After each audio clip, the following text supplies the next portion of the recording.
Welcome to the One Nation of Gamers Circuit 2016 for Hearthstone, brought to you by GEICO. We're at feature number 5 in day 2 right now. Our first match looks like it's going to be Dart versus Villain. I am Nathan, that's Admiral Zamora, joined by Bobby Nostam Matson. How you doing today, Bob? I'm doing really good, man. We definitely have some good players today, and definitely excited to see what happens. Yeah, haven't seen Dart in quite a while in competitive play. Some of the more notable finishes I can remember for him is he got second in the, I forget what that event was. It was overseas. Man, now I just feel like a fool for mentioning this one. He met up against Chandyland in the finals, and it was cast by Artosis and Tasteless. That was a nice little victory for him, and been doing pretty well in some of the preliminary events as well. It was at PAX Prime last year as well. Been a competitor. He's kind of off and on. If you ever speak to Dart about his Hearthstone career, he will gladly tell you that he is a full-time medical student at the time. But he's going to be taking on Villain, who has been putting on quite a running so far in this last couple events for the One Nation of Gamers stuff. So kind of to break down what we've seen overall so far this year, the 2016 GEICO Hearthstone circuit has consisted of 10 open events that have each had a $1,000 prize pool and 5 feature events that have had a $6,000 prize pool. This is the 5th and final feature. The way that players got into the feature tournament was either they won an open event or they earned enough GEICO points by playing in opens that they could qualify directly for the feature events. The feature events lead into the $25,000 final at PAX Prime that's going to be happening. So we'll be determining our 8th player this weekend for this tournament. And the 2 top players over the course of the entire circuit who had the most points qualified directly for PAX Prime. Just about $60,000 in total prizes for the entire circuit so far. And to kind of recap who we've had in that one, Eversiction, Shoop, Dog, Frozen, and Dakota have all qualified for that PAX spot, and then Chalky and Phone Tap have been the 2 front runners for points. They are mathematically locked to be at that PAX Prime spot. So players not only playing for the cash that's available this weekend, but also that big invite to be on the main stage. But let's talk about the Open real quick for just a second, Bob. I know that you've played a lot of these and tried to earn your way through. What's it like playing in these open events? And talk to us sort of about the open circuit in general and some of the other open events that take place. Yeah, I'm definitely a player that just grinds all the opens, and just playing these, they definitely just feel like the most rewarding for sure. They're bi-weekly tournaments, so you feel like they matter, like they feel that they hold weight. You have a very good prize pool. You get to be on stream when you make top 4. And there's always just a really good quality of player when you play these tournaments. Like you see even just like pro players playing in them, and it's just, a good opportunity for these open players to have. Yeah, very well said. I've played my share of opens, not too terribly much. I kind of get on the run where I'll play a lot for a month and then I won't play any for a stretch of time. But playing in the One Nation of Gamers stuff, it honestly felt like it was the best open circuit that I had played in. So I'm right there with you. The prize breakdown for this one, as we mentioned, the first place is that PAX Prime qualification, but there's also $3,000 for first place. Second's going to take $1,500. Third place is going to be taking $750 as well as fourth in that one. And then 5th through 8th, just going to net some GEICO points. Yeah, a lot on the line. So players who made it through yesterday, if we take a look at the bracket for day number 1, VX14 was actually victorious over Fatalocity twice in that one. His lineup looked like it was so good against Control, and Fatalocity happened to bring a fairly control-centric lineup, which is something you don't really see too much in tournaments. I was a little bit concerned for VX's lineup versus, say, a more aggressive lineup like what Battlefrog had, and he fell into that series 3-1, and then against Fatalocity just returned it. I'm looking at this top 4 from today that could potentially move on, and if there's a lot of aggressive lineups that could take place here, we're kind of looking at what we have. Like with Dart, for instance, I know that Dart really loves to play some control decks, so I think that VX would like to see him go through. But Villain, we've seen him pretty much play straightforward, just the classes that he believes are the top classes, and really putting a lot of pressure on his opponents. Yeah, we definitely see each of these players, Dart and Villain. They have 3 out of the 4 of the core 4 classes. Dart not having the Warlock, and Villain not having the Druid, and they chose Rogue and Mage respectively. So it's always interesting to see how those classes outside of those core 4 do. Yeah, to kind of break it down a little bit further as well, let's talk about the format for this one. The group stage is best of 5 GSL style, where they have like the upper bracket and the lower bracket, and the top 2 end up advancing. When we move to the round of 4, it becomes a best of 7 conquest single elimination with 1 ban, which means players are going to have to submit 5 decks So a fifth one's going to be added into this, and it will not be used during the round of 8 stages that are taking place. Today's full lineup is going to have Dart versus Villain, and then later on we're going to have Trump taking on Yoet's Flo in this one. And Flo is a player that I've become more familiar with over the last couple of things. We'll talk a little bit more about him later, but really looking forward to what he has to bring to the table. But let's go ahead and talk about this one just a little bit more, because not having the kind of core 4 classes, I feel like more and more of the last couple of weeks in tournaments, we've been seeing players kind of move away from one of those 4 and kind of picking one of the off builds. And this one, Dart with the Rogue and Villain with the Mage deck. Talk to us a little bit about what this means for a player's lineup and what they're probably trying to do in that spot. Well, we definitely see that, a deck like Rogue definitely becomes better when you ban that Shaman. I personally have just liked Rogue recently. Although the deck always struggles, people say that it beats itself a lot, just drawing badly. I definitely think it has a spot in this current meta. And Villain has the Mage, and not really sure if it's going to be Tempo Mage or Freeze Mage. Since he banned Warrior, I'm going to lean towards Freeze Mage, because I know that people definitely think Freeze Mage has a spot right now as well. Yeah, Freeze Mage is always kind of an interesting one to me, because I feel like on ladder, that deck is just, it does not hold its own weight. It has so many bad matchups that you roll into. But in the tournament setting, there's only really a couple bad matchups your opponent can have for you. Shaman definitely comes to mind for that one, more the aggressive Shaman builds. And then Warrior always has an opportunity to just buy more time because of the amount of armor that they naturally gain, that they often have times to keep the pressure up on you. And so in tournaments, it honestly feels like it's a really good choice. If Villain has brought Freeze Mage here too, the Druid and the Rogue look like they could be very good matchups. And just given Dart's history, I wouldn't be out of the question to see that Shaman be more of a mid-range Shaman build, I think.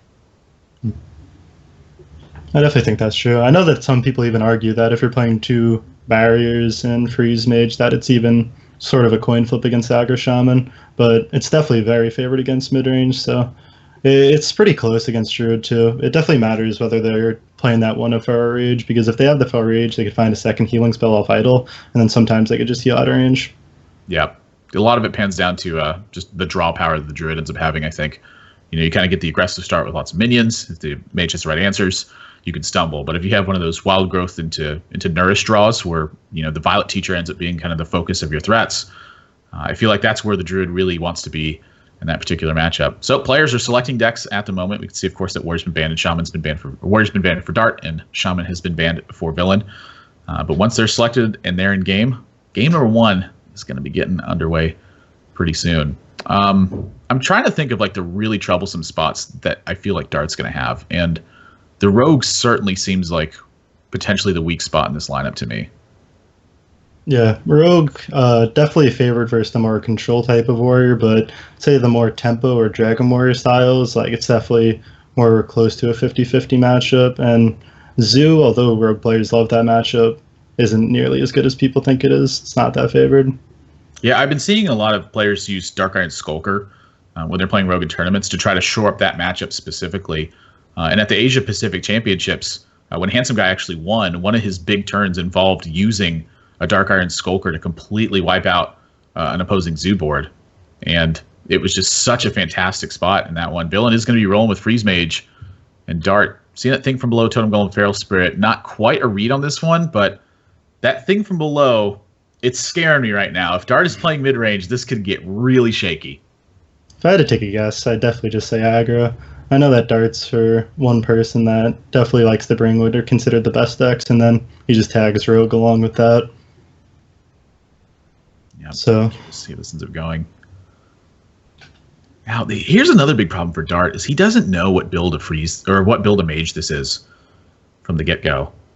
And that could really influence mulligans. Against Tempo Mage, I could really easily see keeping Rockbiter Weapon to handle Mana Worm, Sorcerer's Apprentice, that sort of stuff. But against Freeze Mage, keeping Rockbiter in your opening hand is almost like a death note. Luckily for him, he definitely just has a pretty simple mulligan. Just definitely keep Totem Golem, no matter which mage it is. Yep. Second Totem Golem gets picked up. You see the Lightning Bolts definitely leans toward it being aggro for sure. Yeah, I think the Lightning Bolts are really a big tell on that one. You just having the extra burn access, cheap utility spell in a pinch. A lot of good things can happen there. So see how Villain ends up rolling with this one. And Doomhammer, that's a key card.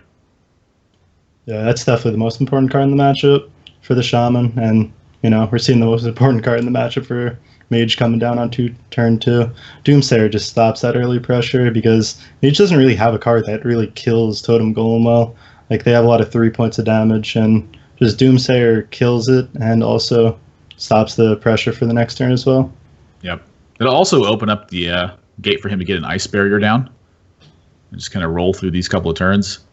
And Emperor Thorson, that's another one I'm always really interested. I feel like playing against the more aggressive versions, that Emperor Thorson is a card where you often have to play it earlier just to kind of alleviate the pressure that's against you.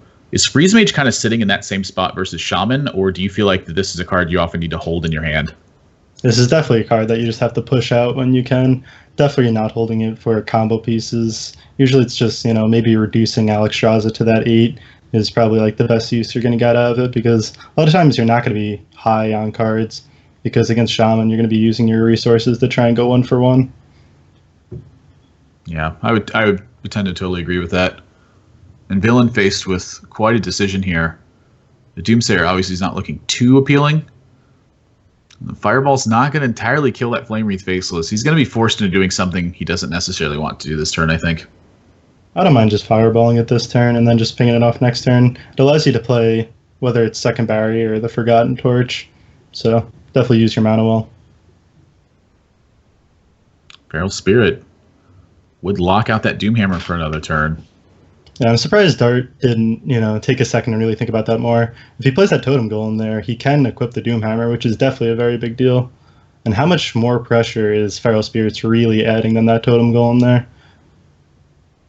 Yeah, I'm kind of curious as well. It does make the Doomsayer a little bit more awkward to play. But, even with the Totem Golem out, it's still kind of awkward. Villain have to sit there and think, if he's got Doomhammer, this Doomsayer is going to die. And that's the second one at this point. So anytime he picks up a freeze, the Doomsayer becomes active. But not if he plays it first. So it's looking like he's going to Hero Power and probably Forgotten Torch here. Yeah, if you go for something like a Doomsayer here, it just often gets too punished by something like Flame Tongue Totem. Usually want to save that second Doomsayer for a freeze effect, so I like him just going for the Torch here and cleaning up a minion. Given what I've seen from Dart, I'm going to guess he's going for second Feral Spirit here.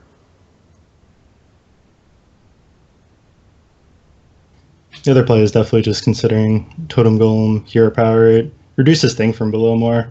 Wonder if he thinks that that's relevant. We're going to get a glimpse of what he wants to do this turn. I gotta say, you definitely wish you were equipping the Doomhammer this turn, because, you're looking that he needs to ping that 7-1 off, and Forgotten Torch is like a pretty likely play, which wouldn't have been able to deal with that Totem Golem. Yeah, Dart's sped up. He's just going to leave. He's had done. enough. I'm thinking the Emperor Thorson's looking mighty good here.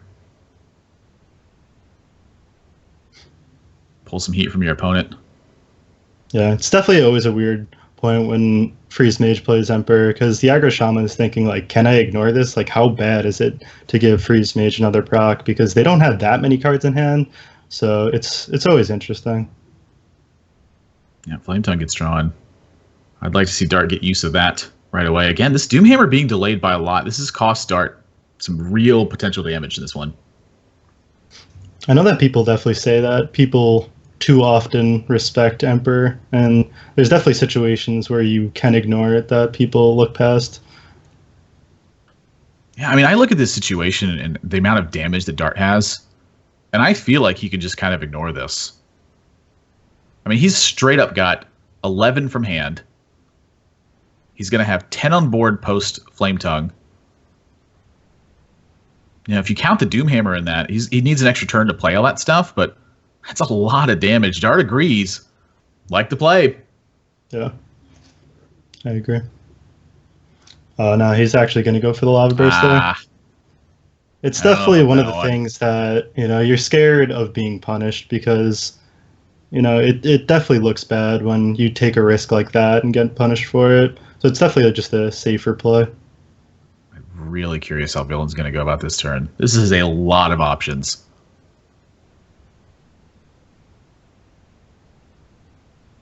Is this a matchup where you ever find yourself using Alexstrasza defensively? Like, quite often? Yeah, quite often. A lot of times, they equip that Doomhammer, and like since you're using your burn to deal with these minions, it's very rare that you're able to Alex defensively and then burn them out after. Yeah, but I'm trying to think if there's a series of draws that villain could get that could encourage going for that very aggressive Alex Straza, but I don't think it's quite there yet. It'd have to be something like Power Blast, which is already a lot of mana. Like he's already under a pretty good amount of pressure. Yep, gonna try to stave it off for a turn here. So it's both secrets versus the Wolf Pack. Well, Dart just didn't see Blizzard or Flame Strike, so I think that the minions are looking good here. But the Doomhammer, I think it's been delayed long enough at this point. We're gonna get busy with the Doomhammer. Definitely like going in for the Doomhammer here. Like whenever you're playing Aggro Shaman against Freeze Mage, you just want to get that Doomhammer up as early as possible. He's bringing him pretty low here, so villain might, soon enough go for this defensive Alex Straza. Yeah, he's going down to 8 with the Ice Block active. It doesn't have the burn available to go for an offensive one. Well, Arcane Intellect's a good draw. I think anything to pick up more cards right now is where villain needs to be. I think you're in a point as villain where you almost have to take this offensive Alex Straza because you're looking like if you heal up for 7, it's still likely you get popped, and then how do you win from there? Are you going to survive this Doomhammer for 4 more turns? I think you have to go for this offensive Alex Straza and hope to pick up the second block and some more burn. And I think he's going to realize that here. Huh, that's a very aggressive play. I'm kind of interested by that. I don't have a ton of experience with Freeze Mage in this metagame. I played it back in the days of using good old Antonidas before you fancy college kids got your forgotten torches. I would tend to think that the Arcane Intellect's a little bit better here. Wow, we're going for offensive Alex. All right, that's a good spot. I mean, Bob agrees. Bob's an expert. Try this at home. Usually I say don't try this at home when it's experts, but yeah, try this at home. That's how cards work. Just queue up the Freeze Mage into Control Warrior and cry at home. Nobody plays Warrior.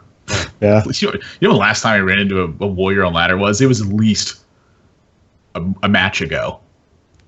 Just one match.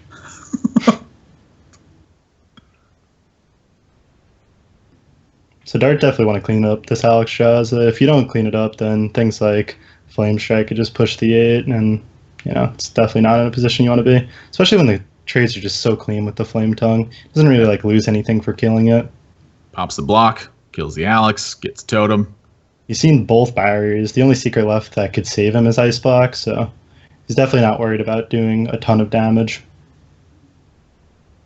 Well, villain can prevent himself from dying on board, but Dart has a plethora of damage from hand.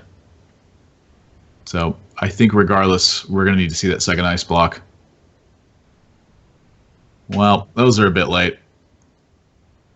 Yeah, so game number 1, villain doesn't know it yet, but definitely going to Dart. This matchup just is brutal for the Freeze Mage because of Doomhammer, and we saw as soon as that got equipped, that Freeze Mage just started just lose the game. Villain's cold as ice, but Dart has got the hot hand. Taking game number 1, not too unexpected. Aggro Shaman, I would say, is pretty favored in this matchup, just given the reach of damage from hand. So now that he knows that it's Freeze Mage from villain, that's a big thing to know because this can affect the way he mulligans in the following games for it. With the Rogue now, Rogue I feel like is pretty bad against Freeze Mage typically. Yeah, it's definitely one of the best matchups for Freeze. So how does Rogue actually win that matchup if that's the direction it ends up going? Because that's such a big one. Like, do you just have to be recklessly aggressive? Are you trying to be overly defensive? Their most often win condition is usually just making a big Edwin and hoping they don't have the Doomsayer. That's how Rogues usually beat Freeze Mage, so definitely the most important card in the matchup. Besides that, you usually just have to play aggressive and hope to pop them early with things like Cold Blood. Do you think there's any merit to just hard mulliganing for Edwin Van Cleef in that matchup? I would still keep cards like Tomb Pillager, but besides that, I think it's pretty reasonable to do. Okay. I definitely like that. So still looking to see what Dart's Druid is. This is where we all get surprised, by the way, and it's like an aggro rogue. He's got like bladed cultists and stuff. That and Beast Druid. Beast Druid. It's going to get a lot better with the coming set. That's 6 mana 5/5. Summon a copy of a friendly beast. Just always going to hit Tiger. Fun interactive. So but it looks like it's just going to be Token Druid, which isn't too big of a surprise. Yeah, Soul of the Forest, it looks like a weird card, but this is in here for matchups that can sweep your board. You want to make a lot of tokens, give them all that Soul of the Forest Death Rattle, force your opponent to have 2 sweeps, lest Savage Roar or Second Wisps of the Old Gods be a major lethal potential. So this is a matchup that oftentimes has been considered way Zoo favorable, but I feel like the way that Druid has changed over the last couple of months has put them in a position to fight it a little bit better. Yeah, it's definitely, I think the Druid is definitely an advantage when they're able to play aggressive. Druid's definitely not good at playing from behind. They only have like swipes as their removal. So if you could hit that ramp and then innervate something out like Onyxia, like they just have these big game creatures now, or whether he's playing Wisps, like that just Zoo has a very hard time dealing with. Yeah, I'm looking at this opening hand. I'm curious if Sylvanas is ever a good enough keep when you have the Innervate. You know, Innervating out of Sylvanas versus Zoo oftentimes is just, it's like a 5/5 mega taunt. I don't know if I like keeping it there. It's just, you want to hit the cards like Wild Growth, because although like Innervate's good, like a lot of times Zoo just POs like if you Innervate out that one minion. We'll see where Dart wants to go with this one. Power of the Wild is an interesting option here. If he goes for Power of the Wild and he doesn't see a buff on villain side, it is a huge advantage for Dart. However, if he does see a buff, you know, maybe he forces an awkward play because his opponent has to play it then. You know, say Abusive Sergeant's the only buff. Not too many people want to just play Abusive Sergeant on turn 2 and trade their guy entirely into a 3/2 and then leave it up to that hero power. Whoa, we're playing Azure Drake. You know, I don't hate it because, like, if you're looking at the hand, if you don't play it this turn, you're really relying on whatever you top deck to, like, be playable. But yeah, it doesn't even mess up his curve that much. Because he does have the 3/2 for next turn. Like, double Abusive Sergeants or Power Overwhelming is the only way villain is going to kill this card this turn. And so this is threatening value with Living Roots, with Wrath. This is a good play. Yeah, a lot of times you just want to just stop Zoo from really piling up that early pressure, so playing that Azure Drake turn 1 is definitely a way to do that. I can promise you, when you're sitting in villain spot, this is way scarier than when you're looking at it from overhead. Like, Wrath is horrifying right now. Yeah. At least he knows he can't get Innervated Swipe unless Darts just somehow pulls that Raven Idol of the Innervate. Raven Idol's the Innervate, Raven Idol's the Innervate, Innervate. Great play! I do like the Direwolf Alpha. And we'll set up a trade on the Azure Drake. And so Dart, I mean, now I look at this position and I have to believe that he's playing Power of the Wild this turn. Yeah, just creating that 3/2 body. Wonder if you ever buff. I think buff's a little bit too risky because then things like PO become real good. Where it's becomes good too. Yeah, the support is definitely awkward for Zoo because the only way they kill the other creature is if they have Soulfire. Zoo doesn't really have any of the damage from hand to really clean up that 2 HP creature, so that's going to just trade with another minion. Yep, Dart. I can promise you the last minion Dart wants to see right now is Imp Gang Boss. And so when Villain plays any of these other cards, he's going to be pretty happy with it. Put this apple in your head.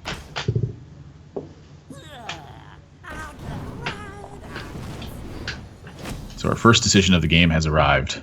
Take out the extra power, take out the Flame Imp. If he takes out the Flame Imp, he could coin Fandral, and it would live some portion of the time. If he takes out the 3/2, he can coin Fandral.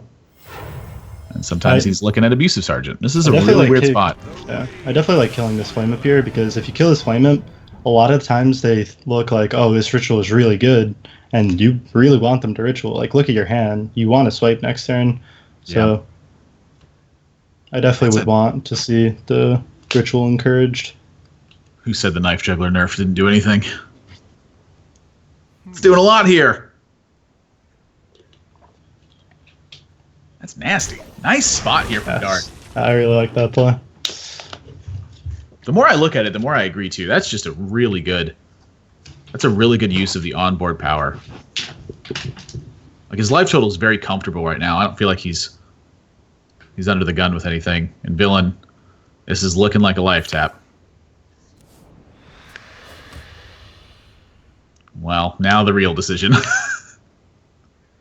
So I think he checks first with his Voidwalker, and then if he doesn't hit, he has to be faced with the decision, do I go for the 50-50 to kill his Fandrill, or do I just have to PO it? And that's definitely a hard choice, but you definitely check first with his Voidwalker and see where this juggle goes. Yep, nice sequence. There we go. A little bit easier return, but a pretty darn weak board. Is Dart swiping here, do you think? Depends on the top deck, obviously, but I don't mind just even swiping this board. You know, you get pretty punished by Ritual, but just taking 2 minions off the board for Zoo and just leaving them with a clean board is always where you want to be at. And if you look at Villain's hand, you know, he could have Ritualed last turn with the Knife Juggler on board, so you got to think that he might have went for that play. Yep, Dark Iron Dwarf. It's a reasonable draw. Will deny a life tap this turn, but he's got to get something rolling. Oh, yeah. I wonder if the game's going to come down to Yag. Probably not, because, you know, Dart is in a pretty good position, but it's definitely a card that if he falls behind at any point, it's a nice Hail Mary to bring the game back in your favor. Yep.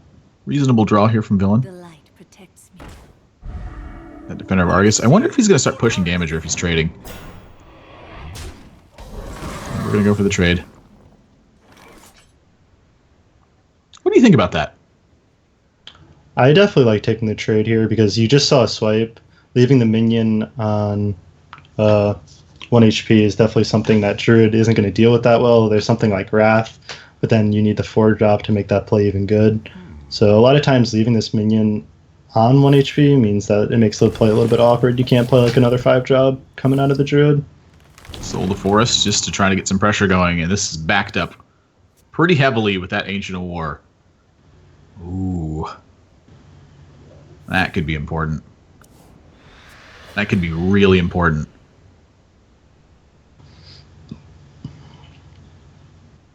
I definitely like this play coming out for Dart. Definitely think it was the less obvious play, because you look at the 5/1 minion and you think, oh, should probably here pry this down, but this just puts up a board that's just awkward for Zoo to deal with. Yeah, we'll see if the Direwolf Alpha is going to be enough to deal with it. Trying to land some solid juggles. Whoop! That's not good. That makes it really weird. So you're probably going to see him ignore these creatures now. If it hit just at least one juggle, you're going to see him kill one of them off, and then I think like almost always, you know, his 5/1 was going to go down. He wasn't able to get the clean straight enough to protect his minion. Yep. No, there's the big bad Mamma Jamma. That Power Overwhelming and the Direwolf Alpha are making this really awkward, though. So we see that Dart has Cenarius in his hand, and you definitely see a big debate that if you either run Onyxia or Cenarius, which one do you choose? So it might be the case that he has both in the deck, but I definitely lean towards putting in Onyxia over the Cenarius, but I know a lot of players have strong opinions one way or the other. Yeah, I'm personally a big fan of Cenarius myself. That was the first Golden Legendary I ever crafted. So, as you can see, Spectator has bugged for our side. Hashtag thanks, Blizzard. You know, stuff happens. We'll see what the choice ends up being. Well, must have been pretty good choices, because Soulfire is just what you want here. That's a spicy meatball. I think I'd like to see Power Overwhelming with the trades first to try to get a better hit. Yeah, he's just definitely trying to figure out the sequence in here, and what you said is definitely the way to do it. Whoa. Why are we not using the taunt here? Sure about that,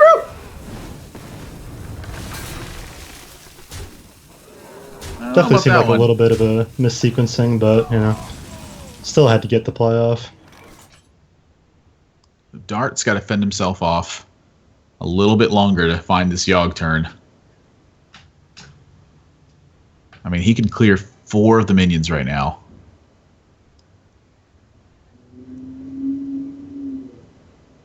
I wonder if Dart ever feels like he wants to cycle this Wrath for 1 here, if he needs like a better play than just Wrathing for 3. That's really interesting. I think you're fine just Wrathing for 3 because you just leave 1 power on the board going to Scenario's turn. Well, that one doesn't help.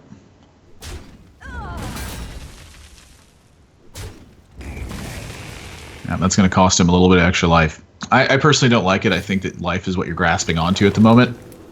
Especially when your turns are set up. Like, you're looking for a play exactly this turn, which I think if you just remove the minions, like, you're in an okay spot. Now something like Doomguard off the top just kills you, and that's very irrelevant. When you have the 9 into 10 drop, like, you're looking to Yogg for the way to try and come back in this game. Oh, mama. Oh, man. Dart I think he needs Raven Idol into Innervate. Yeah. Not play the Scenarios here. Oh, this is bad. Well, That's just not going to do it. yeah, that's going to 1 turn off that big Yogg. Tannen wanted the Yoggs all day long yesterday. Haven't seen him just yet. It's very different from last week's Onog, where it was just Yogg after Yogg after Yogg. We saw 3 in one game with a potential for a 4th. I think it was. It just Yogg couldn't get 4 points of damage in. Yeah, definitely a little bit of surprise. We saw that Dart was doing pretty well in the early game, but he just had that 1 weak turn where he did the Roots and the Soul, and he just never really recovered from that. Like, as I said, once Druid falls behind against Zoo, he used his 1 swipe, he just had 1 left in the deck. It's really hard to come back on board. Yeah. If he hadn't used the swipe, also he would have gotten punished by the Defender of Argus super hard, and that would have been enough to snowball the game. I mean, that's one of the reasons why I think it can be tough for Druid is if you end up leaving minions up every single time you get punished by Defender of Argus, you're like, well, maybe I could have prevented this, but I played for the longer game here. So, Villain gets his win on the board. We're down 2 games apiece, and Zoo being out of the mix now, I'm curious how much weaker that makes the Rogue in this lineup, because the Warrior could just be terrifying versus Rogue, and the Freeze Mage is going to be kind of scary. We're doing Freeze Mage versus Druid first. And this is one of those matchups, again, where I feel like Dart needs to hit his acceleration into his card draw, not necessarily just have minions all in a row. And that opening hand is looking a little shaky. Yeah, despite Roots being a 1-mana card, doesn't really push too much. Definitely would rather see him throw that back to, as you said, look for that ramp. Do you think that Wild Growth is more important than Innervate in this particular matchup? I know some of them that Innervate's way more important. But a lot of them, it feels like Wild Growth is the one you're looking for. Like, for instance, against Aggro Shaman, I feel like Wild Growth's kind of bad.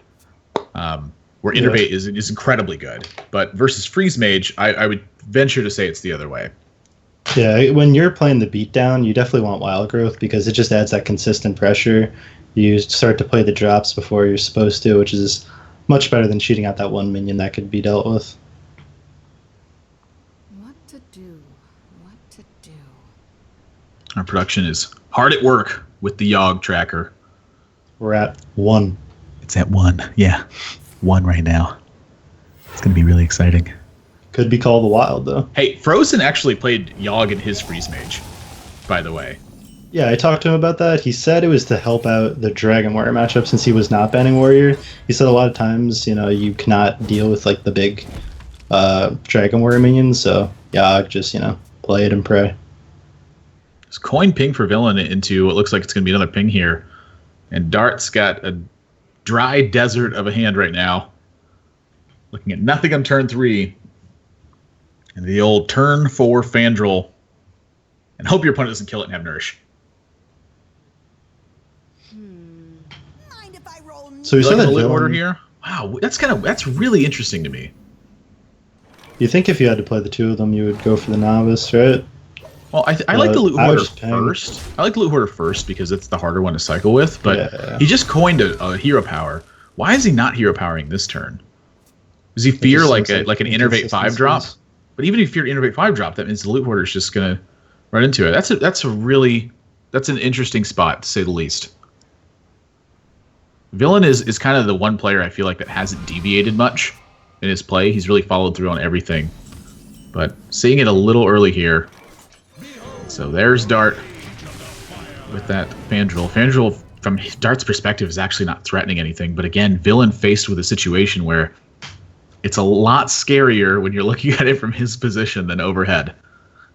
Yeah, I know that a lot of Freeze players have been keeping Fireball in their opening hand against Druids because all the 4-drops are 3/5s, and if you don't have Fireball, it's just awkward to deal with. Yeah, this could potentially be a panic moment, that's for sure. Especially going into turn 5, just you have to be scared of just that Nourish could just easily blow out the game. But as you said, he doesn't really have a clean way to deal with it, so for a Spell Doomsayer, I think is pretty reasonable. Yeah, looks like it's what he's going for here. So, hoping to fade that Nourish. And no Nourish. 4, 5, 6. Looks like Dart is a damage off of killing this as well. You ever just cycle the Azure Drake here? That's tough. I don't think it's strictly wrong to do it. There's nothing that you could really top deck to help deal with the Doomsayer, so if you're playing it, it really is just to cycle it. But it's definitely an awkward spot, and I think you're just going to have to pull in onto it, because you're going to play the Emperor next turn, which is going to reduce it. So, yeah, I guess the question is, would you rather reduce a random card, or would you rather reduce the Azure Drake? yeah, it's definitely a tough spot, but he's going to go ahead and save it. I'm not trying to say anything, but if he has Drake into Raven Idol, he could iterate the Raven Idol, pick up Naturalize. Just saying. That's true. The 1%er. That's probably less than that, honestly. Yeah, definitely. So nice turn here from Villain. Being able to get some fairly free development and a big delay versus Dart. I mean, Doomsayer going off is just such a good feeling. Not only that, but he got kind of a read on Dart's hand here. Like, I think very likely no Wrath. Obviously no Nourish. But Emperor Thorson. So, Forgotten Torch, Blood Mage can answer this. So we definitely see that in order. Yeah, Dart has opted for like more of the defensive Yagdru with like the Wars. Some people have cut that and played like Druid Claws and Wisps and made it much more of an aggressive deck. So the Wars are definitely worse against Freeze Mage because, as I said, you play much more of a beatdown style in this matchup. When players cut the Wars, talk to me a little bit about that, because that's kind of interesting. Because I feel like War is one of those cards that is like super good on ladder, but I've kind of shared the same sentiment where I look at it in a tournament lineup and I'm wondering exactly where that card's directed. Yeah, I mean, a lot of people are thinking like, oh, it helps against the Shaman and the Zoo. And it definitely helps against Aggro Shaman, but even something like Wisps, I would even prefer that against Zoo. And honestly, Wisps isn't even that bad against Shaman. Player Noblord, he took his like more aggressive version with the double Wisps, double Savage Roar to top 10. His friend Ant took that deck also to top 10, so we definitely see that version becoming more popular. It's also interesting to note the Yogg tracker is still at 1. Dart actually hasn't played a spell since turn 1. It's going to be Call of the Wild. He's keeping it at 1, so nothing else kills the Call of the Wild board.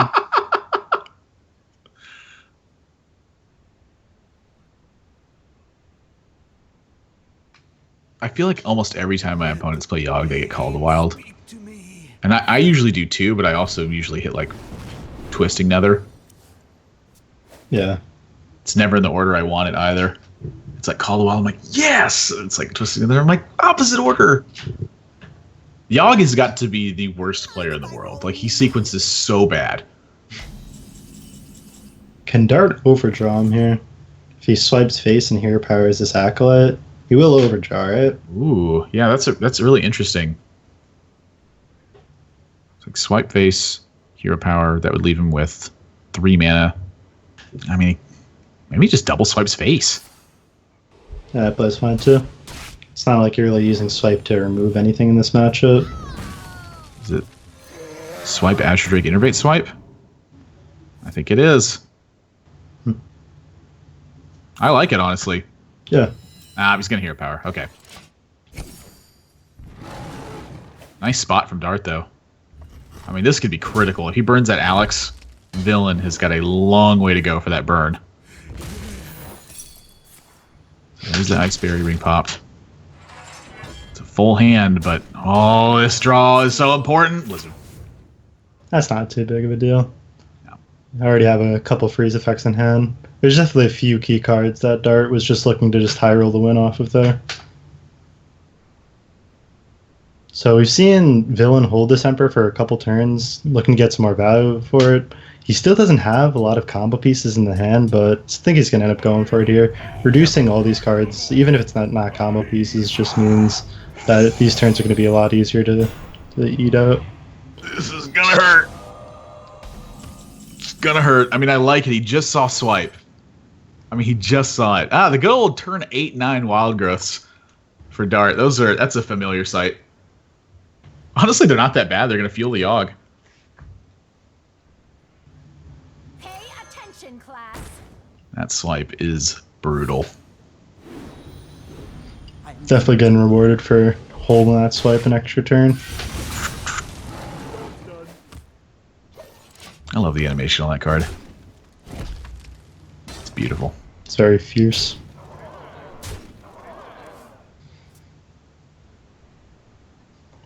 Down to 11. Still needs to set Ice Block. Needs to freeze this board off. Needs to draw some more action. There's a lot of stuff that Villain needs to do. Arcane Antiquity is definitely a good pickup out of Villain because no one card is really doing it for him here. He definitely needs to just get more cycle because he has the freeze effects in hand. He has the board clear. He has the stall. He just doesn't have what he needs to start being aggressive. I'm trying to figure out all the options first.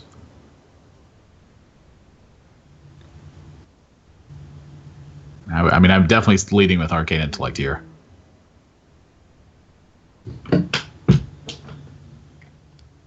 Maybe he'll do what I always do on stream and just do it last.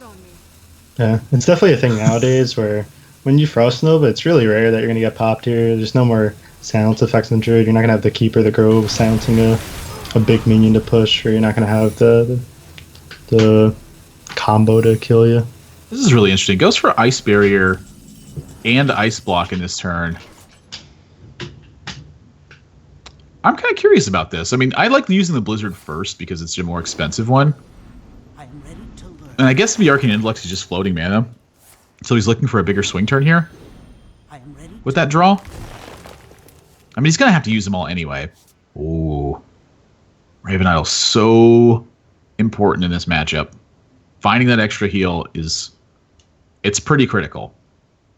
Yeah, definitely the two cards, just Healing Touch and Fire Rage. Fire Rage definitely being the better of the two because you don't have to wait for the Alex to play it. You can just gain that added armor. Yeah, this is a matchup where I'd like to see Dart kind of forego the Sylvanas for just a little bit longer. You know, in this matchup, if you play Sylvanas, Villain can just play a Doomsayer, kill the Sylvanas, and guaranteed hit. Yeah, it's definitely important at this stage of the game that you're just hero powering every single turn too, because although you're only gaining one armor, that could be very irrelevant after the Alex turn. Yeah, that Yogg's building up. Hey, I'm taking the other Wild Growth. Yeah. It's just more cycle. Strange they took the Mark of Nature there. Yeah, it could have been Time. Time may have... Oh, actually, Time may have missed the attack, too.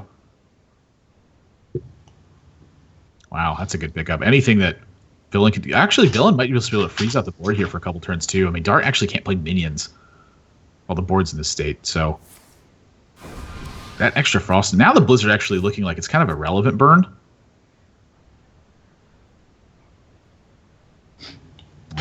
This is looking like Forgotten Torch the face here. Get that extra Fireball in your deck. You have to be scared for Dart. If he doesn't have the Fire Rage in the deck, it's definitely going to be very sketchy for him because he's not going to be able to really push this damage. And after that Alex comes down, if he doesn't have a way to heal back up, he's just going to get burned out of this game because Villain has the stall to get to the burn. Yeah, I mean, he's only got 6 cards left in the deck. This is... I think Villain might have won this game, honestly. I mean, he's put together a lot of time. He's got a great defense set up. Dart can't even play the Panic Yogg here because his board is full. So he's got to find a way to actually get space on his board first. Yep, there's the torch. And I'm going to venture to say, unless card draw gets picked up from villain, that you're going to see Alex next turn. And then even sometimes when he picks up card draw, I think it's he gonna waits be one more Alex. turn. Because if you have Frost Nova, you can just play it, which just gains you another draw. Unless you're valuing your own draw less than Druid's one draw. But in most cases, your draw is just better because you have 6 cards left and you have Burn in there. Well, I honestly don't mind wrathing one of my own guys right now. I think he could hold off because he has the Innervate in hand. So if he has to do the Desperation Yogg, he could just do it in the same... Actually, he can't, right? Because if you Innervate it out, then it just makes the guy. Oh, yeah. I mean, he needs the Wrath right now. He really does. Yeah. Oh, wait. You could rat the teacher for 3. That works. So then when you Innervate, it doesn't make the dude. So you can go for the Desperation Yogg if you need to. Oh, after yeah. Alex. Because you won't draw the card. Yeah. Well, that card draw, that might affect this. It really might. The one thing I don't want to see Hope you like my invention. villain do right now is Flame Strike. Like, it's very clear. Yeah, that's a Frost Nova. They're just going to have yet another turn where it's going to have to hero power and pass. At what point do you Desperation Yogg? Is it post Alex? Yeah, I think you wait for the Alex. What to do?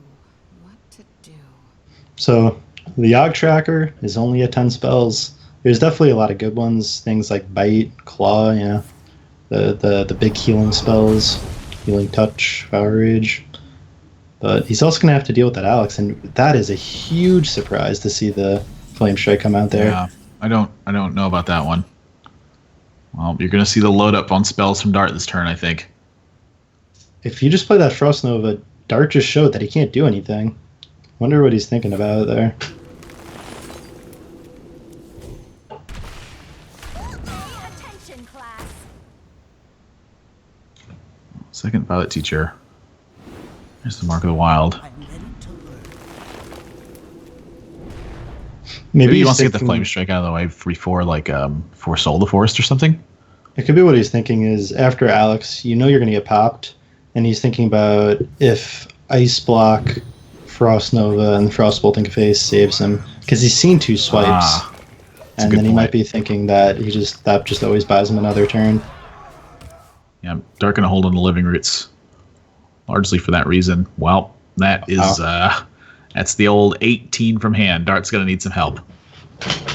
I'm sorry, that is 21 from hand with that Frostbolt as well. This is Alex, Dart, go. Or maybe Alex, Dart, Frostbolt. I bring life. Nah, you got You've Ice seen him Lances use in there. one Ice Lance, right? No, he used a Frostbolt early on. Oh, okay. Well, this is it. Dart, I'm sorry. You got a Yogg. I mean, Dart should know like 100% that he always has the burn in hand because Freeze Mage only has 5 cards left, so pretty sure it's almost a guarantee. Is he not going to pop him first? He's going for the Flare. Oh, that's heads up. The madness is spreading. Well, there's the Ice Block pop. Dart rolls his eyes. He's like, come on, man. And there's a Hex. Hex is my own guy. Perfect.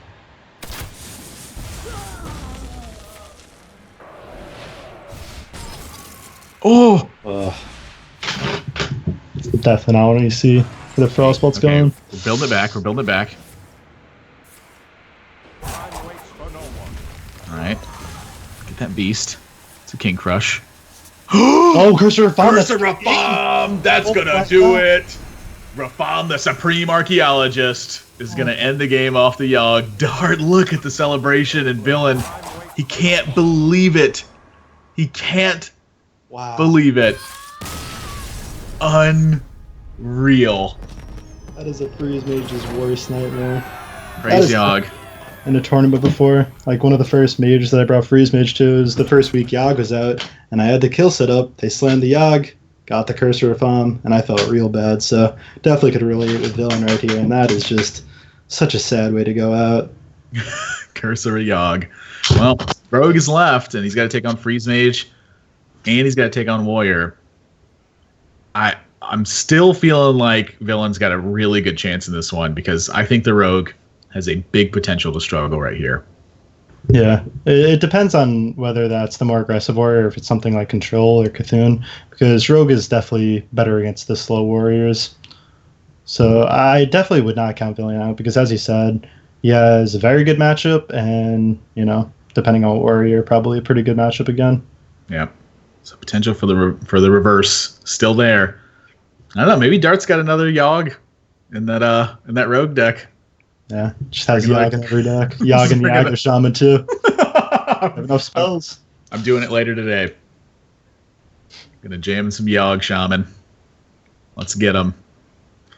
So quick break needed for Villain after that one. Yeah, you should definitely queue up this Freeze Mage again and just hide your Warrior deck in case you do unfortunately lose the next game. Then it's hidden for the next series. Definitely something to consider. That's actually something really important to consider too, because there's still a lower bracket for this one. If he loses this match, he's not out of it just yet. So opponent having to still guess what that warrior could be, and in the unfortunate side of things, that's important. I mean, that can potentially win you a game if your opponent mulligans wrong, or maybe bans the warrior because they just don't know what it is, and suddenly your shaman is okay versus their lineup. A lot of circumstances here, they favor concealing that information. But man, I'd need a breather after that. You had the game locked. I mean, it was. Was that the last spell? No, there was a couple spells left. Okay. The game was over. I mean, like Dart was not going to win, and then the Yogg Curse of Reforms him. Like that's. I beseech you, Hearthstone. Why? What a card. I feel like someone at Blizzard's like sitting next to the Doom switch. They're like, the Yogg's played. Turn it on. Yeah. When I saw Yogg come out, I was like, this card's got to be a bad, right? Blizzard wouldn't release this card if it was good. At least I was hoping. But, that card is really good. I was in that same camp, too. I was like, this is ridiculous. No one's going to play this. You're going to get like totemic mites and all kinds of weird crap. Then most of the time, it just drew a lot of cards and blew up my opponent's board, and that's pretty good. Yeah. Turns out a Deathwing that draws you cards instead of discarding them, even if only some of the times, turns out that's pretty good. Why don't we play Doom then? You're a genius, Bob. But Yogg's definitely proven its worth over time. What if Doom is good? What if just like actually no one's tried it, and it's actually good? What do you throw it in? Arena Lock, Zoo? You just play it in Zoo. And honestly, that's got to be bad in Zoo. I mean, you free fill well if you draw all those cards. So hear me out. So you just plow out all your stuff. Go. You get to turn 10. You're like, I'm going to lose this game. You Doom. Okay, you're going to draw like 5 cards off this Doom. You're looking for Leroy, Power Overwhelmings, and Soulfires. I think this could be a real thing. I think that could totally be a real thing. Yeah. I don't know. Is that a better game plan than just like trying to win before turn 10 though? Well, it's the backup card. I mean, Yogg, the game plan there is ideally, you never have to play Yogg. But it's there for the emergency. That's what Doom's there for, right? Just the one of. Maybe Doom's just the best. Maybe. We're all sleeping on it. Look, I put Deathwing in Zoo for a while, and it honestly was not that bad. Now, I will say, it wasn't that good, but a lot of times I just didn't want to discard my hand. Like, I'd have other cards. I'm like, I need this Power Overwhelming. Yeah. So, as you said, Skulker been popping up in popularity. And we already see that Dart has it in his deck. Yeah. What do you think of this mulligan from Dart? He pitched away the Blood Mage here. And I know that's a card that you often keep, but I'm curious exactly what he's searching for. I mean, you mentioned Tomb Pillager and Edwin. Do you think that's just actually it? Yeah, I'm pretty sure. Just those are the cards. Everything else you could probably just throw back.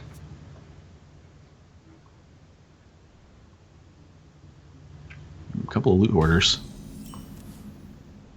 Uh-oh. Yeah. If you could pick up a prep, then you can make a 10-10, right? If he draws prep, this is going to be really bad for Villain. Is he thinking about not playing Loot Hoarder for fear of, like, coin SI7 agent. I mean, his hand's actually pretty weak against that. I mean, you still played out the loot hoarder though. If I roll need. It's just too weird if you just ping this turn. Well, I'll tell you what, Dart. I think you go for it. You also might just be considering is the 6/6 good enough? And I think the 6/6 is fine. So it's putting on that pressure immediately. You know, it's the turn before the fireball. They're never going to deal with it cleanly this turn. It's not like they could play Doomsayer by itself to clean it up. They would need Doomsayer plus Lance and then have something like Sap. They would need what? What exactly would they need? Is that good? Yeah, it's is that all right? good. Unless he top decks the Sap. You definitely do it. Because I tell you what, you definitely do not keep Sap against Freeze Mage. No. That would be an awful keep. Well, we're looking for about one card here. That's not it. Not a bad one though. I mean, you get to follow up at least. Yeah, Do you cycle the fan ever? I was thinking about that. You didn't really think about it, but probably would have been okay. I like just daggering up because there's things like the loot hoarders and the novice that you just want to punch down while you play your minion.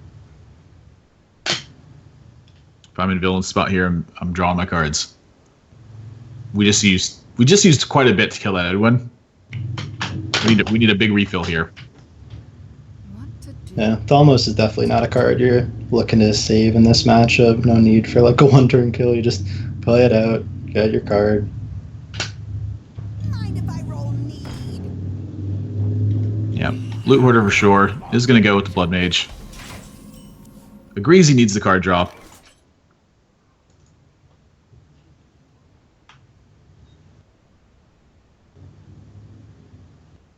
Violet teacher. I'm guessing he killed a blood mage here. I mean, the spell power is a pretty real threat. Yeah. Pay attention, class. I also don't mind just playing that fan this turn. Just make sure you don't take that damage, but he knows that he has to play aggressive, so developing is a real thing.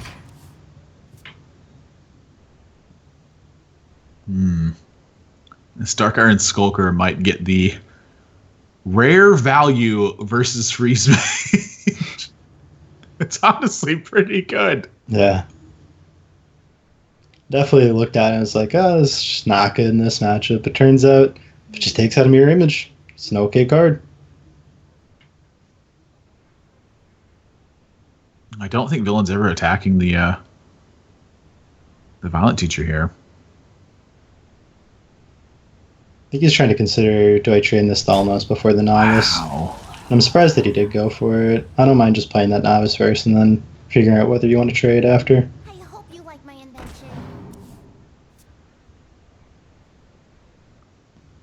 There's a second false spell here. I don't think he's gonna play Mirror Image. I don't mind it, even if it just heals for 3. Like, how much more is it really going to do against Rogue? Oh, He's there it probably is. gonna ping this teacher as well. The old Dark Iron Skulker. Sometimes you just get got. Yeah, just see a little bit of the eye roll coming out from villain. You prepped the fan here ever? I don't think so. I think you're still just saving that for like an auctioneer turn. Because your hand's definitely not good at the moment. Nice pickup there from villain.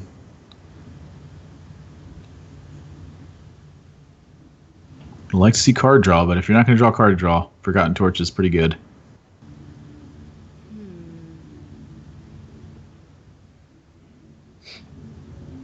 So you could just opt to just clear the board here. Not sure if that's going to be what he's going to go for.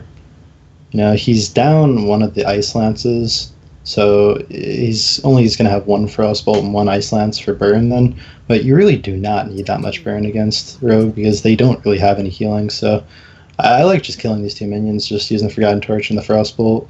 Usually as Freeze Mage, like, you just go 1 for 1. They play a creature, you use your removal on it, because you only need like 2 burn spells after the Alex to kill a Rogue. Any merit to the their minions Emperor every here? turn. I'm kind of thinking about the Emperor, and like obviously Shadow Strike is kind of a nightmare turn, but I mean this he takes some damage here. I don't know. This is close. I think I like the Emperor more. Yeah. I'm definitely not a big fan of this play. It's just, I think against Rogue, your highest priority is just killing their minions. And this is just an opportunity for Dart to really go on the aggressive here. You actually don't even mind sapping an Emperor. Like, who cares if he reduces these cards again? Like, he's not going to be able to play Emperor. I don't like using that Abyss there. Because you can't jam Emperor into this board again. Like, you're putting out too much pressure. And Abyss is really relevant to save for going for that kill. Yeah, I think that's about the best turn that Villain could have hoped for. Was that right there? Yeah. Like I think that was very favorable for Villain. Loses the Emperor, but he gets the big discount, pulls 4 damage of reach out of Dart's hand. The reach is the most relevant part of the matchup. What to do? Yeah, but now the Blizzard just looking beautiful. I wonder what Dart is like saving the sap for. Maybe a loot hoarder. Yeah, it definitely could be relevant. Stops a turn of cycling. Yeah, looks like he's going to heal up the Dark Iron Dwarf here.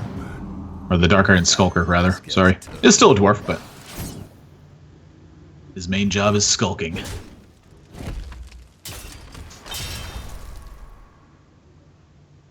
Villain kind of just facing down the ragtag crew of 3 health minions.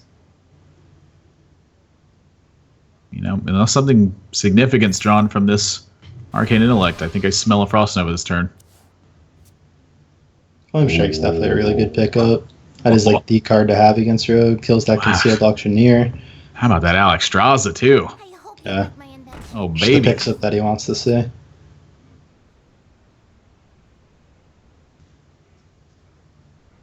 Yep, Frost Nova. Let's go. And Vilden doesn't really know it right now, but if he clears this board, that's just pretty much just going to be game for him because we start Sea Dart's hand, and unless he picks up Auctioneer, this hand is almost doing nothing. Yep, it is actually doing nothing right now. And this is kind of why this matchup is so bad. You just get put in these spots very often and have nothing left to do. Is he going to Good old sap Rogue. this novice here? Push that 2 damage out of the SI? Probably not.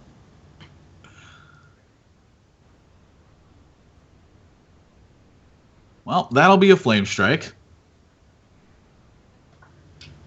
Do you think Villain? Villain ever gets super scared of dying here? We just saw Dart hold a bunch of cards, and Leroy, Cold Blood, that's not enough. We've seen it Abyss. Yeah, I don't think he's worried. I think that he's feeling incredibly comfortable right now. Thank you. I mean, I don't necessarily think we're seeing the Alexstrasza this turn, Guy's toast. Yeah. but I don't think it's off the menu.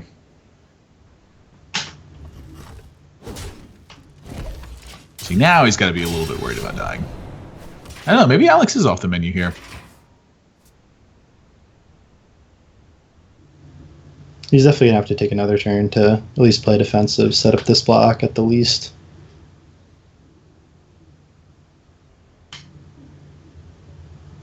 I guess the question here is Torch be prior to Arcane Intellect? Yeah, I think the cards in your deck is currently stronger than that Fireball because you have the burn in hand right now, and one of the key cards you're looking for is like second block. But if you do pick up the burn, then you just kill them after the Alex if they don't have something like second Farseer, which most people don't even run. So Thinking like Ice Block Doomsayer and maybe a Forgotten Torch here. What to do? yeah, he's gonna set the ice block, probably just kill off that Tomb Pillager, reduce the damage. He should still, have nearly enough damage to kill him after the Alex. Not immediately, but just in general. Yeah, well, Dart, not the damage to pop the block this turn. Uh-oh. Well, maybe I spoke too soon. Dart's not gonna hesitate. He's gonna slam that on the board. Yep. Play that coin, just start drawing instantly.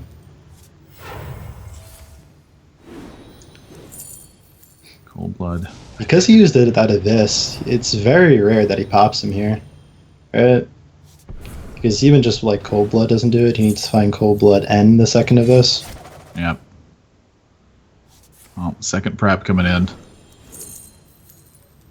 It's a backstab. I mean, I'm probably backstabbing my own auctioneer at this point. Yeah, I agree. Well, maybe not. I mean, you just drew the conceal, so it would die to Blizzard if you backstabbed it. You have a second auctioneer.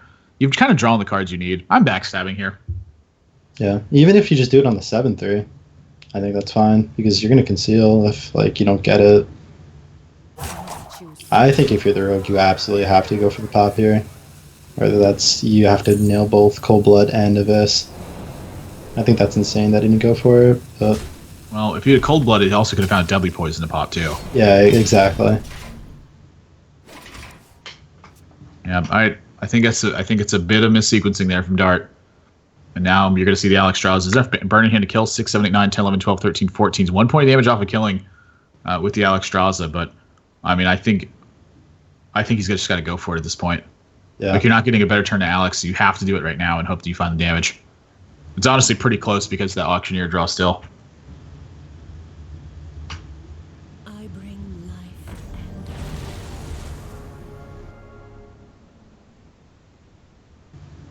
and And Dart's got to be worried. Well, I start wonder with if the there's backstab. actually a reason to hold back that Whoa, Frost Pulse. backstab! You don't need that other minion. You don't need that. You don't need that 7/3 right now, Dart. Dart, Yeah. don't. You're gonna get it. Oof.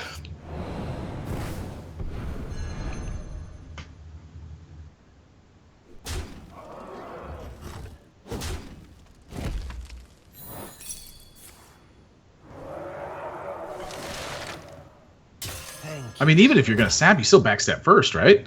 Yeah, you definitely do. Oh, I wonder if there's a consideration for number of cards left in the deck. Like maybe just like a fatigue damage or something. It's got 5 left. 5. I think you're still comfortable drawing a card.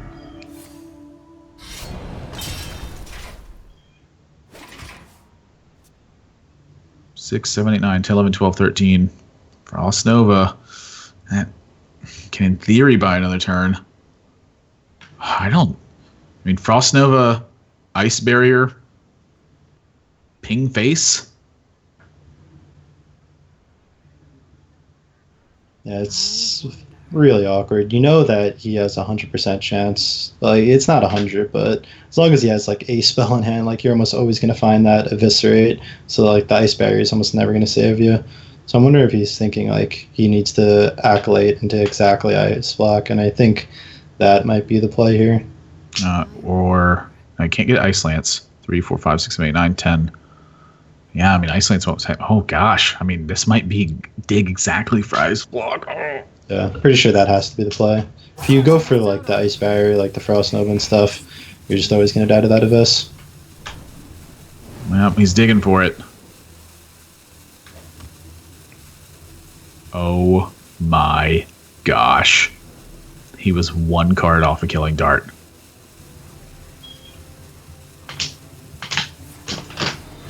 Definitely not the match if you want to be losing, but definitely a rough way to go out after the Yogg winning the last game. But I gotta say, there was 2 really critical points of this game. One of them, I really like to see the double removal coming out of villain instead of going for that Emperor play, and I think that had big implications going on with the rest of the game. And Dart, despite using that sap, I mean the Abyss over the sap, you could have popped him a turn earlier, but didn't end up punching him. Yeah, I'm definitely in agreement too. I mean, saving the 7 damage over playing the Emperor Thaurissan, at the end of the day, it only cost him 3 damage because the Eviscerate was used. But I mean, if he had been able to wait a little bit longer, I mean, he probably would have found the Emperor on the Alex Strauss and a Frost Nova had he gone for the removal of that game. And that alone would have given him the room to Alex with the Frost Nova up, save all the damage, and then develop Ice Block and get some burn spells out. Like that alone was like cost him a turn, I think, at the end of it when it was all said and done. So I mean, Freeze Mage is a difficult deck to navigate. You need to play it absolutely perfect in order to pull away with those wins. So despite the bad matchup, Dart takes the game number 4 and the series 3-1. So we'll be moving on in this one. Our next match that's coming up, it's a doozy. So it's one I've been looking forward to for quite some time. Trump's going to be taking on Yo It's Flo. As soon as I heard about this matchup, I've been waiting for it. I really respect Flo's game, and Trump, always glad to see him in the competitive side. So before we go to a break, we do want to take this time to thank the sponsors that make this event possible. GEICO for being the title sponsor for the Hearthstone circuit in 2016. $60,000 in prizes being awarded here. If you insure anything, and I mean anything at all, you can save money with GEICO. Head over to geico.onog.gg and get yourself a free quote. And while you're there, you can also sign up to win a CyberPower Gamer Extreme 1000 PC. They're giving it away. It's just free. You head over to geico.onog.gg and enter that drawing there. That's all you got to do. Also want to thank Video Game Voters Network, a grassroots network of gamers encouraging the esports community to get out there and vote in the 2016 election. They host a lot of contests, giveaways, things like that. So head over to videogamevoters.com and check them out, and also to Razer. So first match of the day is in the books, and when we come back, Chump's going to be taking on Yo It's Flow. Don't go anywhere, guys. Plenty more Hearthstone here today.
Welcome back to the One Nation of Gamers Circuit 2016 feature number 5. We just saw Dart take out to Villain 3-1 on the back of a pretty poor matchup, but some really tough turns from Villain ended up, I think, causing him to slip up towards the later stages of the game. I'm Nathan, that's Admiral Zamora, joined by Bobby Nosta Matson. What'd you think of that last set, Bob? Definitely a interesting set of games. We saw some Yogg do crazy stuff, which is always exciting to see, but definitely just saw Dart just have some pretty strong lines, and happy to see him take the series. Yeah, we'll be moving on to just one match away now from securing himself a Day 3 spot here in the One Nation Gamer Circuit. We're in Day 2 right now, of course. with the top 4 being held tomorrow. So we're crowning our 8th and final spot for this One Nation of Gamers PAX Prime final with a $25,000 prize pool. Trump's one of the invites for this one. He's going to be taking on Yo It's Flow in this match. And let me tell you what, it is not a surprise at all to see these players bringing what they have brought. Trump's got Warrior banned away from him. Druid, Shaman, and Warlock remaining. Yo It's Flow. Looks like we have a little bit of an error here on the overlay. Says that Shaman's banned away. Now there's the Warrior banned away with Druid, Shaman, and Warlock. Look at that, Bob. The top 4, Warriors banned away. Wow. It's a classic start to the tournament circuit for 2016 Hearthstone. Yeah, this is definitely not surprising to see.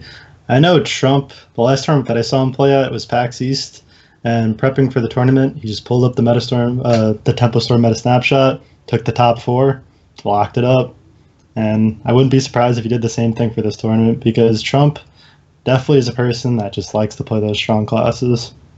Yep, by the numbers for the mayor of Value Town himself. And I can't blame him, honestly. Like when I go and look at my stats for the last couple of seasons, these are my top 4 win rates. These classes right here, and it's by a considerable margin too. All 4 of these for me are above 60%, and then my 5th best class is sitting at around 53%, and that's a really big telling thing to me. I'm like, wow, I'm crushing people when I'm playing the decks I know are powerful, and when I try to dip into say Rogue or Freeze Mage or even Tempo Mage, pretty much anything else, it's like I'm right above 50%, and I don't know if that's just because I'm awful or just because the decks are really that much better than what's out there. I'm a firm believer that they're this much better. For tournaments, you can tend to craft some lineups.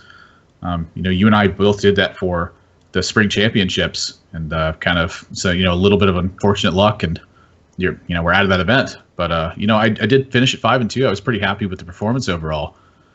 And then Chalky had the same lineup as well. Everyone felt like the lineup was really good. We had a weird lineup that was targeted at stuff.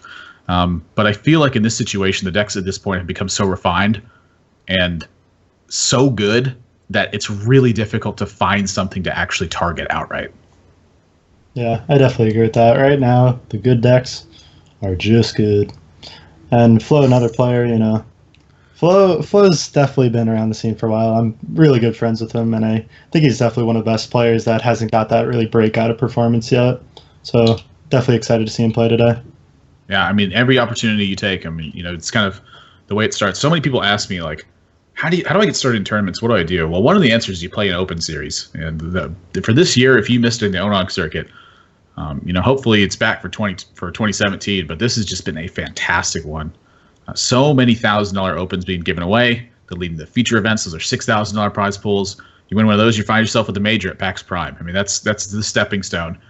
If you want to get started, of course, ladder is the first place. But once you start doing good there, you gotta play those Open Cup series. You gotta play the good ones. Yeah, definitely just gives open players just a direction to go with how do I get more notice, and this is definitely a way to do it. Yeah. So we'll jump into game 1 as soon as players are wrangled up and ready to go. But let's talk a little bit about some of the Shaman variations. Most of what we've seen in the past couple of weeks has sort of been the very aggressive versions. And I feel like I've seen Thing from Below creep in and out of some of the versions as well. And I almost feel like Tusker Totemic isn't in all of them either. But the mid-range versions I'd say about a month ago, the mid-range version was actually quite popular and seems to have dwindled off since then. Was the inclusion of the Yogg token druids something that maybe pushed the mid-range versions of Shaman kind of out of the metagame? Yeah, that's definitely exactly what it is. It's the aggro Shaman is just that much better against Yogg druid, and mid-range Shaman against Yogg druid, a lot of times they could not just beat Yogg, and they can't beat druid down fast enough to kill them before they get the Yogg, because as mid Shaman, you're always flooding the board, and Yogg punches that pretty hardly. Not only that, but some of the mid versions tend to cut Doomhammer in favor of Alakir just to play that much harder to the board. And Doomhammer feels like it's kind of the bread and butter card for the aggressive pushes. It just represents so much over time, and it's such a different angle of attack that you're able to just kind of throw caution to the wind. You're like, well, I guess this gets in 2 damage. I'm not going to trade. Just let them take their favorable trades and keep hammering away. So we'll see what ends up happening here. Players have the green light to select deck number 1 and get underway. Now, call me crazy, but I'm guessing it's Yogg, Druid, Aggro Shaman, and Warlock across the board. Not really sure what Shaman Yosflo about this time. I definitely know he definitely has a love for mid-range Shaman. Yeah, but then again, as I said, definitely likes to bring the good decks, but wonder if that love for mid-range Shaman means that he's going to be bringing it to this tournament. I was victim of that so many times in the past. Like, Nat Pagel was my old favorite card. And right after they had changed it to draw at the start of your turn instead of the end of your turn, I just kept trying. I was like, oh, it's got to be good. I'm going to find a way to protect this. And I tried just about everything you could imagine to make it work. And then eventually I just gave up. I gave up my fishing career that day. And it's Flow. Honestly, I'd like to see him give up the mid-range career here today. Yeah. Play those good decks. Play the good ones. It's definitely, probably a stronger strategy, but it's always nice to see a little bit of variation. Is there anything kind of off the wall that's been in the mid-range shamans, or has it just been more so favoring the longer, slower game? Yeah, I think we've moved away from the 7/7s in the Aggro Shaman, and we've moved more towards like things like the Azure Drake, which definitely didn't see play in the early stages of mid-range Shaman, but has become much more of a staple now with either like 1 or 2 bolts. Yeah, I honestly, Azure Drake's sort of the card to me that made the old mid-range Shaman the deck that was so good. And I'm thinking back to the early days where like Fire Elementals and Harvest Golems are found in the build, just simply because they were the best maidens at the slot. But one of the ways that deck always won was you kind of just went 1 for 1 with your opponent, and then eventually you drew Azure Drake. And they're like, oh, crap. Now he's got 2 cards. This is bad. Yeah. That feels like a kind of a good strategy for the mid-range decks.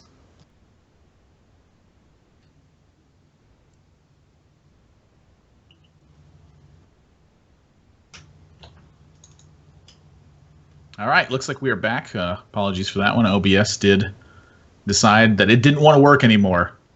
It said, no, I'm not doing it. And then we forced it to come back. Because we got Hearthstone to play.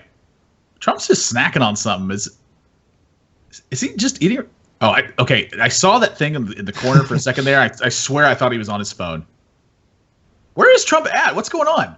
Trump is in a hotel on Monk's laptop. So, he is here and he's ready to play despite the situation.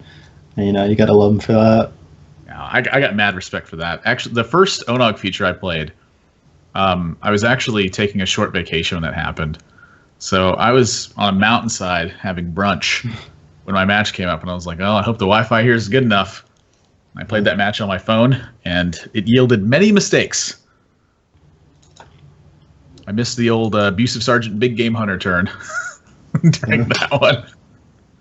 So, first matchup is going to be that Zoomir, and tech cards definitely help a lot in this matchup. Sea Giant is definitely a card that swings the matchup a lot, and so Soulfire, and both these cards are in Yosflo's hand, but the problem is that they're both in the hand at the same time. Yeah, I mean, Soulfire is so good when you have just a card that's kind of inconsequential. When you have a card that's as important as Sea Giant, which is oftentimes sort of like where you can identify a win condition, not the best spot for it. So it does have the attacker's advantage, but Trump has got kind of a better looking hand. I mean, Dart Peddlers provide you so much stuff to just fight with. Having the abusive sergeant potentially trade up here. I'm curious if he's just going to let the Voidwalker, have its day or sacrifice to the gods or what's going on. So Soulfire here for Trump. Again, Trump's hand is kind of a perfect example of where you want Soulfire to sit. Yeah, it takes out that 3/2. Because a lot of times the player going first in the Zoomir is at a pretty big advantage, and you need something, whether it's Soulfire or like coining out that in-game boss, to really help fight off, because they're developing first every single time. Yep, so Sea Giant, direction that Yosflo wants to move, but we'll see how this gets done. It's going to start with Life Tap. The old Voidwalker here, and even going to trade in. I like the trade in. Prevents his Voidwalker from dying to board.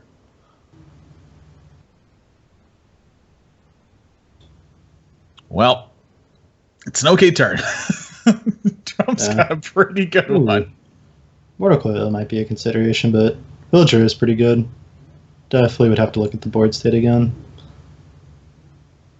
I don't mind the Coil because Strong card is pretty relevant, but you do see that you have the Argus in hand, and having like a one-mana minion to go with that Argus on turn 5 is always pretty good. Yeah, I mean, the Mortal Coil, I know that when you want to kind of break the stand, like if you're playing against a lot of Zoodex and you're playing the Zoo Mirror, that Mortal Coil is definitely one of the cards that can break that standstill. Just having the extra value, picking something off board. It's such a strong card. And in this spot, he's already going to be pretty much guaranteed to keep 2 minions in this spot. So I think I like the Mortal Coil here. Roll into the Defender of Argus and try to take full control of the game afterwards. Yeah. It's definitely a little bit awkward to play that Flame Imp out there because it always dies to this 2-attack creature, but it's something like as Zoo, you can't just hold that Flame Imp for more value. Like, that's not going to be a real thing. You just have to throw it out there and be sad that it's going to trade for a 2-1 here. I wonder if Trump's ever in the business of power overwhelming to take care of the Sim King boss. I mean, at this point, he knows that both those cards have been in Yo's full hand for basically the entire game. He hasn't played either one of them, so what could they be? You know, I think Defender of Argus. I think Sea Giant, Doomguard, things of that nature. Yeah, that's definitely one of the most important things. Is like getting a clean kill on Imkang boss is so important. And PO Mortal Coil is pretty clean. Yeah, you also see like some of the other plays. Like Argus doesn't really line up well with any of the trades. If you Argus, you'd end up just trading that 3-2 into the Flame Up anyway. So I definitely like see him just going for this PO, hopefully, to clean up this Imkang boss. Goes with a life tap first, and I'm a little curious about that. I mean, if you went PO into run over the Imp Gang boss, Mortal Coil the 1/1, trade the 2/1 into the Flame Imp, he'd have an Argent Squire versus the 1/1. So I'm guessing he's going to end up going trade here, trade over the 1/1, and drop the Argent Squire with this. Wow, this is good. I like this. Yeah. The upside of the other play is if you went for the Mortal Coil, you could have picked up another 1-drop, which lines up really well going into your Argus turn. But I do like this play. That's a pretty good draw. I'm curious at this point if the card draw is worth more than... I think you just have to make 5 minions here because you do have Sea Giant in hand. It's so important you get that out and then you Soulfire. Like, that would be such a big swing turn. And that was probably just the best top deck. Yo still could have got that turn. Yeah, I mean, that's a great spot. And then Trump... well, Trump's got a really good spot here, too. Yode's Flow chooses to trade off the Divine Shield here instead of the Dark Peddler. I'm curious if that's right. Yeah, I think what he's considering right now is he knows that Trump has a Dark Peddler card, and a large percent of the time that means it's going to be a 1 HP minion. So he's thinking, like, even if I do kill this minion off, he could still probably play the 1 mana minion and Argus. Yep. Gets the Sea Giant as well. So looking for the 1-drop. Argent Squire's a great one. This is a great turn for Yoet's Flow. I mean, it just does not get much better than this one. Woo! Sea Giant is just so important in the mirror.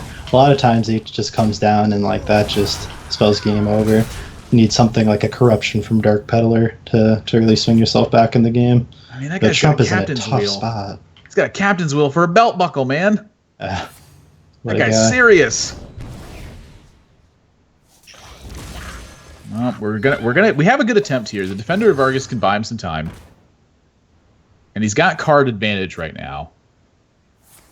So we'll see if that's going to be. Oh my gosh, that is a huge draw. My shield for Argus. I'm surprised he didn't think about whether he wanted to taunt up the 1/1, because you could have taken that trade and then taunted up the Argent Squire and the 1/1, and it just makes that 1/1 more useful. And also the other thing, it protects Sea Giant for something like PO abusive, so then he can't really get that efficient trade. So I honestly would have liked to see that taunt come down on the 1/1 there over the Sea Giant. Trump's got the Leroy, but this Sea Giant is going to rain terror. I don't think Trump's got a way out of this game at this point. Especially Leroy. Leroy is just such a dead card in this situation. Definitely want that card when you're just finishing the game, and Leroy from behind is just never good. Yep, Sea Giant's got one more thing to punch here. And that is the game. It's not over just yet, but I mean, look at the board state. How does Trump come back from this? Yeah. Something like Ritual into like Gormok would be the way to swing back into the game. But even if he gets that 7 creature Ritual right now, he still takes a bunch of damage. Flo takes some good trades on it, takes an Imp Gang boss trade. Still wouldn't be good enough. Oh, those aren't very good. That's going to do it. Trump's going to scoop it up. Yo, it's Flo. big draw with that Forbidden Ritual. Goodness gracious, Sea Giant's good. Yeah, we definitely see that. He was probably favored in that matchup because usually the lists with Leroy probably don't run Sea Giant most of the time. So, like, the list with the Sea Giant's probably just going to be better than something like Leroy, which is just more often going to be a dead card. Yeah, just looking to build big board tension. And like you said, Sea Giant Soulfire is a major swing turn. And Yoet's Flow had it all that time. So Trump drops game number 1. We'll see how he wants to take on the next 2. But when I see that Sea Giant build coming through, honestly, I may start to speculate that this could be mid-range Shaman, because if you're going to have the Sea Giant build a Zoo, you're obviously wanting to favor the mirror a lot. And so because of that, you want to have a Shaman deck that takes on Zoo a little bit better. And I feel like the mid-range Shaman versions fight against Zoo a lot better than the pure aggro ones do. I agree with that for sure. So, aggro Shaman definitely does worse against I can't even speak against Zoo. Yeah, so Yoet's Flow going to go with Druid here, looking like Yogg with that Violet Teacher, and Trump copy a Lightning Storm with Argent Horse Rider. I've seen a lot of Lightning Storms creep into the Shaman builds lately, again to try to fight the Zoo matchup a lot more. Chalky was running a very similar style of build earlier this week, and it didn't have too much success for him. Talk to me a little bit about Lightning Storm in this matchup and the real purpose it serves. Yeah, so a lot of people have started teching the one Lightning Storm because aggro Shaman and Zoo are becoming that popular that people just wanted to just have another tech card that's really good in the matchup. The other thing about aggro Shaman is a lot of times that 30th card isn't very good. Sometimes it's Flame Juggler, so just having it a card, just be Lightning Storm, which could really swing those matchups, is just going to be often better than just playing a Flame Juggler. Yeah, no 2-drops for Trump. He's gone for Pass into Totem, and I'm curious if that's affecting the way Yoet's Flow is going to think about this game. I mean, I imagine at this point he's got to be thinking this is mid-range Shaman. Not only that, but he's like, this is Trump. Trump likes to play for value. Mid-range has more value than aggro.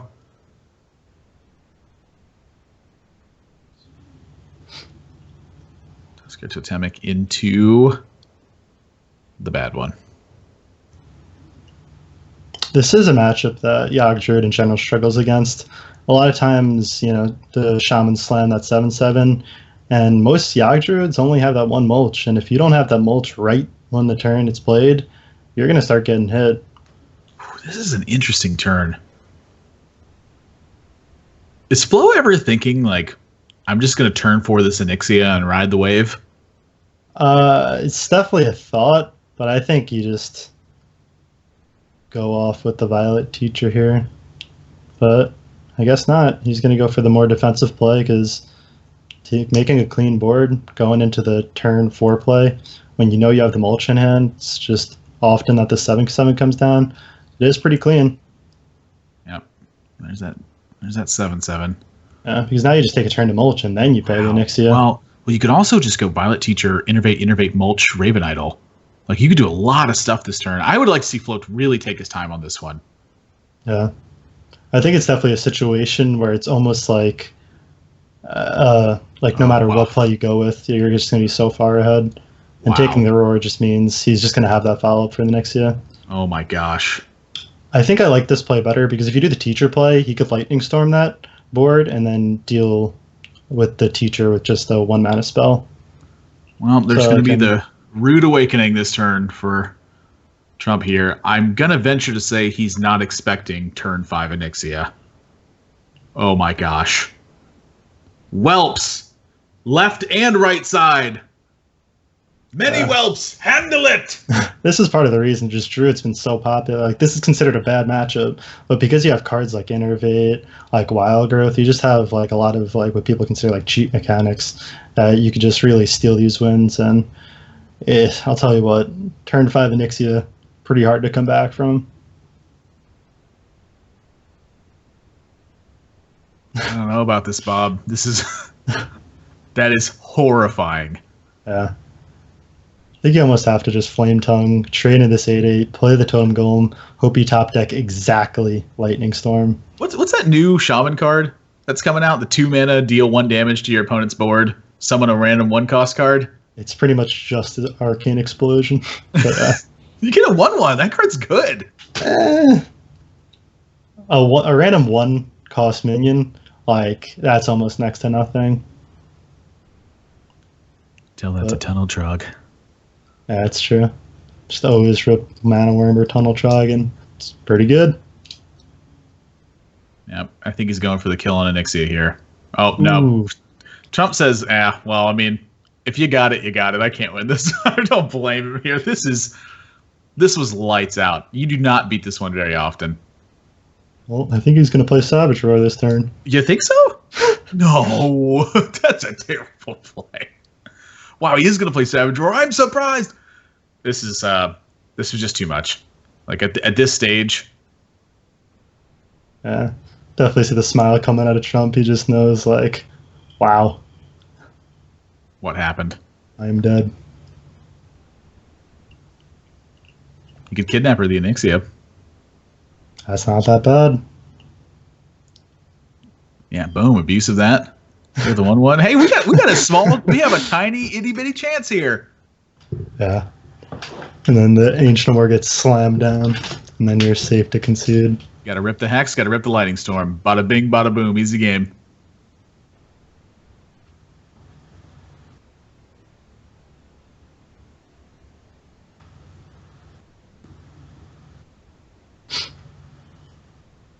Well, Argent Squire is not quite Hex. Well, we could still double Rockbiter. Huh.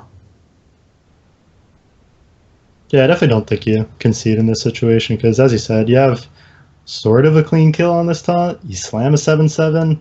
You hope their hand is double Wild Growth, and I don't even know what else could even be dead. But Another you hope it's real Innervate. bad. Yeah. A Yogg? I'd be pretty Yeah, happy if I find a Yogg Yogg would right be now. pretty dead here. Yep, there's a 7/7. There's a 3/4. So close and so far away at the same time.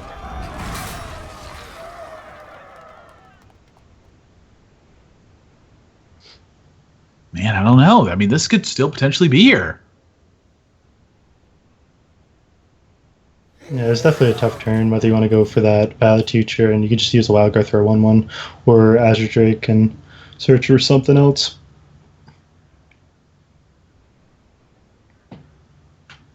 Feral Spirit? I mean, Feral Spirit looks like a good draw here. This is tough. Yeah, but the problem is, like, Shaman's at 7 HP, and they cannot, like, use this damage to push face. It's not like he's going to be top decking lethal next turn. Like, even if he could play the Doomhammer and the Rockbiter, it wouldn't be lethal. So when Shaman has to play on the defensive, it's just not going to be very pretty.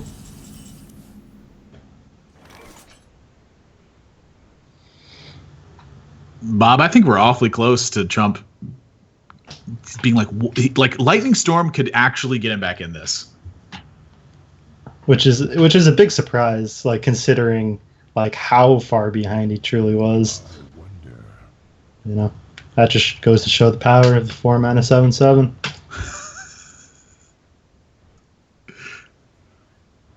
The old Flame Wraith Faceless.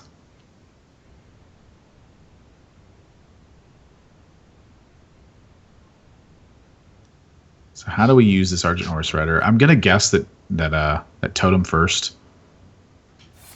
It's gonna be the thought here. Okay, so what are we looking? We're looking for taunt. We're looking for healing. We're not looking for spell power. Always little time.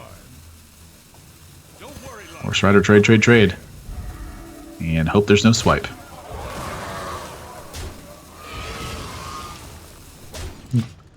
Well, he's dead to swipe anyway, so I guess this makes sense. Kills him to now he's dead to Savage Roar. Savage Roar.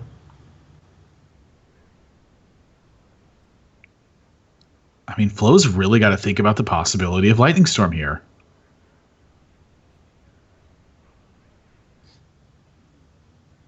Still think he just put up scenarios with taunts. Like, if he has the Lightning Storm, then it's really rare that he has lethal. But I'm really surprised that he's going for this Wild Growth here. I guess he knows that he has a lot of outs in the deck left. Oh, Azure Drake and Living Roots. That's enough. That is one of them. Wow, flow. I mean, Trump was actually on the verge of recovery here. Because the other thing you had to think about was Doomhammer Rockbiter. I think that influences a lot of his play there is to go for the kill, so that way there's not just burst potential from hand for Trump. And so take second game. Honestly, I'm really surprised it was as close as it was, or seemed as close as it was, with a turn 5 Anixie and a turn 6 Savage Roar. I mean, you almost never see a recovery after that, unless it's just the Anixie gets checked that turn. Yeah. Despite Trump not trading to that 1/1, like, although that like did deal the point of damage for lethal, I definitely don't think it was a misplay because it's just another case of just him trying to actually play to his outs. Yeah, I mean, Azure Drake Living Roots is that's a tough one to think of when you're in that moment. And again, I don't necessarily think playing around that is better. I think that pushing the damage and making Flo be in a spot where he's like, man, if he's got Rockbiter, Doomhammer, and a burn spell, I'm actually dead. Like that's a big deal. And so Gormok actually is in Trump's list. I'm pretty surprised by that. This is a card I have not seen in Zoo in up to about a month at this point. Yeah, I think a lot of people have figured out that in the current build of Zoo, just a lot of people are more in favor of just running 2 Dark Iron Dwarfs and have found that's more consistent. Yep. So Aggro Shaman for Yote's Flow, it looks like Tunnel Trog, Flame Tongue Totem being a big tell there, I'd say. Yeah. So Manatide. Oh, that has shown that it is most definitely mid range. No one's teching in that Manatide. I'm going to tech it in. I'm going to tech it in literally right now. Just a boom! Just hit #1 legend with Manatide Totem Aggro Shaman. You know, you could easily do it. Just got 29 good cards and Manatide. Yeah. That 30th card that's Lightning Storm, Manatide Totem. Not Ancestral knowledge to make sure I can draw immediately looking for the burn spells. No. Just going to protect the Manatide Totem. It's like a life tap. It's not that bad. Reduces the things from below. Oh, there's the Hex.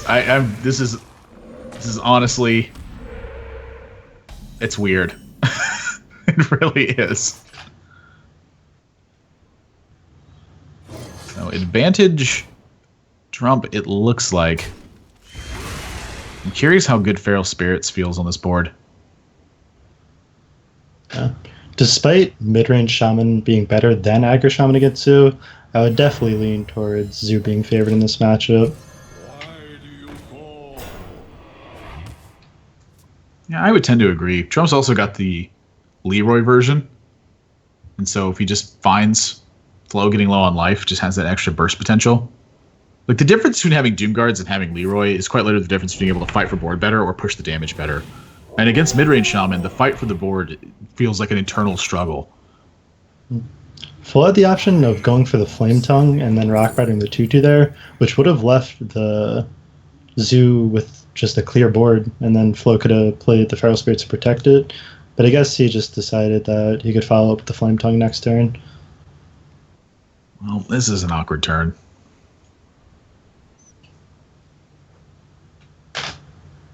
Yeah, Feral Spirit's really good here. So many possibilities. If he Soulfires, is he giving up too much? Yeah, If he doesn't I think. Soulfire, is he going to lose the board? This is a tough call. Yeah, I think the Soulfire just isn't good enough here. It's like the trades afterwards wouldn't even be good. Like, would you bump the Voidwalker and trade off the Wolf? Like, that doesn't look very good.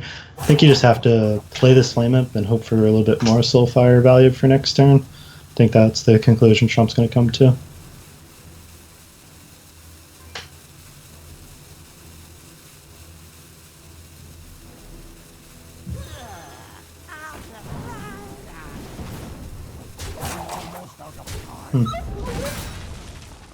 I'm surprised he went for the bumps there.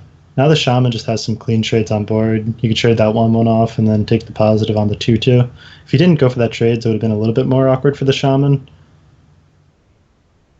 Yeah, because in that other situation, well, how does it look if Flo has a buff from hand, though? That's a situation to really explore, too, is how often does Flo have a buff? How often does that buff make the situation even worse for you? Like, at this stage, I don't feel like that Flo's committed from doing anything from hand. But does it end up worse if he has a buff? Yeah, and the other question to ask is, are you in a position to play around that buff? So you opted to go for the lightning bolt over the rock biter here, which is a little bit interesting. I think I like the lightning bolt a little bit more.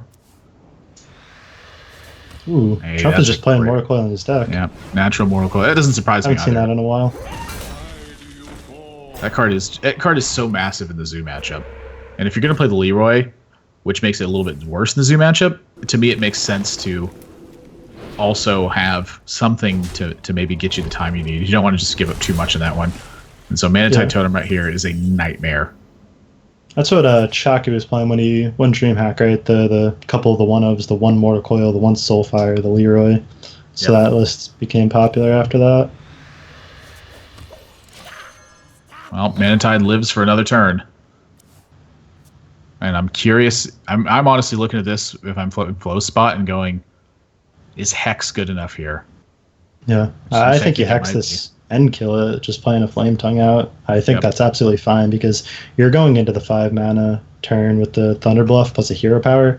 That means you would have 2 of the totems on board, and they're pretty good totems too. It's going to opt for Totem here. I mean, I'm hexing this 100%. Wow. Is he thinking about double Flame Tongue? Okay. I don't like this as much because now you're setting up your Manatide to die to the 1/1. Yeah, but he's just thinking he does now have more minions on board to go with the Thunder Bluff, and that is pretty relevant. Is that worth giving up the card draw?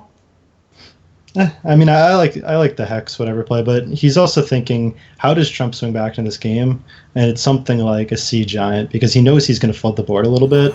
So if he has that hex for the Sea Giant that's possibly there, he might be thinking that he can't lose because he knows he's in a very good position. Yeah, those are good points.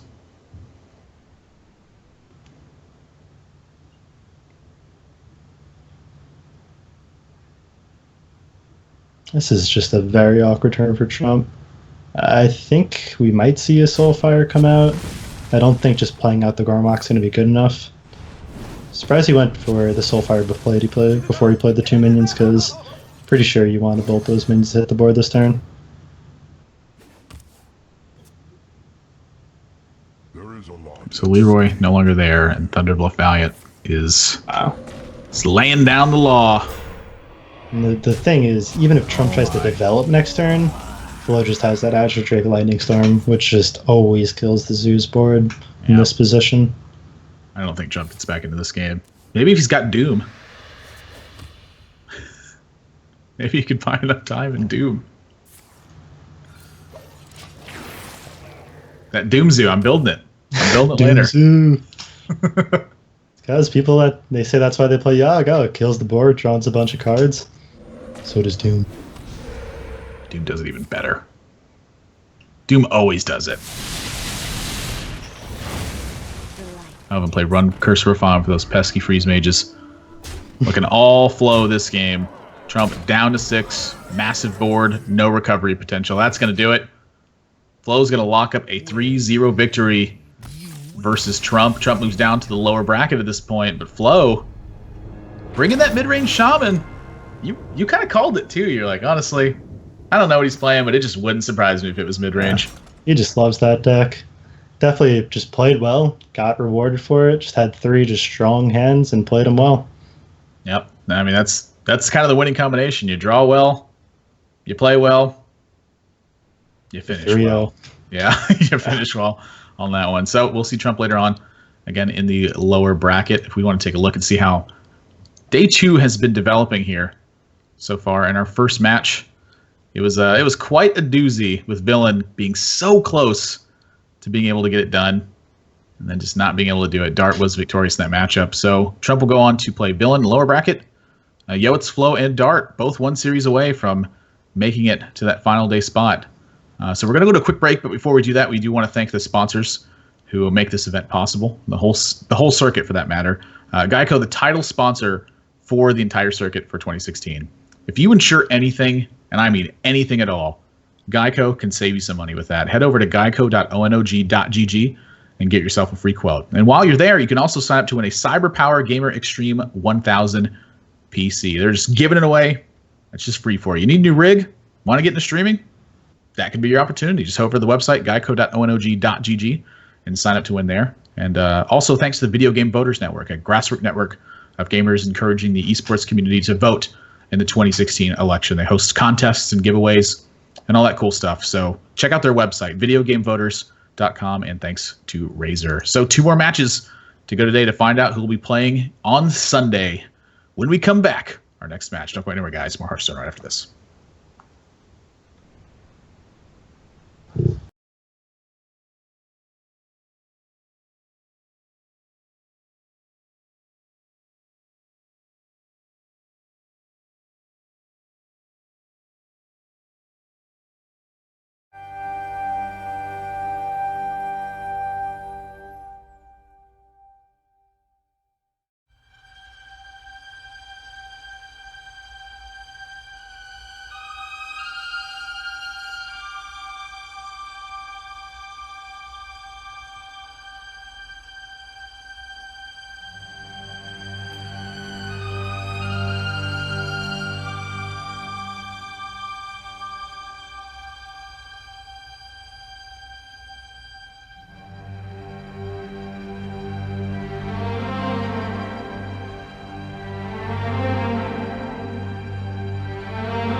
Welcome back to the One Nation of Gamer circuit in 2016.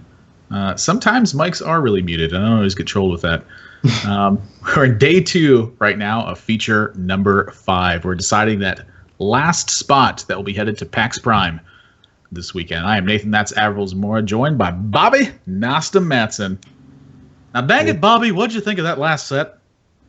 That was a quick one. We just saw, how powerful the good decks could be when they just draw well. You saw Sea Giant come down to close out the first game. We saw early Nixia. And we saw just the power mid-range Shaman just be able to punish Zoo. Just being able to do mid-range style of things. Yo, it's Flo. We're going to be playing the upper bracket first to decide our first finalist. He's going to be taking on Dart, who, despite in Game 4 having a bad matchup with his Rogue versus Freeze Mage of Villain, was able to be victorious in that game. This one looking like it's pretty interesting. Dart chose to ban out the mid-range Shaman and leave up Warrior. Now, call me crazy, but I feel like Rogue does pretty darn well versus mid-range Shaman. Yeah, I think what happened was he might not have been able to catch that it was mid-range shaman. So I think if he had the knowledge of that, I don't think the ban would have came out on it because Rogue's pretty good against it, and Dart definitely how his lineup's built. He has a weak point against Acker Shaman, so Yeah. Could also just be defaulting that strategy too. Like, well, I built to ban Shaman, I'm just going to go ahead and ban it. And in this series, we're going to get a glimpse of what Flo's Warrior looks like. Warrior has been banned away from Dart, which is just not really a surprise. I think Warrior is just far and away one of the hardest decks to predict right now, if you haven't seen a game from it, as well as its power level. So we're going into game number 1. Flo's going to be on that Zoo Warlock. Dart bringing that token Druid Yogg build, and that's a pretty saucy opening hand for Dart. So we definitely saw Zoo struggle in the last series. One Zoo has to win in the mirror. Besides that, just lost all the other games. Dart doesn't go for the turn 1 Violet Teacher here versus the Voidwalker opening. I don't know about this. This was like an opportunity to like really put Flo to the test on having an answer to this. Dart chooses to go for Raven Idol on turn 1 and played a little bit slower. I don't mind this mostly because think about how bad of a spot you're in if the Zoo does happen to have that PO. I guess you do have the Thaunos to cycle for the next turn, but if he's just going to play out Teacher out this turn, then I definitely would have played it turn 1. I think if you're going to hold that Teacher turn 1, you're going to wait for a turn 4 swing turn. Like, so say you swipe and then try and make a Teacher board. Yeah, I'm just going to innovate it on turn 2, so saves himself a coin. And I would imagine that Flo's got that Abusive Sergeant in mind to take care of this Violet Teacher, and it's still a very heavy sacrifice. But he's got another Voidwalker to back this up. But Dart is going to be back in the same situation. I mean, it looks to me like you could potentially coin out another Teacher here.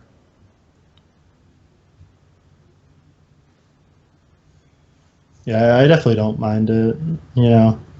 Some of the buff cards are pretty good here. Like Defender of Argus is not that bad. Like I gotta wonder if Flo is considering his position for Defender of Argus because I think he would have wanted the Ardent Squire to be next to the Abusive. Yep. Wasn't ready in hand. Played a little bit fast. Well, that's a way to kill it. I mean, you got to get a little lucky, but that Violet Teacher is terrifying right now. Yeah. I think he's got to go for it. I agree.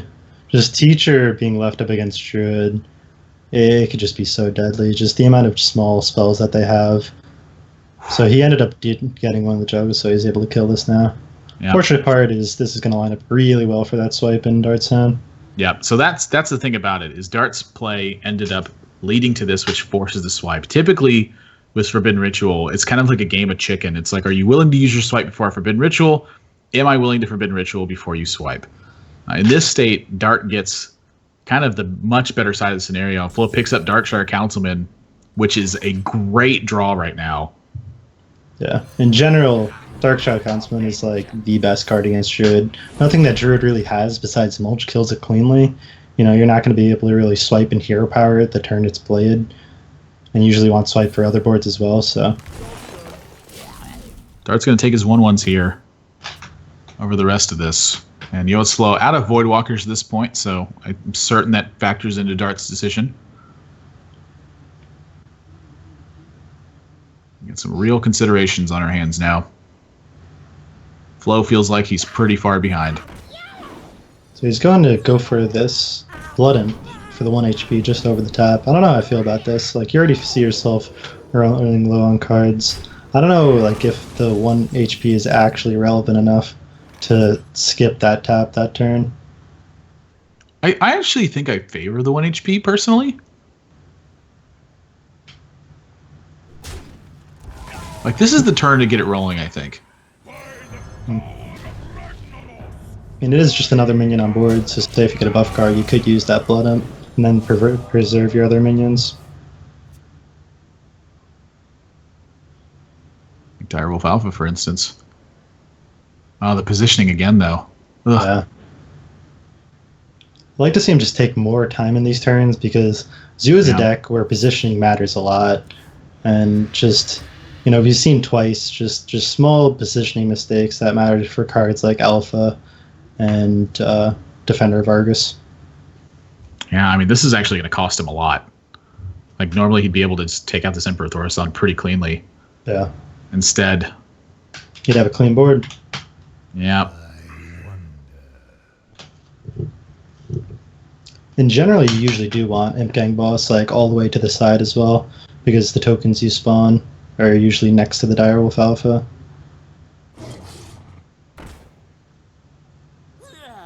Well, the game plan has been altered. Going to the dome. And wow. This is not good for Flo. Yeah. I think that might just be game. I don't know. We did see, a very, very strong opening from the Druid, and then Trump almost crawled back, but I have to tend to agree with you that this is just such a strong position coming out of the Druid.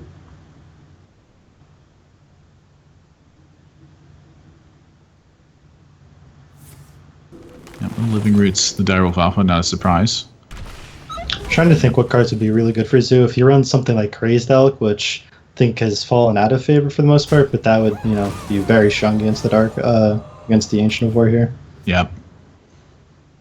Black Knight would be all right. I'll tell you what. If Flo was playing the Doom version, he'd have a good way to win this game. That's true. Man, honestly, the more I'm thinking about it, I actually don't think it's that bad. This cast is now just a Doom Zoo cast where we're just trying to convince the viewers to go play it, so then we could play a real deck and beat them. Just cut one card, put in one Doom. That's it. My shield for Argus. I'm a big fan of the non-real decks, so just trying to buy time. That's going to be a third Emperor activation for Dart. I mean, I'm looking at the scenarios, and just how do you lose from there? You can honestly just buff with scenarios. And you get Sylvanas and Azure Drake next turn. Yeah, I don't mind the buff. Saves the Emperor. Get the 4th tick. The elusive 4th activation of the Emperor. One of my favorite matches ever was watching Era play a Duplicate Mage. And he activated Emperor 6 times in one game. And it's not because Emperor lived for that long, it's because he made 5 extra Emperors. Yeah, I remember that deck. That deck was brutal to play against. Used to just play out Big Game Hunter, that would get duplicated. Just felt like they always had the answer, and it just never end. Well, a way to kill the Ancient is now present, but Sylvanas is ready on board. Didn't get that elusive 4th Emperor activation, though. Bloodim's pretty good versus Sylvanas activation? Huh? Oh my gosh, that is a huge draw for Dart. Lock it up and throw away the key, boys. Yo, its Flow is not gonna win. Dart could even just be in the position, he could go face here. Just doesn't matter. It's pretty much just ending the game faster. Trade's probably a little bit better, but both of them just always win the game. Base is way better. Yeah. I mean, he's at 6 now. Yeah. How does he win now? Yeah. Plus it speeds it up. We're definitely seeing Zoo just tend to lose in what is considered favorable matchups, and it's just becoming the case where Zoo's just not actually as good as we think it is in these matchups, like Zoo vs Druid, Zoo vs Aggro Shaman. Like, the present's really not that high. Yeah, that's the thing about it is I feel like Zoo is kind of in the new spot that old Druid was, where it didn't really have any bad matchups, but none of its matchups were like particularly good. It was just a safe pick because you knew that about half the time it was going to pick up a win. And a lot of times that was better than just playing a deck that could potentially be a big liability versus a lot of your matchups. If your opponent brought the right lineup, they could just destroy Druid back then. Destroy something else back then. With Druid, it was never the case. Druid always had that potential to just have a strong curve, roll into Force Nature Savage Roar, and blow you out of the water. Zoo's kind of in the same position where it can open up extremely well, have the right combinations of buffs, and you look at the board and you go, wow, I can't beat that. It's I totally agree with you. I feel it's more of a safe pick right now than sort of a dominant deck, but I think that certainly puts it in that range where it's very pickable over a lot of the other decks that people can bring. So, Dart on the board first. Yotes Flow is going to go with his own Yogg Token Druid here, featuring Onyxia. New album drop in 2017, Hollow. Dart's going to bring out the Rogue here. And this is a matchup that I'm really curious about. Who do you think's favored in this one, and what's kind of the difference? I mean, I would definitely put the edge to Rogue, especially when he has Dark Iron Skulker in the deck. That helps so much against Token Druid. But usually, just Druid doesn't really have an answer to like something like Auctioneer Conceal. So unless Druid really hits that ramp or like makes a big board with, say, what's the card that gives it Death Rattle? Jeez. Soul of the Forest. Soul of the Forest. There you go. Sometimes you just forget. I remember way back in the day, I was featured on one of Chan Man's shows called Pro Corner. We were talking about Druid. And this Druid deck in particular that I had built featured a copy of Soul of the Forest. And everyone called me crazy. And I was like, no, here's what you do. Going into turn 9, you Soul of the Forest, the 2 guys you have in play, and you're always set up for Force Nature Savage Roar. And they're like, that's crazy. Like the very first game we played, Soul of the Forest. Soul of the Forest going into Force Nature Savage Roar. I was like, wow, this is great. We don't have the luxury of that combination anymore. It's a lot harder work now. Now we got to do like Wisps of the Old Gods and Violet Teacher shenanigans. It fell out of favor when everyone else was just playing Druid, though. Yeah. Violet Teacher Backstab, the play for Dart here. Is this better than just Backstab SI7 Agent?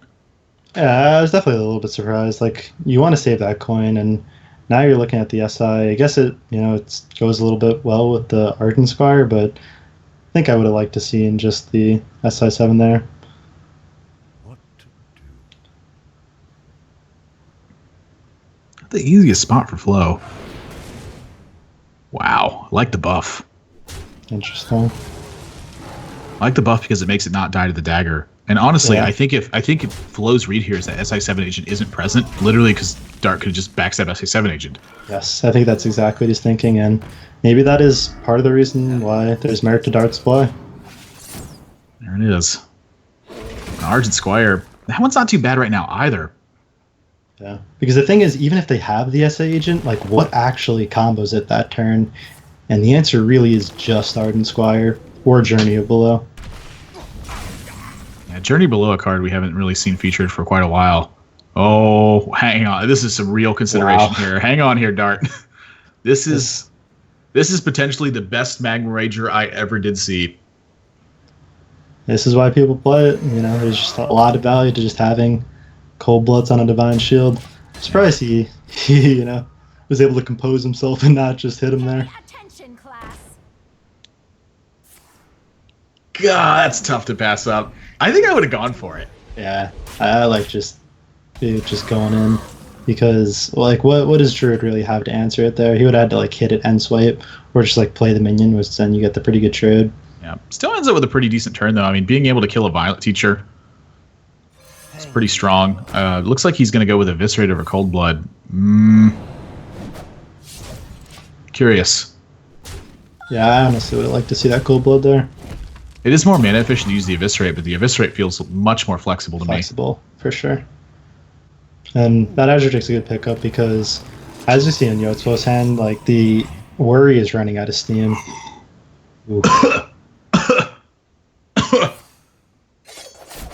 That's a good one. That's a good one. Yeah, that's a good top deck.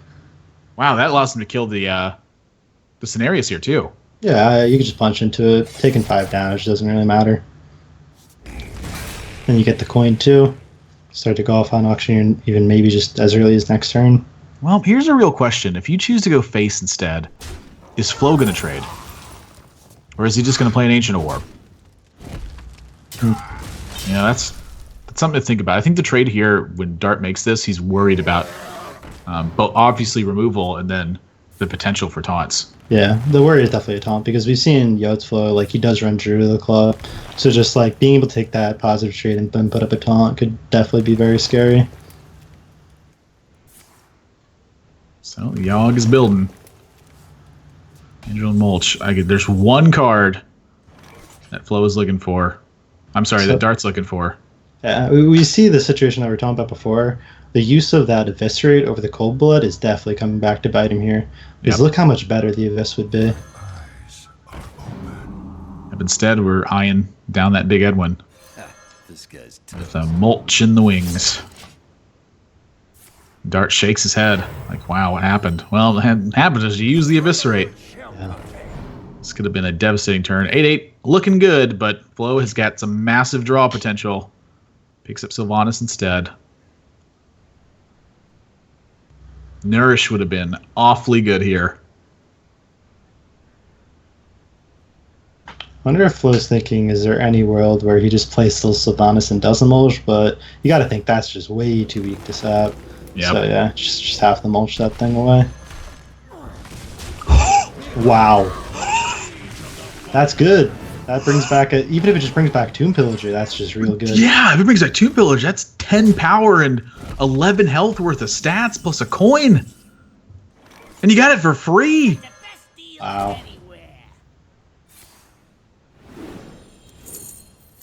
That's crazy good. Not only that, but he's got the sap on the Fandral, push 7 damage. I think Dart might have just won the game. Yeah, he climbs ahead this turn, and even if Flo finds that answer, then the Nizat's just coming down, and then what do you have to answer that? It's got to be Yogg, right? Well, there's always that hope. But that Gatzin Auctioneer, it's going unchecked this turn. Yeah, and your best answer to this is just playing Sylvanas, and that is not pretty. Yeah, I mean, I'm playing the Syl Fandral and hoping. I'm hoping the Fandral just absorbs a hit. Yeah. That's what I'm hoping. Shadow Strike waiting. Second Cold Blood, Eviscerate. 7, 11, 12, 7, 11, 15, 19. I mean, this is 19 damage. 20 if you count the dagger that Dart has. I have no time for games.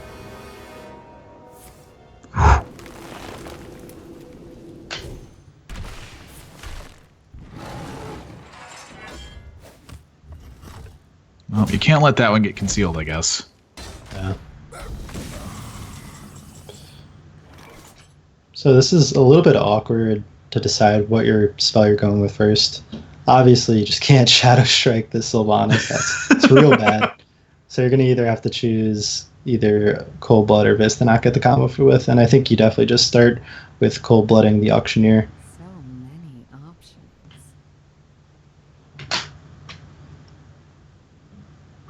I don't mind even maybe Off.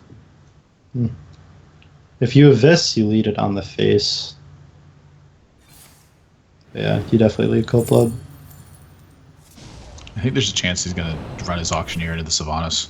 Yeah, I agree. What he was gonna do. And I think you cycle this Vis on face. Yeah, I would do that as well. I would do it mostly because you have the Shadow Strike in hand for a minion, and plus you're pretty locked into the N'Zoth play a lot of the time because what is Drew going to play that you're going to have to react to? Well, Flo's going to go for the Fandral here. Let's see how Dart reacts. I mean, I gotta believe this is just N'Zoth. I'd even start punching with the dagger too. Yeah. I don't know, he might be thinking that if he deals with this Fandral, he can't lose, because he doesn't know for sure that Flo isn't running something like Wisp the Old Gods, but could just blow him out with Fandral, so Gosh. if he just removes that risk out of the game, he might think he just never loses from here. I don't even know if he needed to conceal this turn. I think it's good, but yeah, this is over. Flo draws the worst card in the deck. Auctioneer's in play. You definitely don't concede, though, because no matter what, you still have Yogg in there. You're at 10 spells right now, and it's going to be at least 12, because you would obviously play the Innervate to juice it up a little bit more. Yeah. The one downside of having Yogg in your deck, you can't quit.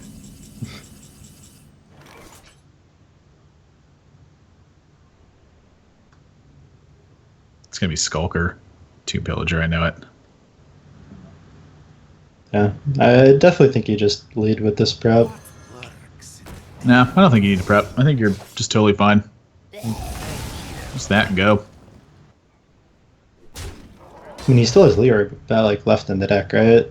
If he starts cycling towards it, if he plays one big minion, you have this app. I just don't think this at this point in the game is ever landing on a minion.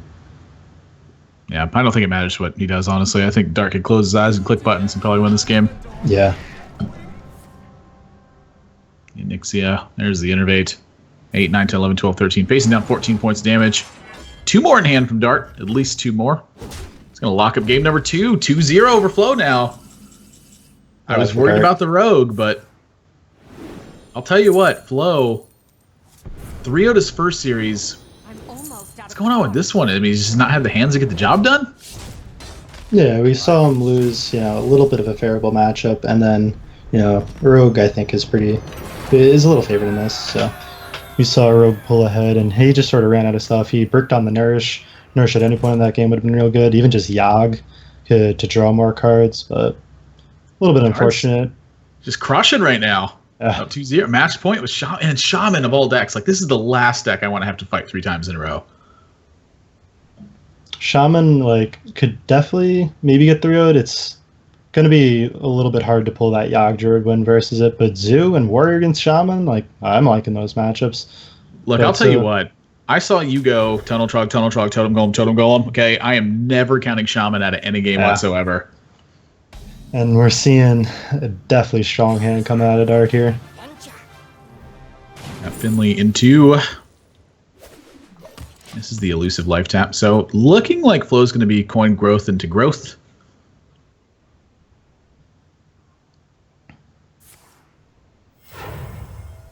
We're off to the races. Is Tunnel Trog and Sir Finley going to have a tea party? Or is Flow going to be the raid boss? Is that me? Or I feel like every single time I play the 7/7 against Druid, I'm just like, they only have 1 mulch. They probably don't have it.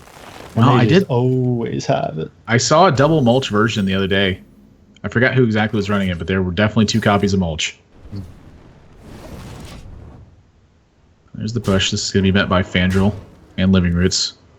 I imagine you point the Living Roots at the Totem Golem.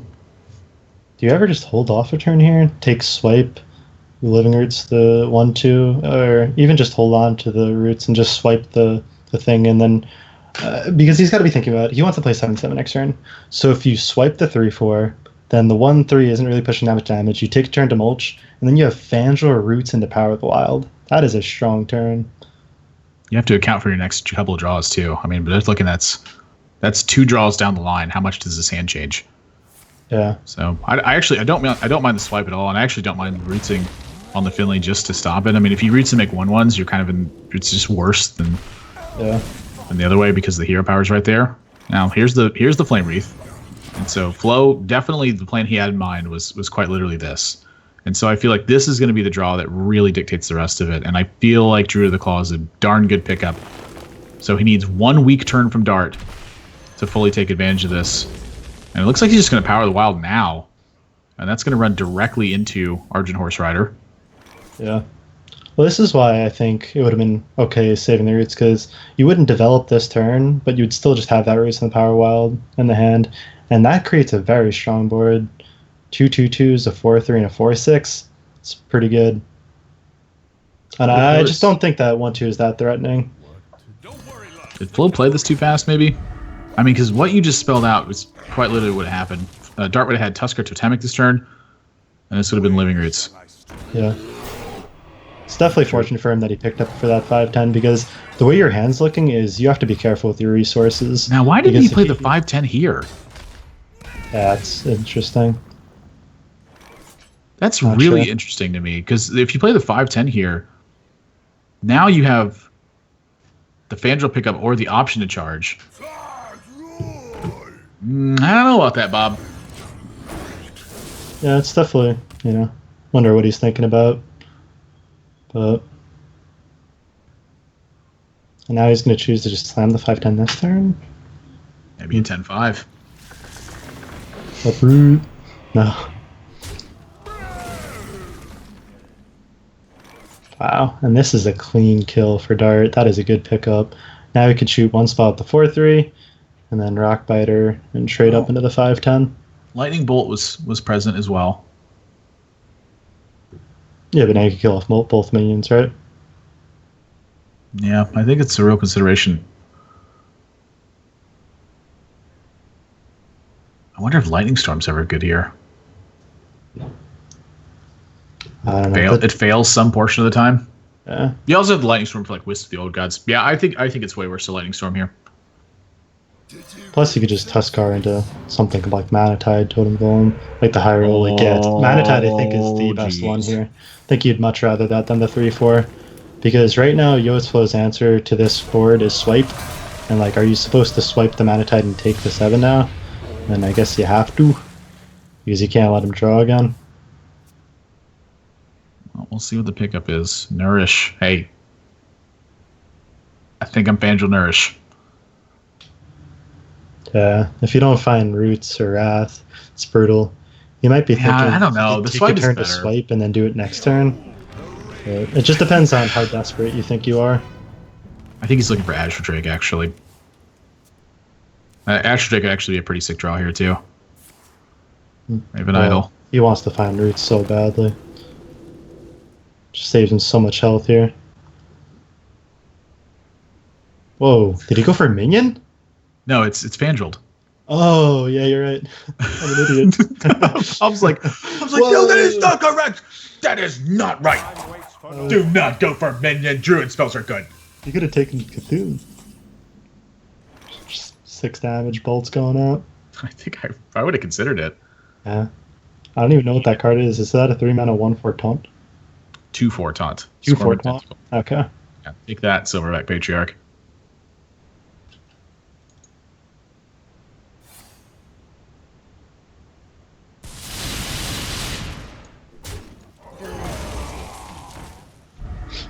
The light protects me.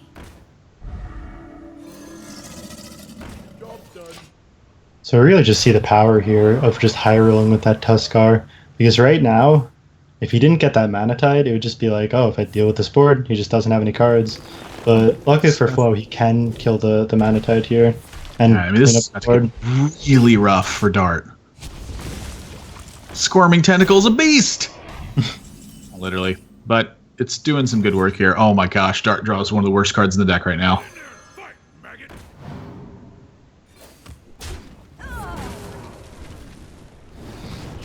Well, the push is still there, but yeah, if he finds Doomhammer, he's still just varying this game.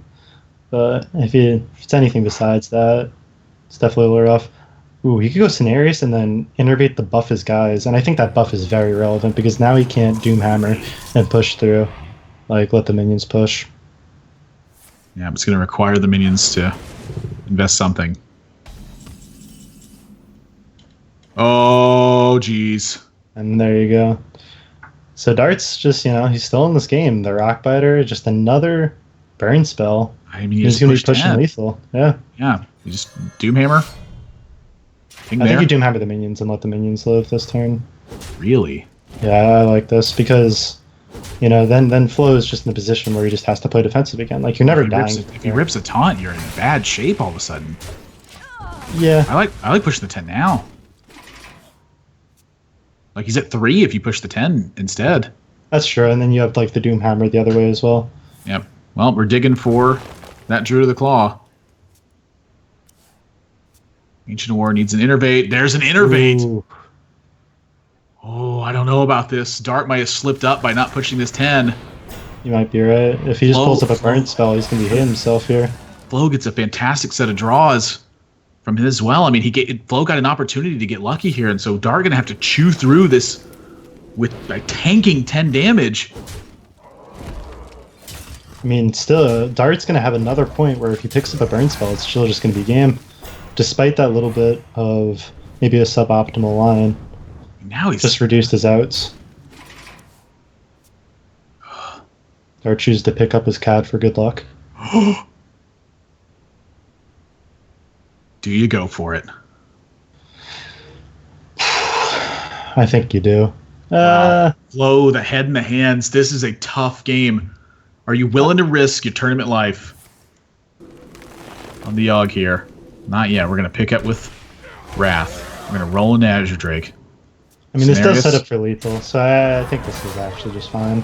He Okay. needs just, like, I mean, a lot of the Shaman's deck is burn, obviously, but if you could put yourself in a point to have lethal and just put them on Dart exactly picks one up the draw, lava but- burst, and that's going to do Yeah. it. Dart's going to take the series 3-0. That was what a nail biter that one was. Honestly, I think not pushing the 10 damage is a bit of a slip up. You put yourself in a position where, sure, a taunt is going to hurt against you and make you draw a burn spell, but the other way, you don't have to necessarily draw a burn spell. Yeah. And like a small taunt is going to get in the way at that point. I don't know. It may have just been the same thing either way. It rolls down to whether or not Flo draws a taunt.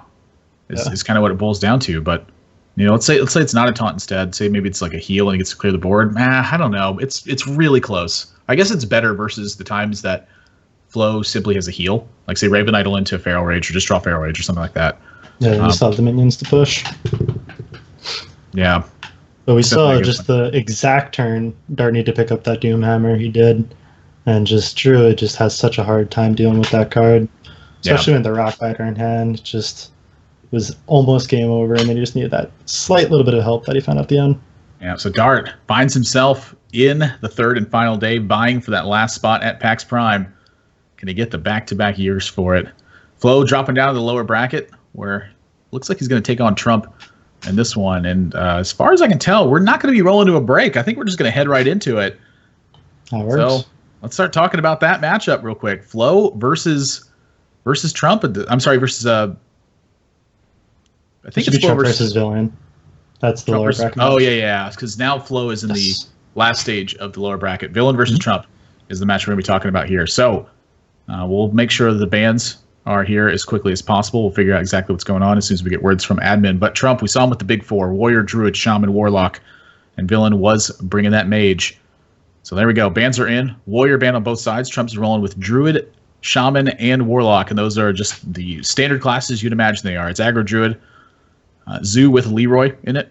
Didn't appear to be a Sea Giant. Yogg Token Druid. Villains got Freeze Mage, Shaman, and Warlock. Let's talk about this Freeze Mage for a second, because I feel like this is really the key to focus on here. Freeze Mage, notoriously good versus Zoo. Trump is running the Leroy version of Zoo, which the reason that deck kind of came around was partially because of Freeze Mage. How does that matchup change from the Sea Giant versions to the Leroy versions? Do you take more risks and be more aggressive? Or are you looking to power overwhelming just in any spots you can fit it in? How's that one working? I definitely think that when you do have the charges like Leroy, it just increases your percent by so much against Freeze Mage. Like if you have like no charges in your deck, like you almost never win. But if you have Leroy, you could definitely choose him out by say like PO Leroy on like say like turn 5 for an early pop if they don't have the Nova Doom. So it's usually just like the pure aggression coming out of Zoo that beats the Freeze Mage. It's not usually the long games. Yeah, we saw Villain navigating the Freeze Mage matchup pretty well, but you had mentioned one turn where he played Emperor versus Dart's Rogue. Dart had a 3/3 Violet Teacher and a 4/3 Dark Iron Skulker, and Villain was at 27. And you said you wanted to kill the minions and forego the Emperor. He ended up going with the Emperor, and then later on didn't have the discounts on Alex Strauss and Frost Nova available to play both of those in the same turn, which kind of cost him a lot. So curious. That little bit of difference makes Freeze Mage so tough to navigate. It's actually one of the reasons I think I've traditionally stayed away from the deck, is because I think it requires an incredible amount of expertise to be able to navigate it. Like that play right there gives up percentage points. Yeah, and the people that do play Freeze Mage, dude, they are very, very like critical about other people playing the deck too. It's just like all the Freeze Mage players have a lot of pride. They're just like, I'm the best. But definitely a deck with a lot of skill. When you're the GOAT, you're the GOAT. It's a tough one. I enjoy playing it, but I'll stick with my Raging Worgen for my combo decks. Love that one's really tough. That deck is hard to play. If you guys been looking to turn up the heat on yourselves in terms of seeing what you really got, fire up some Raging Worgen Warrior and wait for that. The first 25 games you're gonna go, I'm stupid. I don't know what's happening. Like that deck is hard. I was probably 100 games into it and like still missing really awkward lethals, like without having Raging Worgen, and like times where I could just like double rampage stuff and just attack their face and be like, wow, I guess this is just good enough. It's the like players a have pretty... Yeah. Players have green light. We're going to be rolling into it as shortly as possible. Continue your thought there. I was just saying it's like pretty funny on ladder how common it is that the Raging Worgen comes down and then they figure out that they don't have lethal halfway through the turn. You see a concede come out and you're just like, oh, okay. My favorite game I've played of it so far was against a Cthulhu warrior, and he had gotten to like the 60 to 70. He was in range outside of like full combo. So I go, I just got to go for it. So I full combo him. He goes, brawl. I was like, I just got to execute. I'm just dead. Let's tank up. Go. Yeah. I attack with Raging Worgen again. I say, go. And he tanks up. He says, go. I was like, wow, this Raging Worgen really got it done. It was like 100 points of damage I had to deal. Here we go. Game number 1. Villain's going to be on Zulok. Trump on that token Yogg build. This is a matchup where I'm curious about Wild Growth because, again, I feel like versus the aggro decks that Wild Growth's good, but not as good as Innervate. But with Coin, I think there's a lot of justification for keeping Wild Growth here. Yeah. We've actually yet to see Zoo win a game that isn't against Zoo. So that's another thing to note. The player who didn't have Zoo, the only one, Dart, just cruised on through. I mean, it was easy pickings for him. Uh, Never underestimate those med students. They're figuring out all sorts of science stuff. Figured out science. Is Zoo good or not? I don't know. Gotta ask Dart. So definitely think the flame is going to come down this turn. You just want to put on as much pressure as early as possible as Zoo versus Druid. Yep. Like, I know that the Squire doesn't get removed by the Druid ever, but it just doesn't push enough. It's not enough pressure. The thing about the Flame Up here is it is going to die to Living Roots. But with the time the Druid doesn't have Living Roots, that's where you're looking for. You're looking for anytime you can take a risk to get a reward. And that's exactly what Flame Up is. When your opponent doesn't answer it, Flame Up starts paying dividends.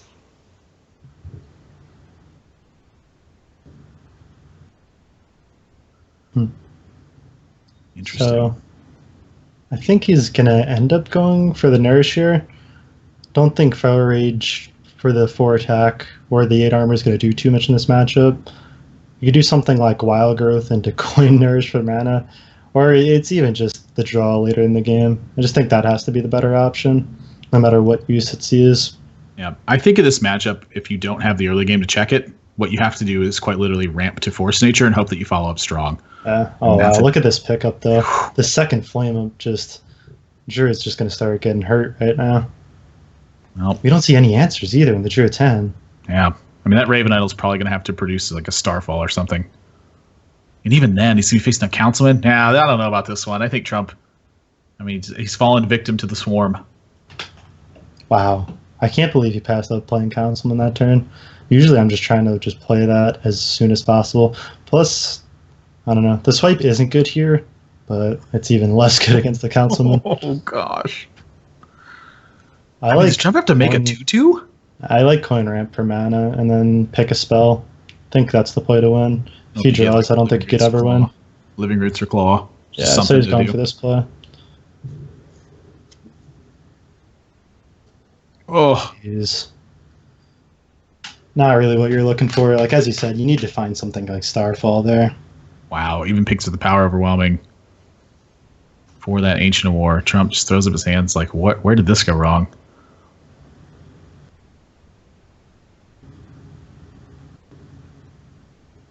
Yep, Trump down to 11. And has Trump had a game that's gone more than 5 turns? I don't think he has. I mean, it doesn't He's just seem gotten like beat it. down.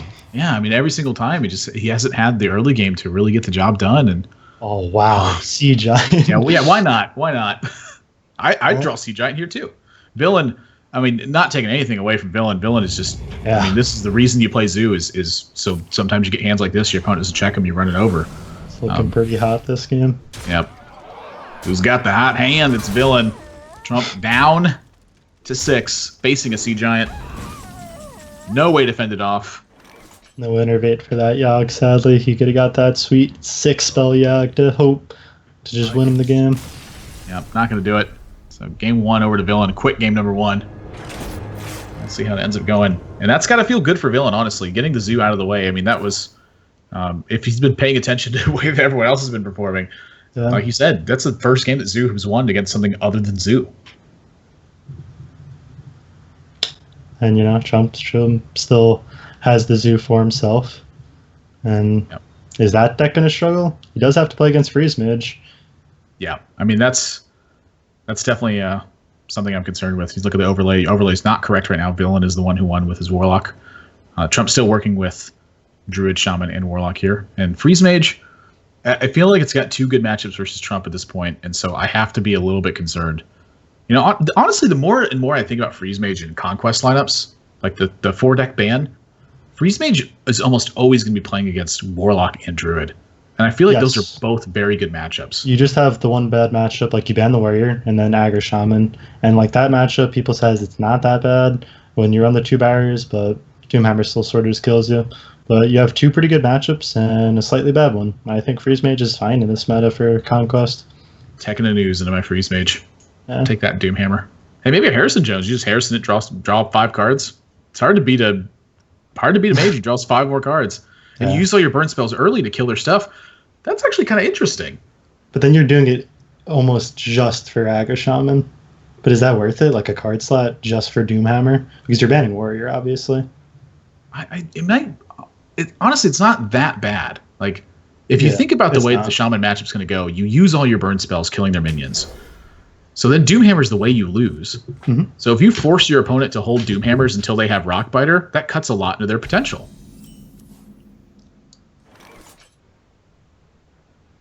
So Trump definitely looking for an Innervator Wild Growth off the Servant Idol. Yep. Wild Growth, I think, is a little bit better right now. I'll have to deal with Living Roots. Bob, I'm liking the ideas we've come with today. Doom Zoo, Harrison Mage, Harrison Freeze. That's like another Indiana Jones movie. Harrison Jones's quest to find the Doom. I was thinking Harrison Jones in the Icy Tundra. Nailed it. He's gotta wade through blizzards and frost tons of cold to get there. I'll tell you what, double Living Roots. I look at this for villain and I go, Lightning Storm doesn't look that bad. He's gonna agree. Hey, it's a 2-for-1. You get 2 cards for 1 card. Yeah, especially when you don't really have a play next turn. Like, if you don't do that Lightning Storm, what are you doing? And you just play the Trog, which you get to do anyway here. If he would have waited, could he have gotten that Power of the Wild out, though? Huh. Like, if he just totems there instead, Trump Power of the Wilds, gives them all +1/+1, kills the Argent Square, Tunnel Trog, Lightning Storm. That would have been brutal. I mean, now the Tunnel Trog looks awful. Yes, that Power of the Wild pickup was pretty good for Trump. But you still just play the Tunnel Trog. You just have to. Although it gets a positive trade, you use the Argent Square to clean it up. You'll slam the 7/7, and we'll get to see if for the first time they slam that 7/7, and the Druid does not have mulch. I'm feeling the mulch. He's going to draw it. They always do. Fandrel's a great pickup. Well, now I think the play changes. You cannot let that Fandrel go unanswered, so you're probably going to see just Tunnel Trog, Lava Burst go out this turn. But honestly, that sort of messes the occur, but I think you have to do it. Horse Rider is going to come down the turn after, probably, too. So that's a pretty good pickup. I'm going to be perfectly honest. I think the 7/7's a little bit better. Really? This is like the one turn where I feel like if your opponent nourishes, they have to have Wrath to kill the Flame Wreath afterwards. You pick up the kill with the Flame Wreath and roll through your turn. It's tough. That is tough. Trump, I imagine that charge is a real possibility here. Yep, going to take the value immediately. I like it. If he taunted or charged, it would be pretty similar, right? Actually, wait, no. Yeah, I thought he could play the 7/7 this turn. Yeah, if he taunts, he can run into the second Lava Burst. Yeah. And then you're suddenly taking 5 damage from a Tunnel Trog. Don't worry, loves. The cavalry's here. We'll see if villain wants to preserve the shield or have an extra body. Shield's the right call, I think.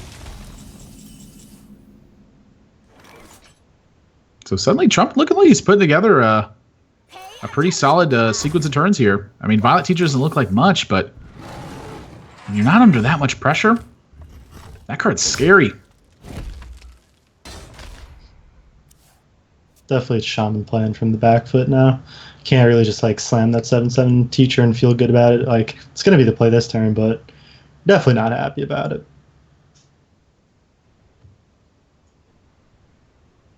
What about 2 7/7s? I'm pretty happy about that. Yeah. Fortunately, they can't come down in the same turn. I think what you said is pretty true, though.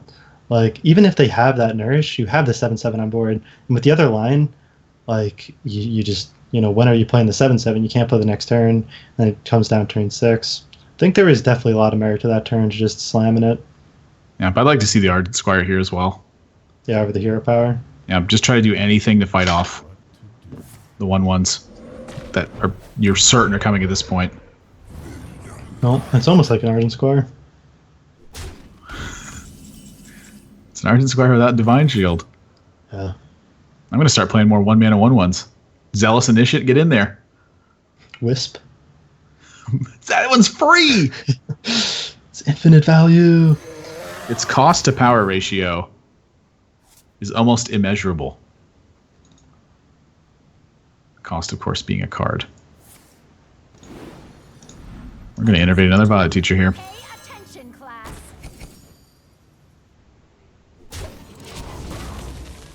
Goes in, attacks the 1/1 totem. And second Doomhammer is not a good draw. I'll tell you what, I think Villain's he's got to push here. Yeah, I agree. You just saw a turn. You just saw Trump take a turn where he didn't do anything to affect your board. He just developed. So second 7/7 in the Ardent Squire, and I think that's what he was thinking about with the totem, was where he fit in the Ardent Squire. So did get an extra totem this way. I mean, this is suddenly Trump's in trouble.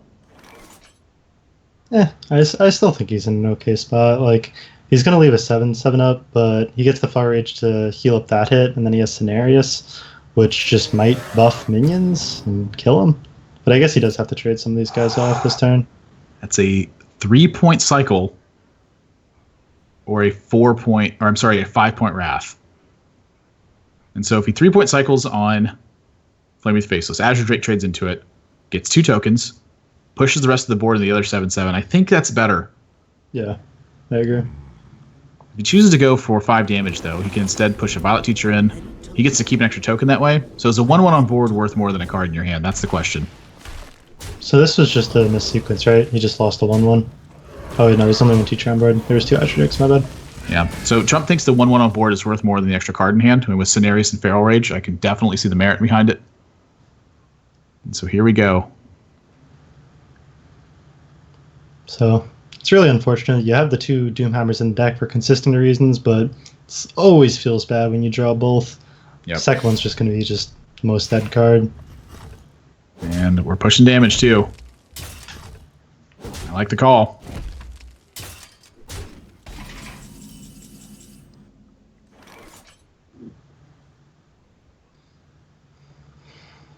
Lightning Storm Rockbiter. Is that something that Trump is going to be concerned with? I don't think so. A lot of the aggro shamans are just hacking the 1 Lightning Storm, and we've actually seen it this game, so don't think you're really worried about that. I think what Trump's mostly thinking about is double burn spell, because he knows he's been holding that left card for a while now. So if he's been keeping track of the hand, like, that card's just been in hand for a long time, which usually means it's a burn spell, but in this case it's just the dead Doomhammer. But I don't think healing up is that good, because although it plays around the double burn spell for a turn, like, you just start getting hit by Doomhammer again. I think this play is just a lot better. So the math here is going to dictate whether or not Trump trades off the 1/1 or uses the 4/4 body to do it. And I think his time to kill is about the same if he pushes the 4 or not. Oh my.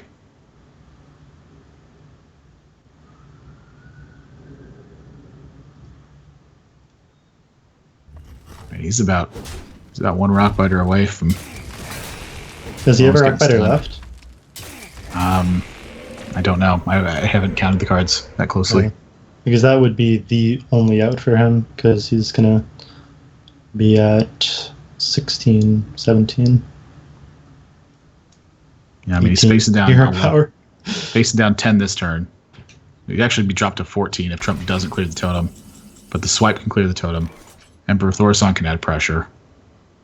Yeah, I mean, I think Trump always has lethal over 2 turns, right? I think so, yeah. Well, needs a miracle. That Feral Rage.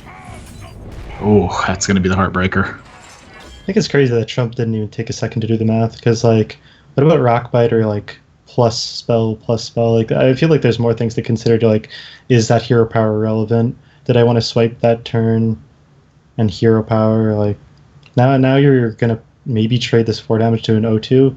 Probably not. Well, But you also have to worry about setting up lethal. I think his read is in a spot where he doesn't think Villain just has the burn. I think he would have seen the burn spells earlier.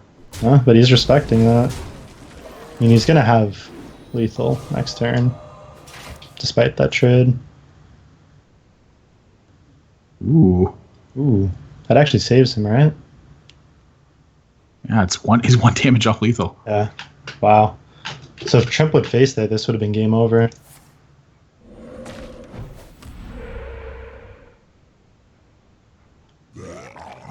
I don't think you play the Flame Tongue yet. I think if you play the Flame Tongue, you're giving up just that potential for a couple extra points of charge damage.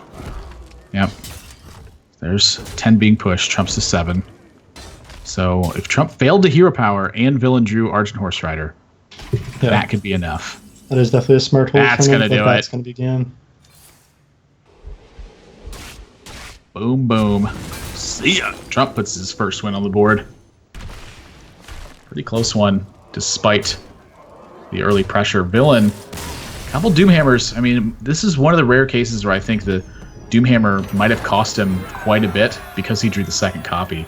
Yes. And that's sort of living and dying by the sword. I mean, the aggressive builds need to play 2 copies of cards for consistency purposes.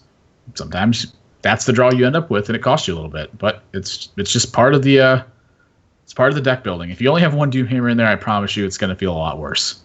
I feel like Aggresham's actually just been in a little bit of an awkward spot because they're favored against Druid, but then after that, a lot of times they flip the Shaman Mirror and then are unfavored against Zoo. So if you lose that matchup, which just happened, like Shaman could easily struggle from here. Yeah, I mean that's definitely a real thing to consider too. Is at this point, if he doesn't win the Shaman Mirror, suddenly he's looking at Zoo, and Zoo. While I agree it's not as favored as people consider it to be, you still don't want to be having negative matchups, and he still has the Freeze Mage left though, and that's going to be the big one for me. Is how does it line up in this one? If he gets the Warlock matchup, it ends up being good, but that's just totally it's decided by chance. Yes, this is an important flip on what matchups they get. You just have to hope you roll high here. Yep. There's really not much more to say about it. Now, the Druid picking up the win versus Shaman was really critical for Trump. Doesn't want the Druid to be having to face off against that Freeze Mage. So game number 3 going to be getting underway as soon as players are ready. So here we go. Man, this is an important one. The Shaman Mirror.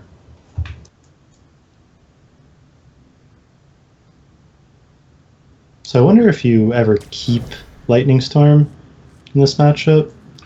Like, I don't think you do. Although it like helps deal with that early board. Usually Lightning Storm's like at its best case, you are even on board, and then you use Lightning Storm to kill their board to push your minions forward. Yeah. You don't really want to play it from behind. I am pretty curious about the card in the matchup because usually when you tech in a card for specific purposes, it's a card you want to keep, but this is one of those rare.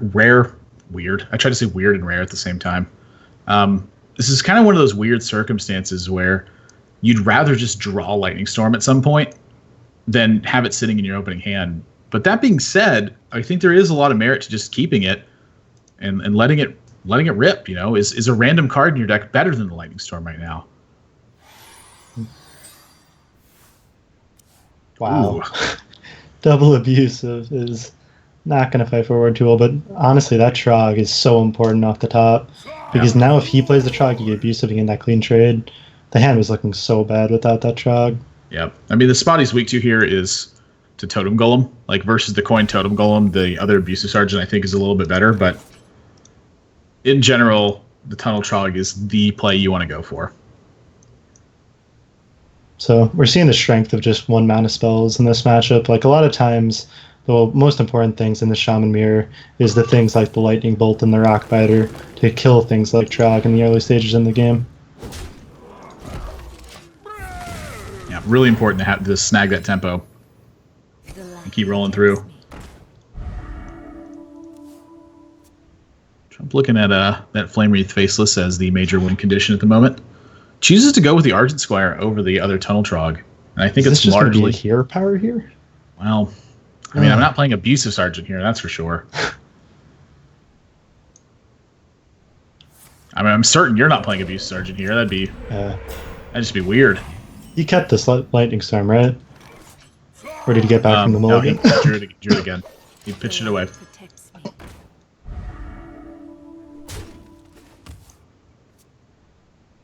So Trump with the slew of minions with the Abusive Sergeant to back it up.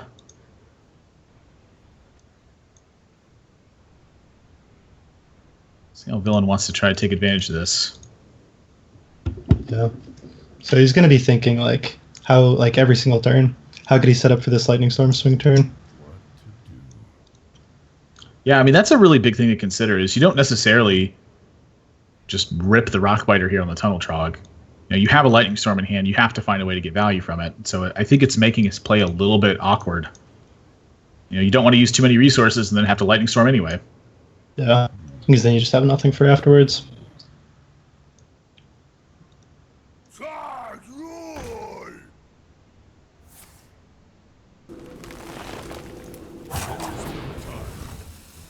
Yep, is going to go with the Rock Biter, though. Is he hanging on the Abusive? It just feels so bad right now. Yeah. I'm surprised he actually kept Abusive. Because, like, it's definitely good if you have Tunnel Trog. Like, that's a situation where I keep it. But I feel like cards like Tunnel, like, obviously Totem Golem's the best, but even just, like, the 1-mana spells you'd rather have, or even I would just rather pitch and even just get the 7/7. Even if my first couple turns are a little bit weaker, that guarantees that I have the 7/7 on curve.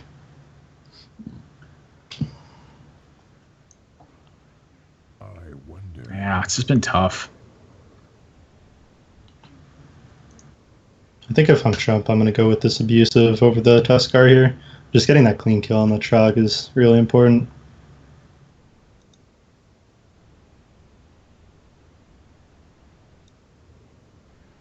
I wonder. Unless Trump is feeling really confident that he just is going to get Flame Tongue Totem, and then that play is just better. He might just be thinking, yeah, I'll get it. You know, I'm due for a little bit of good luck. I personally am going with Abusive Sergeant here. Rounds out your turn 5 after you I play agree. Flame Wreath Faceless.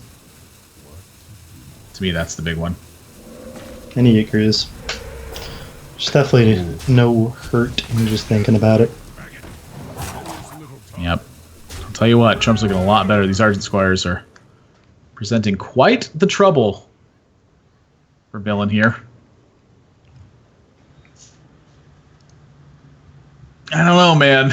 It's looking really tough. Yeah.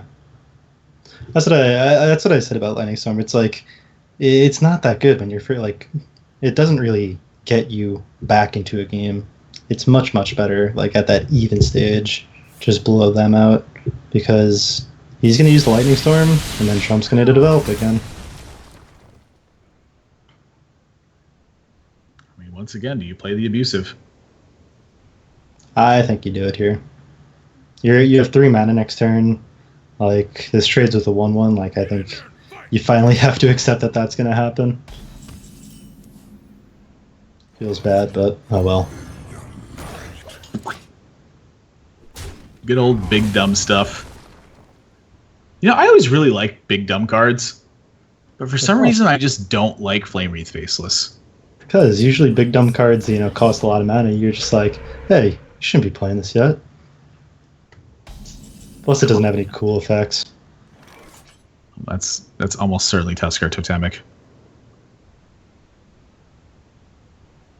Is there merit to just Totem and using either Lightning Bolt or Rockbiter, though? I think Totem and one of the spells is fine this turn. Just because pushing 7 is just a lot of damage. The other thing is, you see that he has Spell Power Totem up, and that means Lightning Bolt would just clean up this 7/7, and I think that's the bigger thing. Abusive Flame Tongue would do it too. If you chose to trade. Yeah, there's a lot of reasons I think to totem and use one of the spells here. That's a good point. It's very rare you could turn a lightning bolt into heal your guy for 3 and deal 7 damage. But this is one of those situations. Plus, the other thing is, like, you do not have a lot of resources in Trump's hand. So, like, hero powering every single turn is a relevant thing. Yeah, having that just makes Flame Tongue that much better when you draw it. Uh-oh. I like to see the lightning bolt over the rock fighter. Don't think you're going to have a problem with I was wondering with the the healing totem if he was ever considering the value. Okay. That actually wouldn't be that bad. Are you ready for an adventure, Bob? Oh, yeah. So what hero power do you think he's ideally looking for here? Is it life tap just because, you know, they're just desperately looking for cards? A lot of times in the Shaman mirror, you take something like Ping because it really helps fight for board. But I think he's at the point of the game, although he'll start to take a bunch of damage, I still think life tap is something you would have to go for. I could, I could see delaying the Finley too. Like, hero power, play the thing from below, use the Abusive Sergeant trade over the healing totem, and then use the Abusive Sergeant to try to nail the Flame Wreath next turn. Yeah, I actually don't mind that. That sounds pretty good. So we're going for Finley. Now we'll find out what he chooses to discover here. Spectate has prevented us from seeing. It will be Mage hero power. So thing from below, committed this turn. Abusive Sergeant, I'd say it's hitting the board. Is this enough to fend off the push? I mean, I would definitely say Villain's ahead right now. Even, just kidding. Oh, That was a fun little joke. God.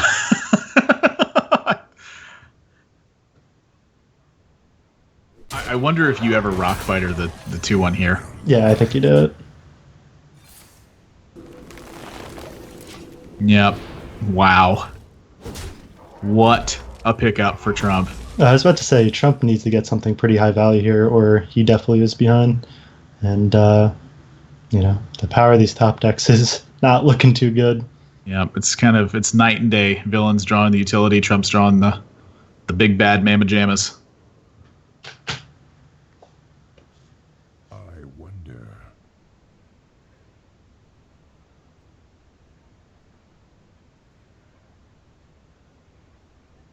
I'm sorry, Villain. I think you definitely just go for the trade ping here. No reason to use that lightning bolt because the Finley's just not doing anything.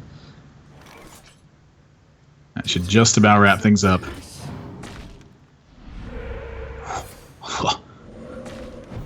Yeah. Yeah. And that's going to do it.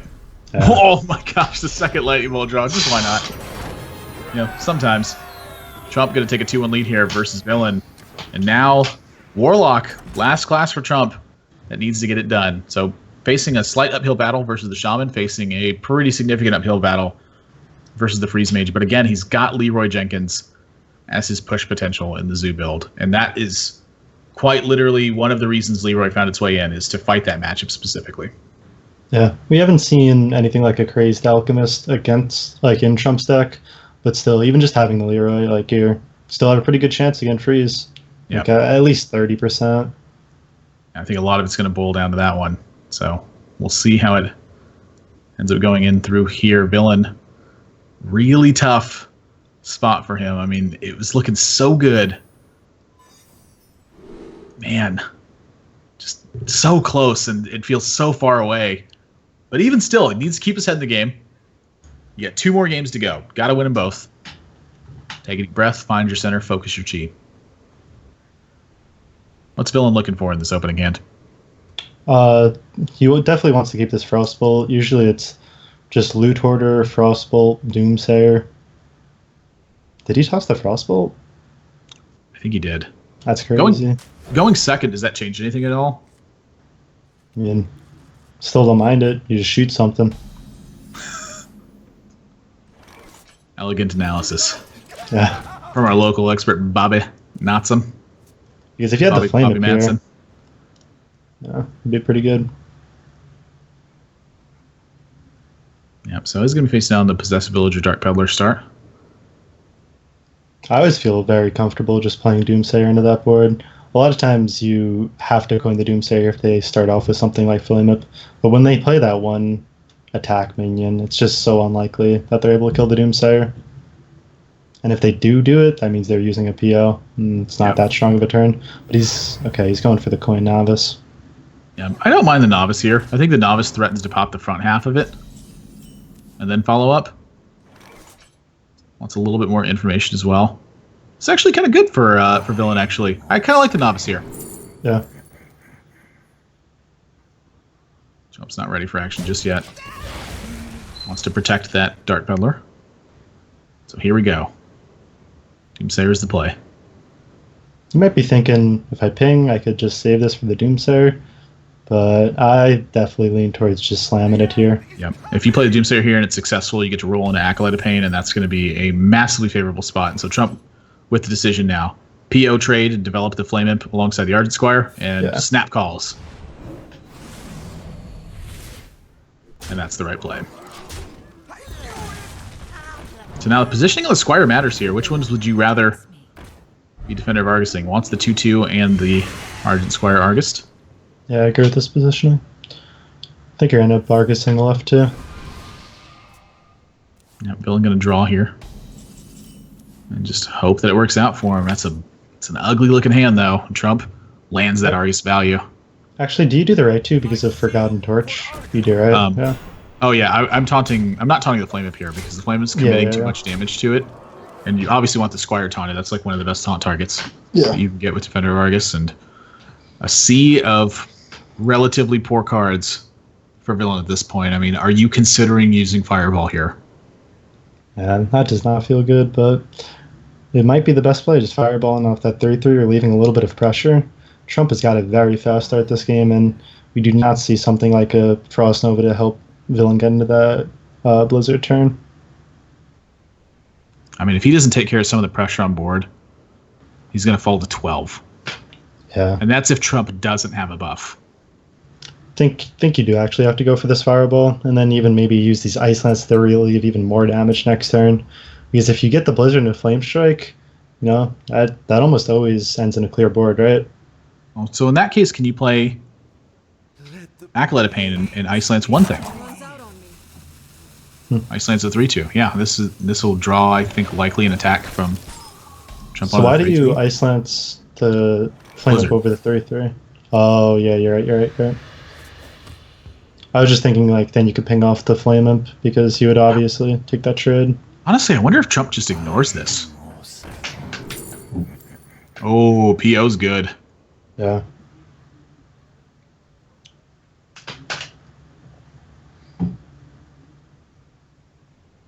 If Trump picks up Leroy, he just might kill him next turn. That's a very real possibility. Yeah, I mean, you could just pick up another PO too. Yeah. Did he have Soulfire in the build naturally? I don't think we've seen a Soulfire. Actually, I think we've seen one. He did We've seen Soulfire. the one Soulfire, one Coil, I believe. I don't remember if the Soulfire was from the Peddler or not that we saw earlier. It's hard to remember. It was it? I think it was golden. I want to say it was golden. I don't know. But I do like just going all face here. This is definitely the right line from Trump. Yep, he's turned the corner, forcing action from Villain this turn. Wow. This is a rough spot for the Freeze Mage. You could Forgotten Torch, remove 3 damage, freeze another guy, another 3 damage. Then you're staring down 8 with a PO. He's just 1 damage off lethal. Draw Novice. I mean, he needs to find Frost Nova right here. I mean, if he goes for Torch and Ping, he's facing down 3, 4, 5, 6, 7, 8, 9, dies to PO, dies to Soulfire. Yeah, I think I agree with you. You actually just have to go for the Frost Nova player. You can't put yourself in a position where you're taking all this damage again. And it's got Ice Block now. I mean, it's... Wow. Ice Block and hope that Trump doesn't find his charge. I guess it's not that unrealistic that maybe you Ice Block here, you Blizzard, you Flame Strike, you keep a clearing board, and you somehow get to Alex. I mean, it's a matter of whether or not Trump finds a Soulfire or charge at that point, I think. Or a Juggle. I mean, a Juggle will do it too, but... You know, it's rough, but that's your only win condition. 3, 6, 7, 8, 9, 10, 11, 12, 13, 14. Trump's also to consider if it's Ice Barrier, which he gets the news it's not. So now find the way to pop it at 1, which he can do. So if he plays Imp Gang Boss and trades off a minion, the Imp that spawns is still going to be frozen, so that's not going to be able to push the lethal. That's definitely a point to note, because he could have PO'd a minion and then traded to get that Imp Gang Boss on the board. If he's going to tap, he should have tapped first as well. That would allow him to get with that trade. Yeah. So no play from Trump. Wants to save everything for the juggles. Ooh, Frost Nova gets picked up. I mean, I think Villain might be able to live through this. Yeah, but Trump just does have those 3 draws, the Knife Juggler and the Leroy. Or Soulfire if it's in the deck, so... Villain's just got to avoid those, and he really might get that Alex Shaw's a turn. Second Frost Nova. Honestly, I like Frost Nova Blue Hoarder here. Over the Blizzard, right? Yeah. Yeah. Yeah, Get that extra draw potential on board. I mean, if he finds an ice block, he could actually just protect himself the whole time. Yeah, and then he can't do Knife Juggler plays with that either. Because he just doesn't have room on board. Yep. Obviously not fearing the silence, wants to start chipping away at the life. Yeah. Is Trump going to start life tapping? I think or is he going to to develop? You have 3 draws that are just almost game winning.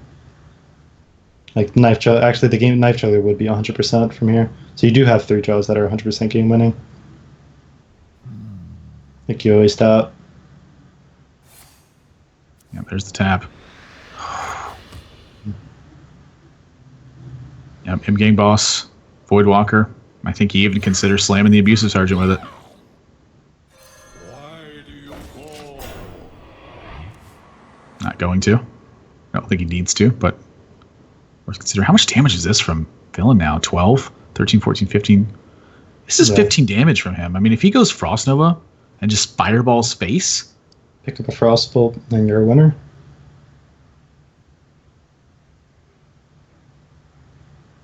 What to do?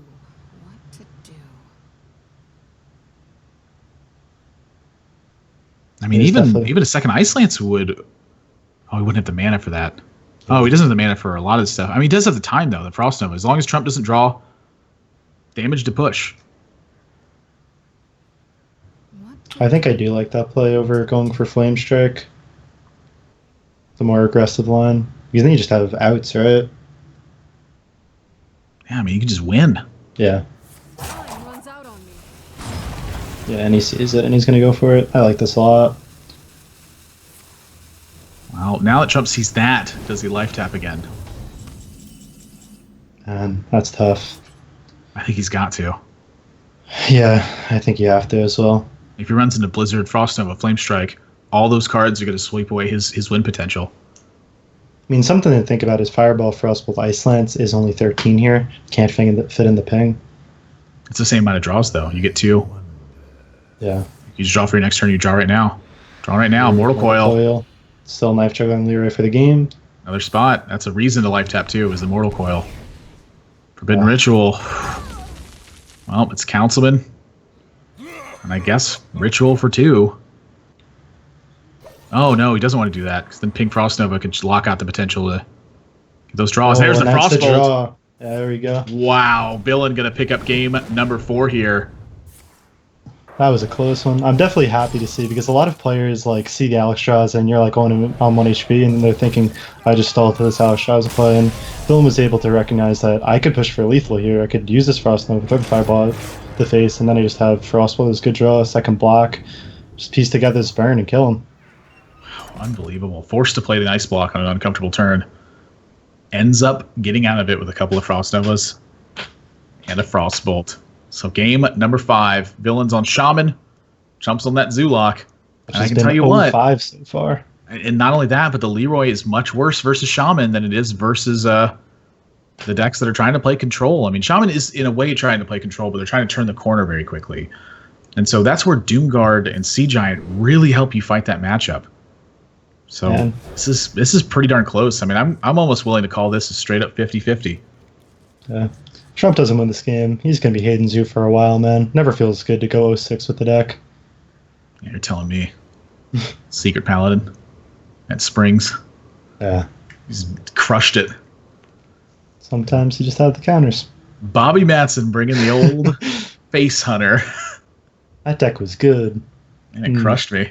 Yeah. I mean, it I wasn't remember good, but it was good It enough. was good versus Paladin. I remember Yeah. like you queued up and you were like Leper Gnome, and I'm like, I'm just dead. Like I actually just can't win.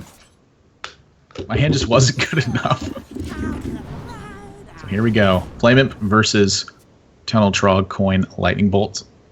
Is what it looks like.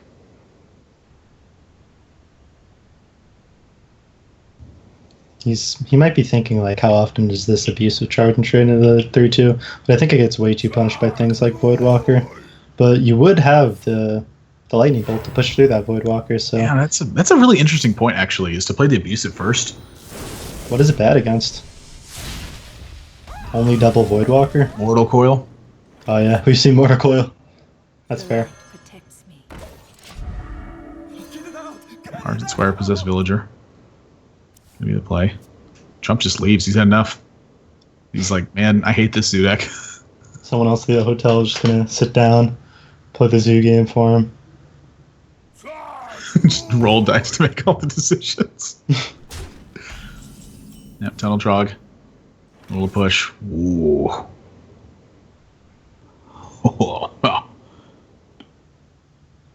That's a good one. You start chipping away, and Yeah. Trogs it all. I guess not. Well, Feral Spirit's going to be the play, and that's going I to. think you definitely bump into the 2/3 because if you don't, then Feral Spirits trade an Imp Gang Boss is pretty good. Yep. That is the distractions of the atmosphere around Trump potentially costing him here. Yeah. Say bye-bye to that Imp Gang boss. Villain's hand is good. Although there's a lot of damage, you definitely just when you could get a clean kill on Imp Gang Boss, you take it. That card Yeah. is annoying. Oh, you take that trade. Yes. For the Shaman, best verse. the entire game plan is restricting the Zoo's board position. Once you've done that, then you're open to start pushing. When the trades become even instead of favorable, that's when you want to push.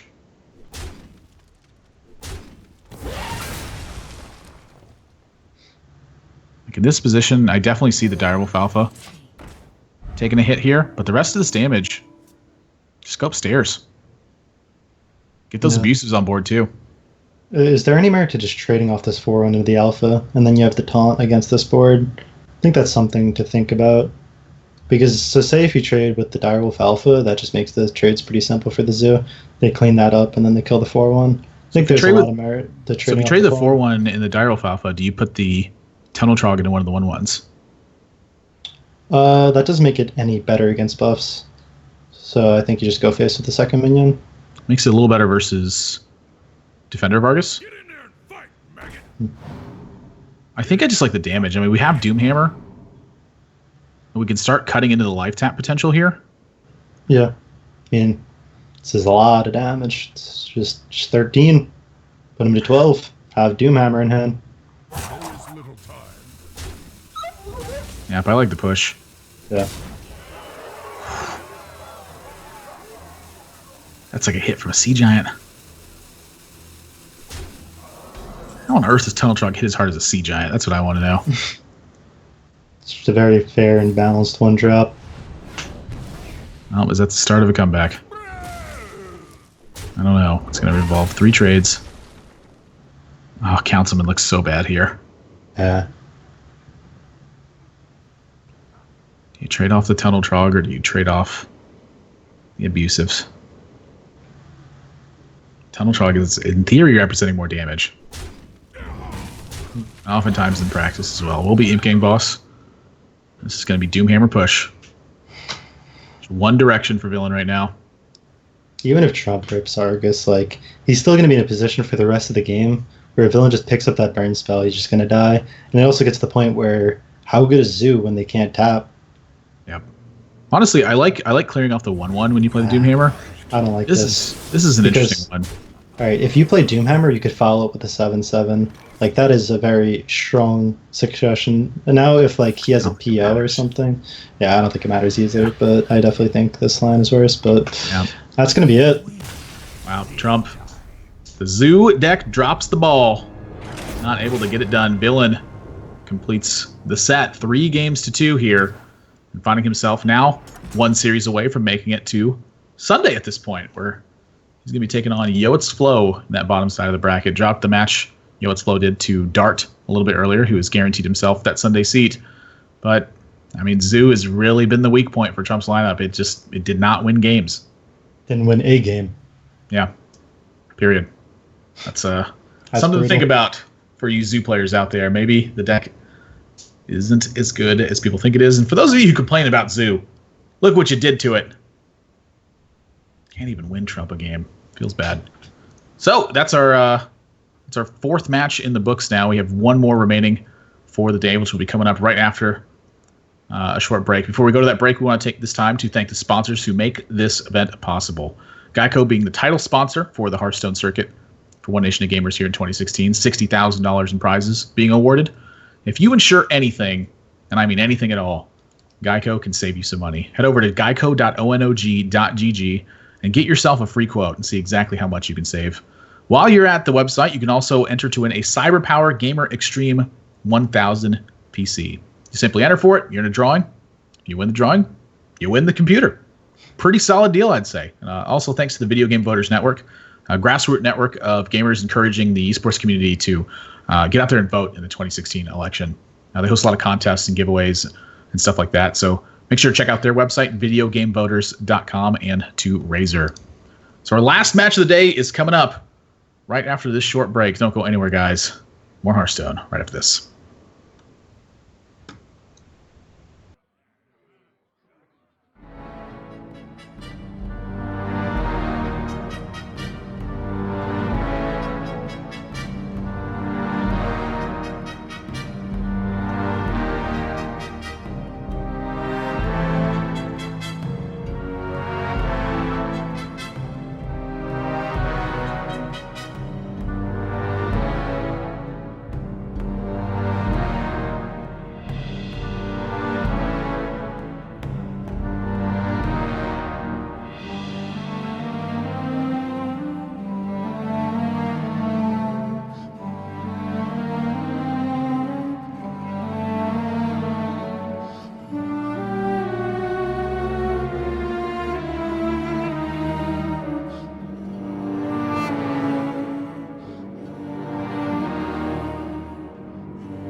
Welcome back to the One Nation of Gamers 2016 Circuit Feature number 5. In our last set of the day, going to be between Villain and Yo It's Flow. Yo It's Flow 3-0'd his first match, and then took a beating swiftly thereafter to Dart, who has secured himself that Sunday spot. And so these two players meeting at the bottom side of the bracket. One of them's going home. One of them's playing off on Sunday for that PAX Prime final. I am Nathan. That's Admiral Zamora, joined by Bobby Nasta Matson. Now, Bobby, I know you're a big fan of Yo It's Flow. You're very familiar with the style. You called the mid-range shaman. But let's talk about this matchup here for a second. That Freeze Mage in Villain's lineup, he's been playing it, I think, pretty darn well. And against Zoo, mid-range shaman, and Druid, I feel like that deck for Villain is almost guaranteed to get a win. Yeah, I think that just lines up super good here. I think the deck that's really going to struggle for Flow is probably going to be Yogg Druid, but it's usually not that bad when that's your weak deck because, you know, it's Druid. You could always just draw the innervates, just have that godlike opening to really win those unfavored, but it's definitely not favored versus any of these decks. Yeah, the Sea Giants, I think, are going to be a pretty big key to his victory in this series as well, being able to get that 8 on board maybe versus Shaman or versus Zoo matchup, and then the mid-range Shaman as well. I mean, we saw what the potential of that deck was when it gets a decent early start. And against aggro Shaman, I feel like mid-range Shaman is actually well more built to tackle the matchup. You're oftentimes fighting back and forth just for the early game board. You know, you would think Shaman versus Shaman, one player gets a blistering start out of the gates and it ends really quickly. But given that the resources kind of line up together, it often turns into a big grind where the last repetitive source of damage is what ends up winning. And so Flow has the scaling potential with the mid-range Shaman versus what the aggro Shaman has. So that's going to be the really big key, is if the Druid can pick up a game versus those other two, I think. Yeah. A close series still nonetheless, but that Freeze Mage is scary. Yeah, I would for sure give the edge to Villain lineup-wise. Mostly because, you know, the Freeze Mage and the Druid are the different decks, and the Freeze Mage is just going to line up better. Yep. So Warrior Band out for both players. When they're given the green light, players will get underway. And, gosh, I mean, this is a big one here. I mean, Yo It's Flow has been looking for sort of that breakout performance for such a long time, and Villain has just had a crazy string in the last couple of weeks with the Onog circuit. You know, took down an Open.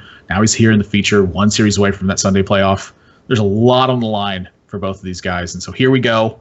Game number 1 is getting underway. We got ourselves a good old-fashioned Zoo mirror match, and look at those opening. Wow. I'm screenshotting that. That's something you don't see very often. This is what we like to call a mirror match. Yep. This is like those chess openings, like when you're playing against the guy and they just copy all your plays. I can't wait for them to mulligan the cards back and get the same cards from the mulligan. It's just going to happen. Rigged. This game's rigged. That is a sight to behold.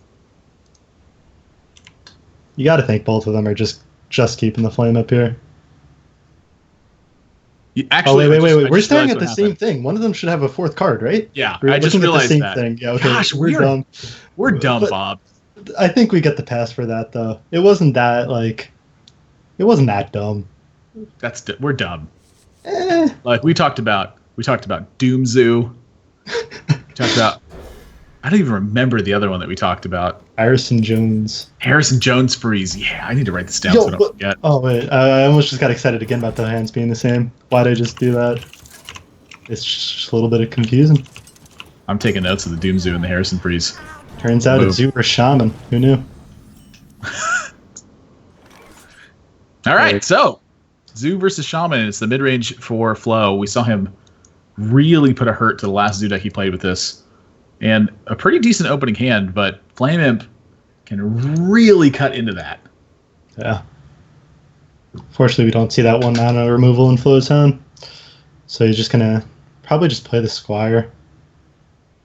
The light protects me. Yeah, but we'll be the Squire. Don't blame him for it.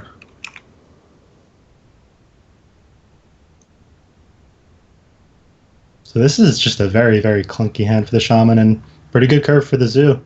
The Dark Peddler, you know, it's okay on 2, pretty good on 3. It's just a card that helps you curve out a whole bunch.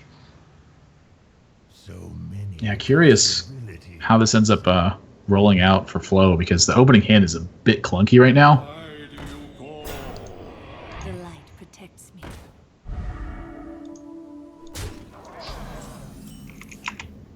So we already see a villain just trying to beat him up. Definitely no reason to take that trade on the Arden Squire. Just start going face.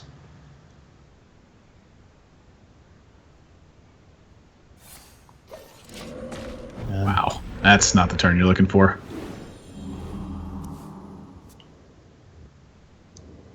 At what point are you going to start being like a little bit wary of just like a lightning storm and holding some cards for the refill?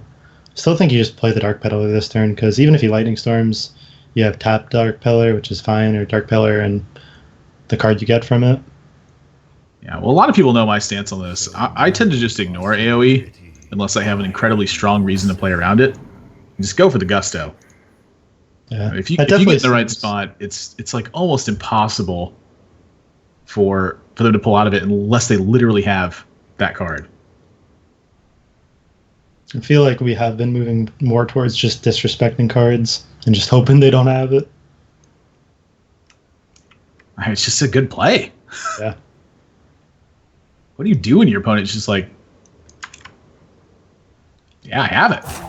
So this is a little bit awkward.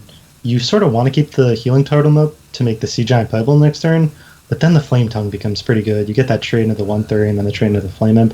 So I think you absolutely have to trade into a minion here, whether it's the healing totem or the 1/1. Yeah, I can get behind that. I think it's definitely the right call here. Clears the board. It's development. Second Hex gets drawn. I think Yotzla might have been pushed out of this game. Oof. So this is. Do you ever not play the Tunnel Trog because you know the Sea Giant comes down, or are you okay with the Sea Giant come down because then you could hex it? Oh wow, he's just shooting the hex off on the Flame Imp.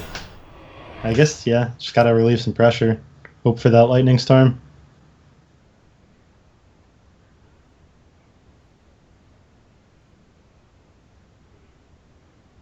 Yeah, I mean, I don't see another play really. Yeah.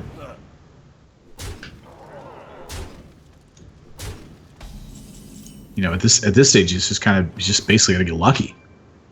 Well, wow, you went for the coin trick there. I was thinking, do you ever just hex there, hope they don't have another threat, and then go for the coin fire alley?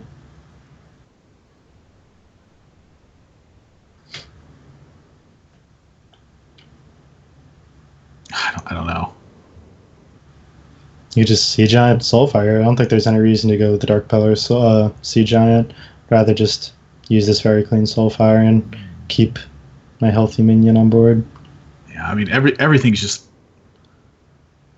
looking bad. I mean, he does have the Lightning Storm now, but again, he's gonna be facing the Sea Giant. Doesn't have the mana to Hex and Lightning Storm. Yeah. You know, I that think point, this it's play gonna is take too definitely much weaker. damage. I think if you do Sea Giant Soulfire, I don't really think there's a play that Shaman could do that gets him back in the game.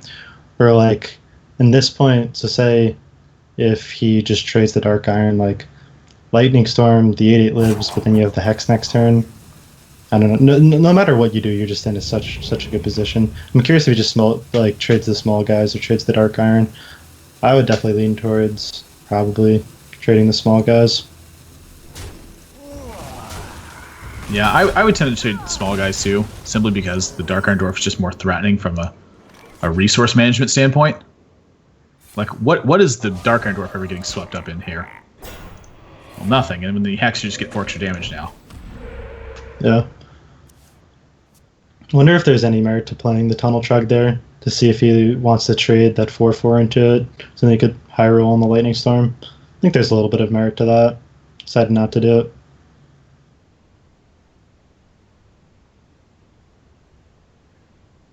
You know, 17 isn't like the worst life total ever. Yeah, the problem is mostly just going to be he's not going to have a good way to clear the board. Like, if he gets exactly Spell Power Totem into roll high on both the Dark Iron Dwarf and the Imp Gang boss, then you have a chance, but that's pretty unlikely. Put this apple on your head. And that's just going to it's going to have to be the play that Flo goes for. Just have to hope for Spell Power Totem, have to roll high, push out that Trog, and you pray.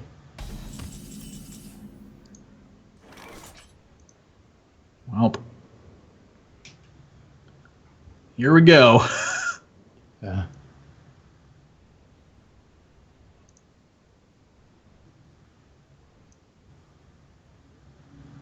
pretty sure just any of the other plays aren't cutting it. Fire Elemental, you just get hit. Feral Spirits with the Flame Tongue in between is okay, but I guess he's gonna go for the Flame Tongue line. Wow, this is really interesting. You know, if Flo had gone for the Lightning Storm here, he just was done. Like, if he went for the Totem Lightning Storm, that Forbidden Ritual would have gotten drawn. He just had 0 recovery potential. Even if he high rolled, he just would have been happy, and then just Ritual would have been played, and he just would have just been sad. So I think you start off with the 2/2 and the Mortal Coil before you do any of the other trades. Look to see what you pick up.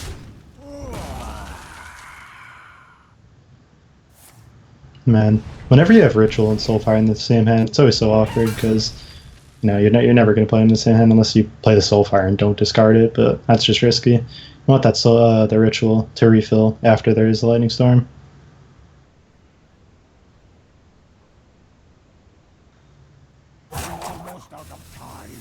There's the Soulfire. A little bit unfortunate for Villain that he discards the Ritual there.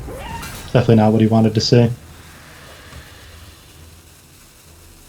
You should definitely play both these minions. They both just live 2 Lightning Storm. The light protects me. Those frogs isolating. That Tunnel Trog. So I actually like Flo's play last turn because it just puts you in the same situation this turn. Like, it just buys you another turn, and then you could get the spell power real high, and it's probably better this turn than it is last turn. Wow. It's just unfortunate that, like, he got to this point and then drew the second Lightning Storm. He's like, oh, I'm overloaded for 2. Yeah. I mean, Doomguard ends the game, but so say if he just draws some low cost, like low health minions, maybe second Lightning Storm stalls it out for a little bit, but I don't know. Then you're just out of storms and you're not in a good spot. Imp Gang boss is going to make that even worse. So he's one-off lethal here, but I think you just push it. Is there any reason to? Yeah, just put him at 1. Juggle. Peddler and Elvenar. Is these both Peddlers? No, but I think you hold it because of Thing from Below. You want to be able to push through that? That's a good point. Yep. That's a reason to do it. So Flo looking for... nothing actually can save him at this point. The Imp Gang boss will leave a 1/1 behind, and Power Overwhelm is going to end it. Yeah. Wow.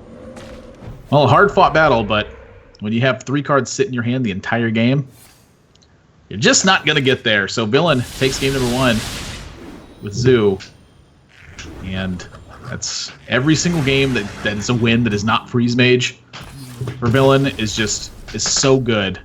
Yeah. For him. It's just, I mean, how on earth is Flo going to beat the Freeze Mage when Villain's going to have multiple tries at it? So I'm going to guess that Villain's going for the Shaman next and trying to pick up a win there. And then the Freeze Mage is going to have 3 tries. And that is looking so bad for Flo at that point. The mid-range Shaman, I think it functions very well against a lot of lineups except the ones that have Freeze Mage. Yeah. Like, as you said, like, Freeze Mage is just so favored against his decks, and getting the first win with a deck that isn't Freeze Mage just puts you so far ahead in this series. Yeah, it's an uphill battle for sure, but it's not over till it's over. It's all about nuance, precision. Whoa! That's Hearthstone. Pretty good looking opening hand for Villain. We'll see how Flo wants to take this one on. Rockbiter's always a weird keep in this matchup because when they have Totem Golem, the Rockbiter doesn't do anything. But when they have Tunnel Trog and like Coin Feral Spirit, you're like, man, I wish I could have Rockbitered that Tunnel Trog now. Yeah, exactly. So, traditionally, mid-range Shaman is pretty favored against the aggro variant. Like, it's definitely one of the main reasons to play the deck. What exactly is making it so favored in this matchup? Because that's something I think that I always like discussing. And I feel like a lot of mid-range versions are like favored over the aggro versions, but it's always hard for me to quantify exactly why. Well, a big point is like Doomhammer is surprisingly not great in this matchup. Like Doomhammer is almost always used to just start clearing off minions. Like mid range, you have the Hex for the 7/7, which is huge. And the other thing is like a lot of times like the Aggression commits to a Doomhammer play, and then say something like Feral Spirits or the thing from below just puts a stop to it. And obviously, just having 2 Lightning Storms is good. I don't know, when it's like an all-out fight for board, which it is, like cards like Fire Elemental, just having those is just so great to get to. Because like if you've ever played Aggro Shaman versus Aggro Shaman, you don't really go face. You always just make trades and just play heavily for board, and this deck does it better than Aggro Shaman does it. So there's the Rockbiter to return kill. And a couple hexes sitting in hand. Those are lining up really well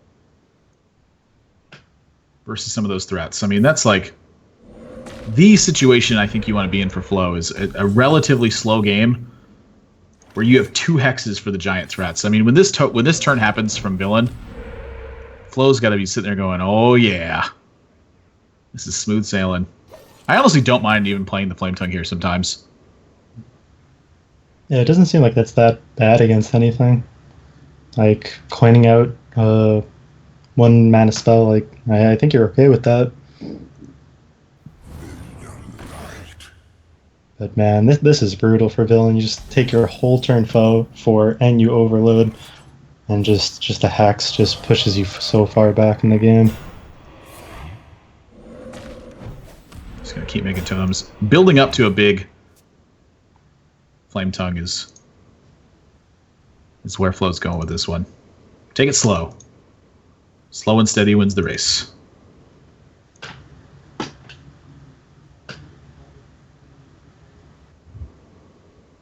So, villain probably going to end up going with this Totem Golem in the one drop. Probably what he's thinking about is, do I coin out the second one drop, which I don't know if you do. It's tough. I mean, you have to be thinking, like, what am I going to be playing next turn? Like, am I ever going to use this coin efficiently if I don't use it now? But at the same time, how much does the Argent Squire really do? But I still think you probably coin it out. Yeah. I mean, every point of damage matters. You know, say the Flow rolls another totem, it happens to be a 1/1. Say that Feral Spirits gets cast. A lot of situations could affect it. I wonder if Lightning Storm's good enough. It's a pretty ugly looking one. If you Lightning Storm, do you end up using the Flame Tongue to clean up the 3/4 if it doesn't roll high? Or do you just play the Feral Spirits? I think you'd probably play that Flame Tongue, right? I don't know. We're going to roll Lightning Storm first and see. This Lightning Storm and then evaluate. Doesn't get the roll. You said just going to go with the Feral Spirits. So, Villain. Can Villain turn this around? I mean, if you roll Spell Power Totem, heck, even that's looking good. I think this is the turn you got to risk going for the Lightning Storm. Like, here it's at its best potential, I think, for you to get some massive value out of it. So if you roll a totem, even if you fail on the totem roll, the Lightning Storm only has a 25% chance to not clear either of the Feral Spirits. Yeah. The other play would have been the Flame Tongue and trade the 1/1 and just play the thing from below, which I don't think was that bad, but you went for this and you rolled time on them, which was pretty good. Yeah, but I think this is why I liked... You didn't roll totem, though. Yeah, this is why I liked rolling the totem first, is because when this happens, which this is going to happen at least 50% of the time, and then 75% of the time, or 25% of the time, you're going to clear the full thing. Yeah. And now he's just giving up the Argent Squire. I don't know about that. I wonder if that at that point he just played the Flame Tongue just so it didn't seem like a misplay of toteming last. Well, faced with the awkward decision now, it's going to be killing off that Flame Tongue, it looks like. This is still going to be close, though. I mean, Flo, his hand is a little bit bogged down in terms of the amount of mana that all this stuff costs. If he gets to a clean turn to use the Thunderbluff Valiant, it's going to be almost entirely over. Yeah, these are the turns where like the mid shaman just proves why it's so good in this matchup. Like, you just look at the amount of value that people have in the hands. Just Fire Elemental and Thunderbluff when you're playing for board, which ends up being real good.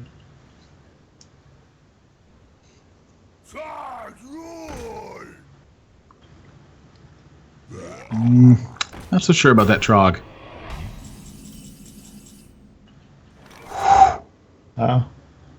That's a pretty good one. I think you just fire alley the Flame Tongue and then play your own Flame Tongue and trade up. Yeah, I think so. I think if you get your Flame Tongue run over at this point, you're pretty happy with it. Yep.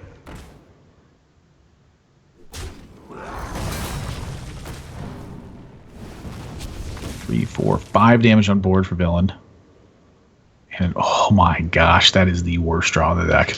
Yeah, Villain's winning line from there was definitely just top deck Doomhammer and then hope he doesn't have a taunt. And honestly, even if you top deck Doomhammer, I think that thing from below is even just enough to make sure he still doesn't win.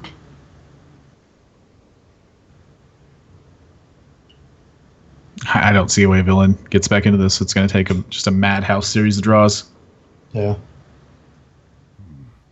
What to do? So like when you flood the board, now Flame Tongue becomes your best draw. Now you have these a lot of tokens that you could end up trading up into this thing from below and Fire Elemental, so he still has a chance. Definitely would be his best draw now. So here we go. This is Trades quite the from- power turn. The trades from Flo are looking so good, too. There is a lot at stake. Look at this turn. Thunder Bluff Valiant is no joke. You know, I remember when this card got spoiled. Strife Crow said this is his #1 card in the set, and his honorable mention went to Mysterious Challenger. Thunder Bluff Valiant was not good then, and the reason it wasn't good was because the only viable Shaman builds were the incredibly aggressive ones. Shaman did not have the ability to fight off against Haunted Creeper and Nerubian Egg and Pilot Shredder very well. Now that those super sticky minions are gone, Thunder Bluff Valiant is just insane. Yeah. Shaman back in the old days used to just lose to Muster Battle on the spot on 3. Just had no way to deal with it. It's like, do I Lightning Storm this? But now they don't have to worry about that. They needed that 2-mana deal 1 damage, summon a 1-cost minion. Arcane Explosion 2.0. I'm telling you, that card's good. I think you overrate how good a random 1-cost minion is. Turn 4 Blood Mage that. Yeah, Spell Power Shaman. I'm feeling it. Play the Frigid Snowbolt on turn 4. No one's killing that thing. If you want to turn my Snowbolt into a 2/6 taunt, you go right ahead. You opted to make none of the trades, which is just going to get absolutely brutalized here by that Flame Tongue top deck. He's going to be really clean. That's about going to seal it. I'm more interested to see if Flo can lose this game. He would have to just, If this game ends up ending, it's not Flo. It's not villain winning the game. It'd be Flo losing the game. Yeah. I know there could be the Yag off the top, just the classic Yag and Aggro Shaman. Shaman, yes. It's almost as good as playing 2 Leper Gnomes and then Zoth and Aggro Shaman, because that's pretty good. Only old Leper Gnome was still there. It's Flo going to take a decisive game #1. It was looking game #2. It was looking pretty rough for him around the mid stages, but eventually villain just kind of gassed out, which is that's a common way for Aggro Shaman to lose, is your early game gets checked and you're drawing Ardent Squires and stuff when you hit the late stages. You don't have those giant powerful things. Flamewreath, Faceless, and Doomhammer are about the only cards left in the deck at that point that'll get the job done. So ties up the series at 1 game apiece now, and I think Flo is also really happy to get that mid-range Shaman out of the way of Freeze Mage, because honestly, I think that's probably the worst deck he has against it. The Zoo can always just get an incredible start. Druid can always just kind of get those heavy wild growth curve out hands. But that mid-range Shaman, that deck is not going to do anything to Freeze Mage. And here we go, Yogg Druid versus Villain's Freeze Mage. So this matchup just is all very heavily impacted by just some of the few tech cards that you put in Druid, whether it's Pharaoh Rage, and some people even run Rag now. That's starting to pop up a little bit popularity. And just if you have one of those 2 cards, I would even say might be a little bit Druid favored, but I don't think we've seen either of those yet from Flo. Oh, there's a wild growth.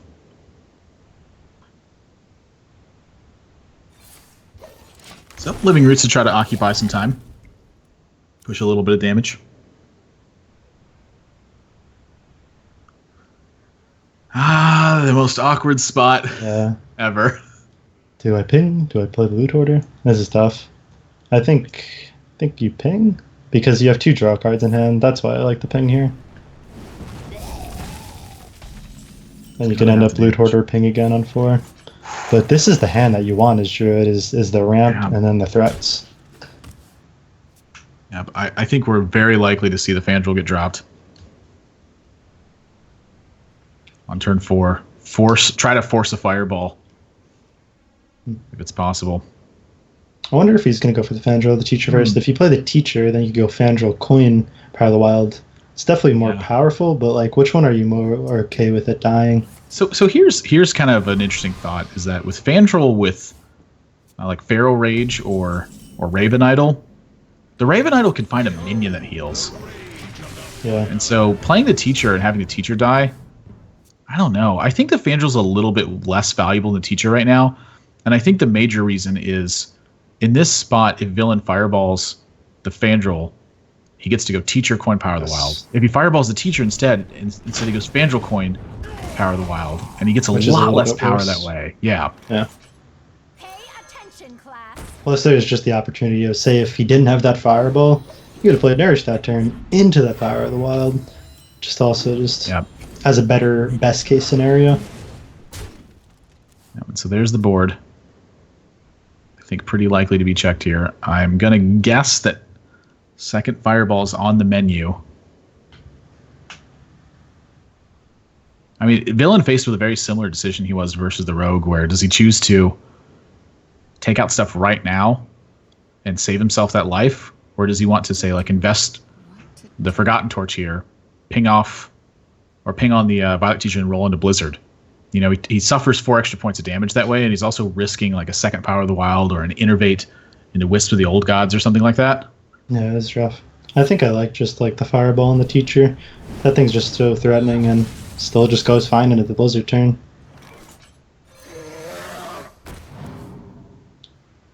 So Flow, I mean, it's pretty much at the mercy of his own curve at this point, and Villain is going to start locking down this board turn after turn. And a pretty easy Blizzard. And a pretty easy Azure Drake. I do think you play the growth here. Because if you draw, I guess you choose not to. Especially with that Innervate top deck, you could growth into and then play a threat that turn. I think that's really relevant. Plus, when you draw 3 cards, like, are you going to need that draw on the wild growth, or are you just going to be playing threats every single turn? It's close. Alex gets picked up. So Villain looking for kind of the last bit of damage. I mean, this Blizzard doesn't look quite as good. What to do? What to do? Honestly, we're like quite a ways like for him having the support for Alex, because we've seen him use 2 fireballs. This is the first torch that he's put into his deck, and we've actually have not seen Power Blast yet, so I'd have to guess he's not running that card. Do you like the Torch ping here better over the Torch and the double draw?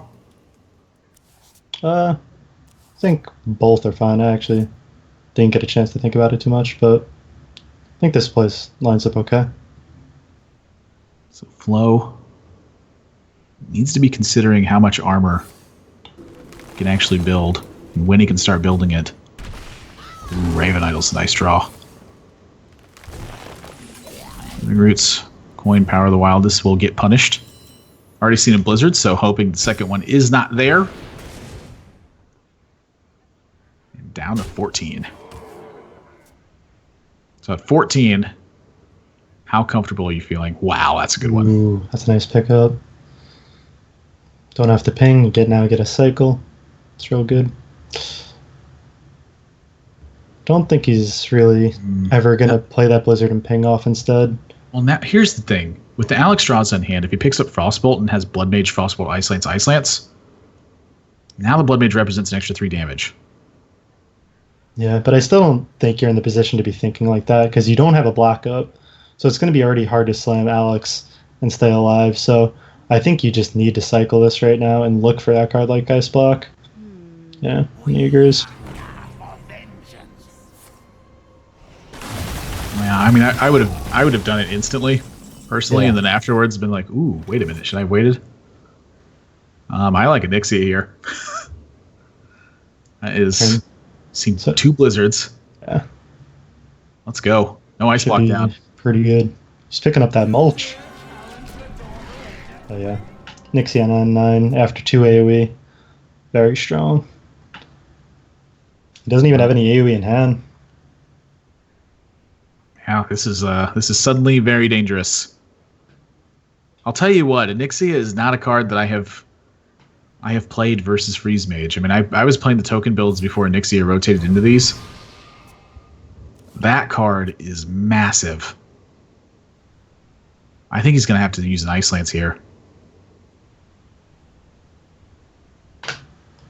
Yeah.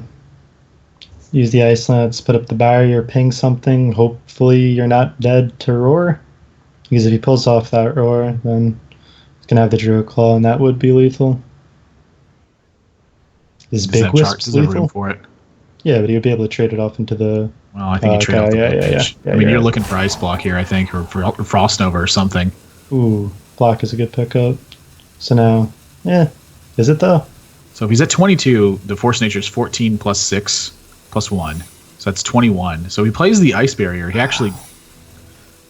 If he plays the Ice Barrier, he actually doesn't need to block, I don't think.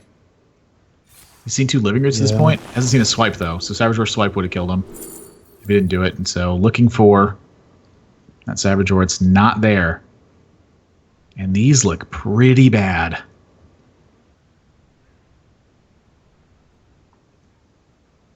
How do you feel about that Wild Growth now, Bob? Gotta find Roar. Or Wisps if he runs that card. Ancient of War just not gonna do it. You said War, right? No. But he's got to find War, right? Oh, Roar, Savage Roar, Roar. roar, roar. Oh, Yeah, card that would just kill him. Yeah.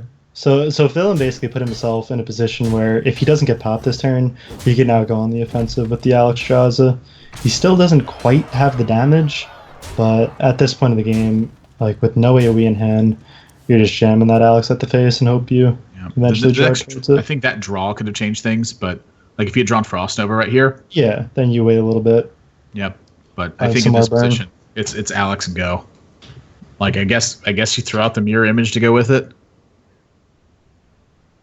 That doesn't make much sense. I wouldn't do that. What to do? What to do?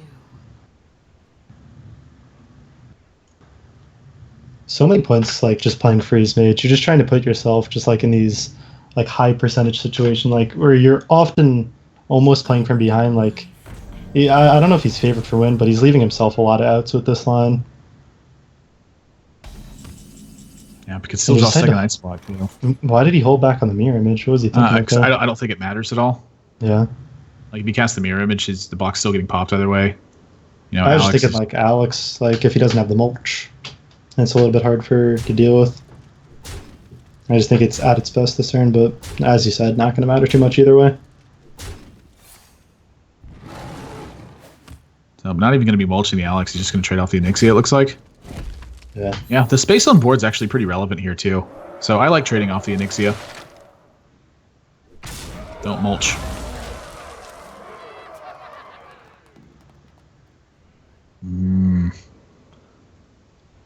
Honestly, the mirror image now could potentially save him.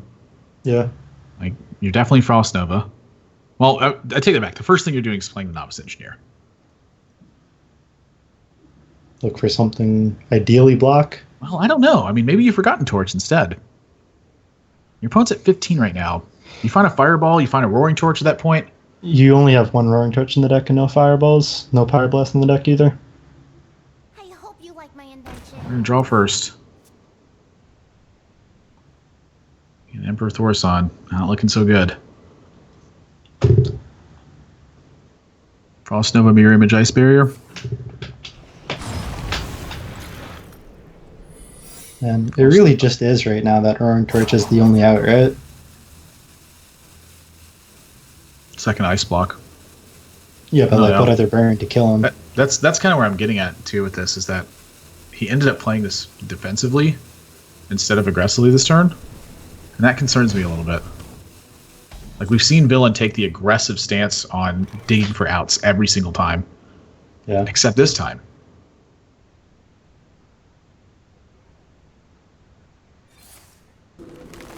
Flo So, desperately read searching for swipe? heal. Reads no swipe. He's gonna check with the hero power. Yeah, and then probably charge through the claw. Well, there's that news. I wonder if there's merit to just uproot here. I can't see that better than being the Druid Claw Rep, because that just sets up lethal. With the second Druid Claw in hand. Yeah, you're right. You can just mulch one of his own minions to charge it to Yeah. in the face of a Frost Nova. Yeah, that's really smart.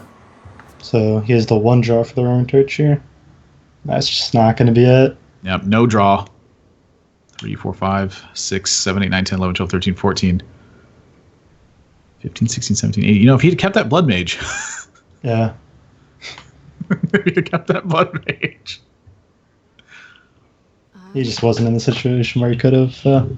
But this match was really important because, like, looking at the matchups, like the hard deck that was going to be for Flo to get the win was definitely Druid. So getting just the first win with it after playing it once is huge. Yeah, I mean, up 2-1 at that point, Zoo's going to have 2 chances to win. To do. Even if one of them's bad, I feel like the Druid was worse versus the Freeze Mage than Zoo would be. Yeah. You know, Zoo can always just get that opener. Like, I mean, Trump had a good opener. He just didn't have any of the follow up. He never drew the last card he needed. If Flo gets that same opener, To do. What to do. Villain have to pay the second one. So trying to find any way to win, it's just not there. Yeah. Villain scoops it up and Yotes Flo with a 2-1 lead. Wow. I mean, that's a big win for Flo. So now it's just all up to Zoo, which currently does not have a good record on the day. What do you mean? Zoo's like 2 and 10? Yeah, that's okay. It's like 2 and 9, maybe. I don't know. It's not doing well. And you have to play it against Freeze Mage. That's not too good. But you do have Aggro Shaman, which is definitely a favorable matchup. So definitely think Flo has the edge from here. You know, you still have a chance against Freeze Mage and a favorable against Shaman. So Yeah, I mean, just a couple of those wins can really turn it around. But I'm trying to find the silver lining here for Villain on this one, and I think it's just the Freeze Mage. You know, you got to get that win, and then the Shaman. You just got to get him one time after that. And Flow start keeps the Voidwalker. What do you think about Voidwalker in this matchup? Because I have found myself mulliganing this more and more when I'm playing against Freeze Mage. Do you just think that you need any one-drop potential whatsoever to get going? I mean, if I don't have any other one drop in hand, I think I keep it. Although Flame Imp is obviously the best because it's the most pressure, still think Voidwalker or any of the other one drops are worth keeping. So Villain with an interesting opener. How important is Ice Block? You know, when you had Mad Scientist, Freeze Mage was a lot better in this matchup. You almost always could get an Ice Block active at that point. Now, if you mulligan away this Ice Block, and they just happen to be in your bottom 10 cards, you may just never get protected. Yeah. That's definitely part of the reason Freeze Mage is phased out. It's just, as you said, sometimes that Ice Block is hidden, and as we've seen, what are considered to be good matchups for Freeze Mage today just have not been won. We lost to Rogue. It's lost to Druid twice, I think. Yeah, we'll see what happens here. That Voidwalker looking awfully lonely. Second Councilman gets picked. Councilman's a big one in this matchup. Yeah. That's just a card that deserves a fireball every single time, and having two. Well, he's got 2 fireballs. One for each. Coin Fireball into Fireball does not feel very good versus 3 drops, though. And meanwhile, you're just getting hit for 6 twice. Yeah, That's it's like full when damage, man. that's like when the Frothing Berserkers are coming out, and you're like, I guess I got to Fireball it. Yeah. You're like, oh wow, this is not good. Man, this is tough.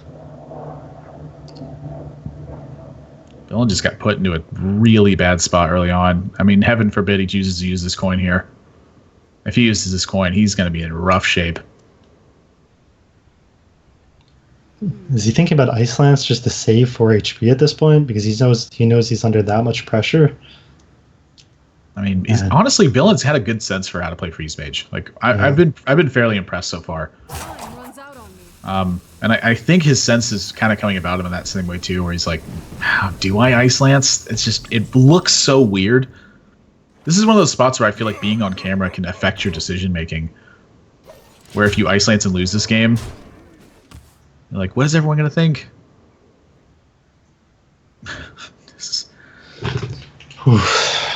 I think. Are you at the point of desperation where you Arcane Intellect for Doomsayer? Are you at that point? I really think you might be, because I don't think you win the game if you coin the Fireball. No, I don't think so either. You should always play. I sort of like the second Dark. Yeah, I'm going for the Councilman for sure. Well, he didn't even check for Vaporize. A little bit of missequencing. You know, that did used to be played in Freeze Mage way back in the day. Well, that's because people played Molten Giants. I remember those good old days too. 2 mana Well, Frost Nova. Could also just beat the Miracle Rogues trying to charge in Leroy. Got him. That's why we played the old South Sea deckhand. Wow. So this is a turn you absolutely have to Ice Lance. Ooh. But now Mirror Image just might be does okay. save 6 health, but I mean he's going to be dropping to at the very least, at the very most rather, he's going to 10 life. Yeah. That's best case scenario. I mean, I think Villain has to draw Doomsayer, or he's going to lose. So you think there might be merit to do the Ice Lance and the Mirror Image?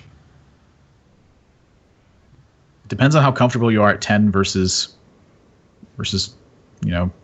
12 or 14 or whatever.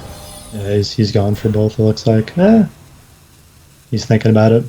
I would tend not to, because if you Arcane Intellect next turn and find Ice Block, you could still coin the Ice Block and then draw Doomsayer. Because we did see that one game where he was just one at 1 HP for like 3 turns in a row. Also, So coin Blizzard. If he picks up Blizzard here. Yeah, I think it's better to hold it. Yeah, I agree.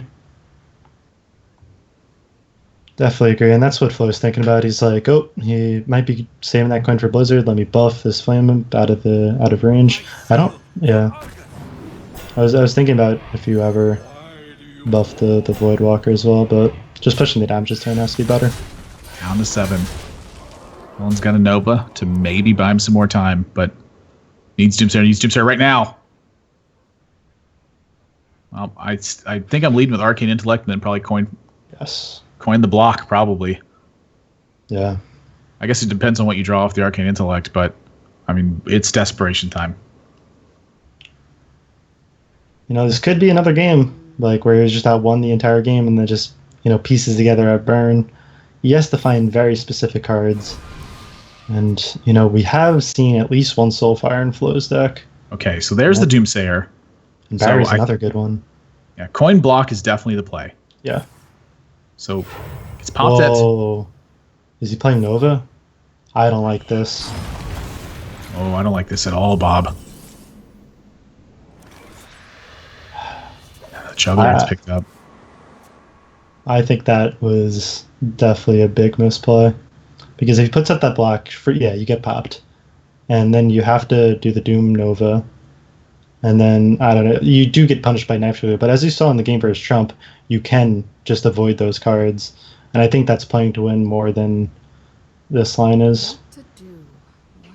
I mean, he put himself on this turn drawing Blizzard or Nova. Yeah.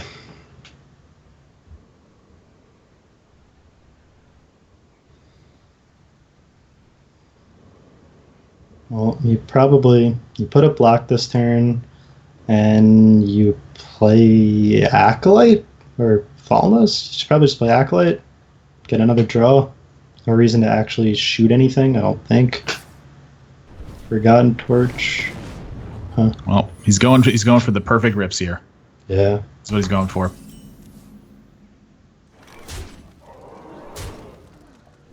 Flo doesn't have to do anything. Go.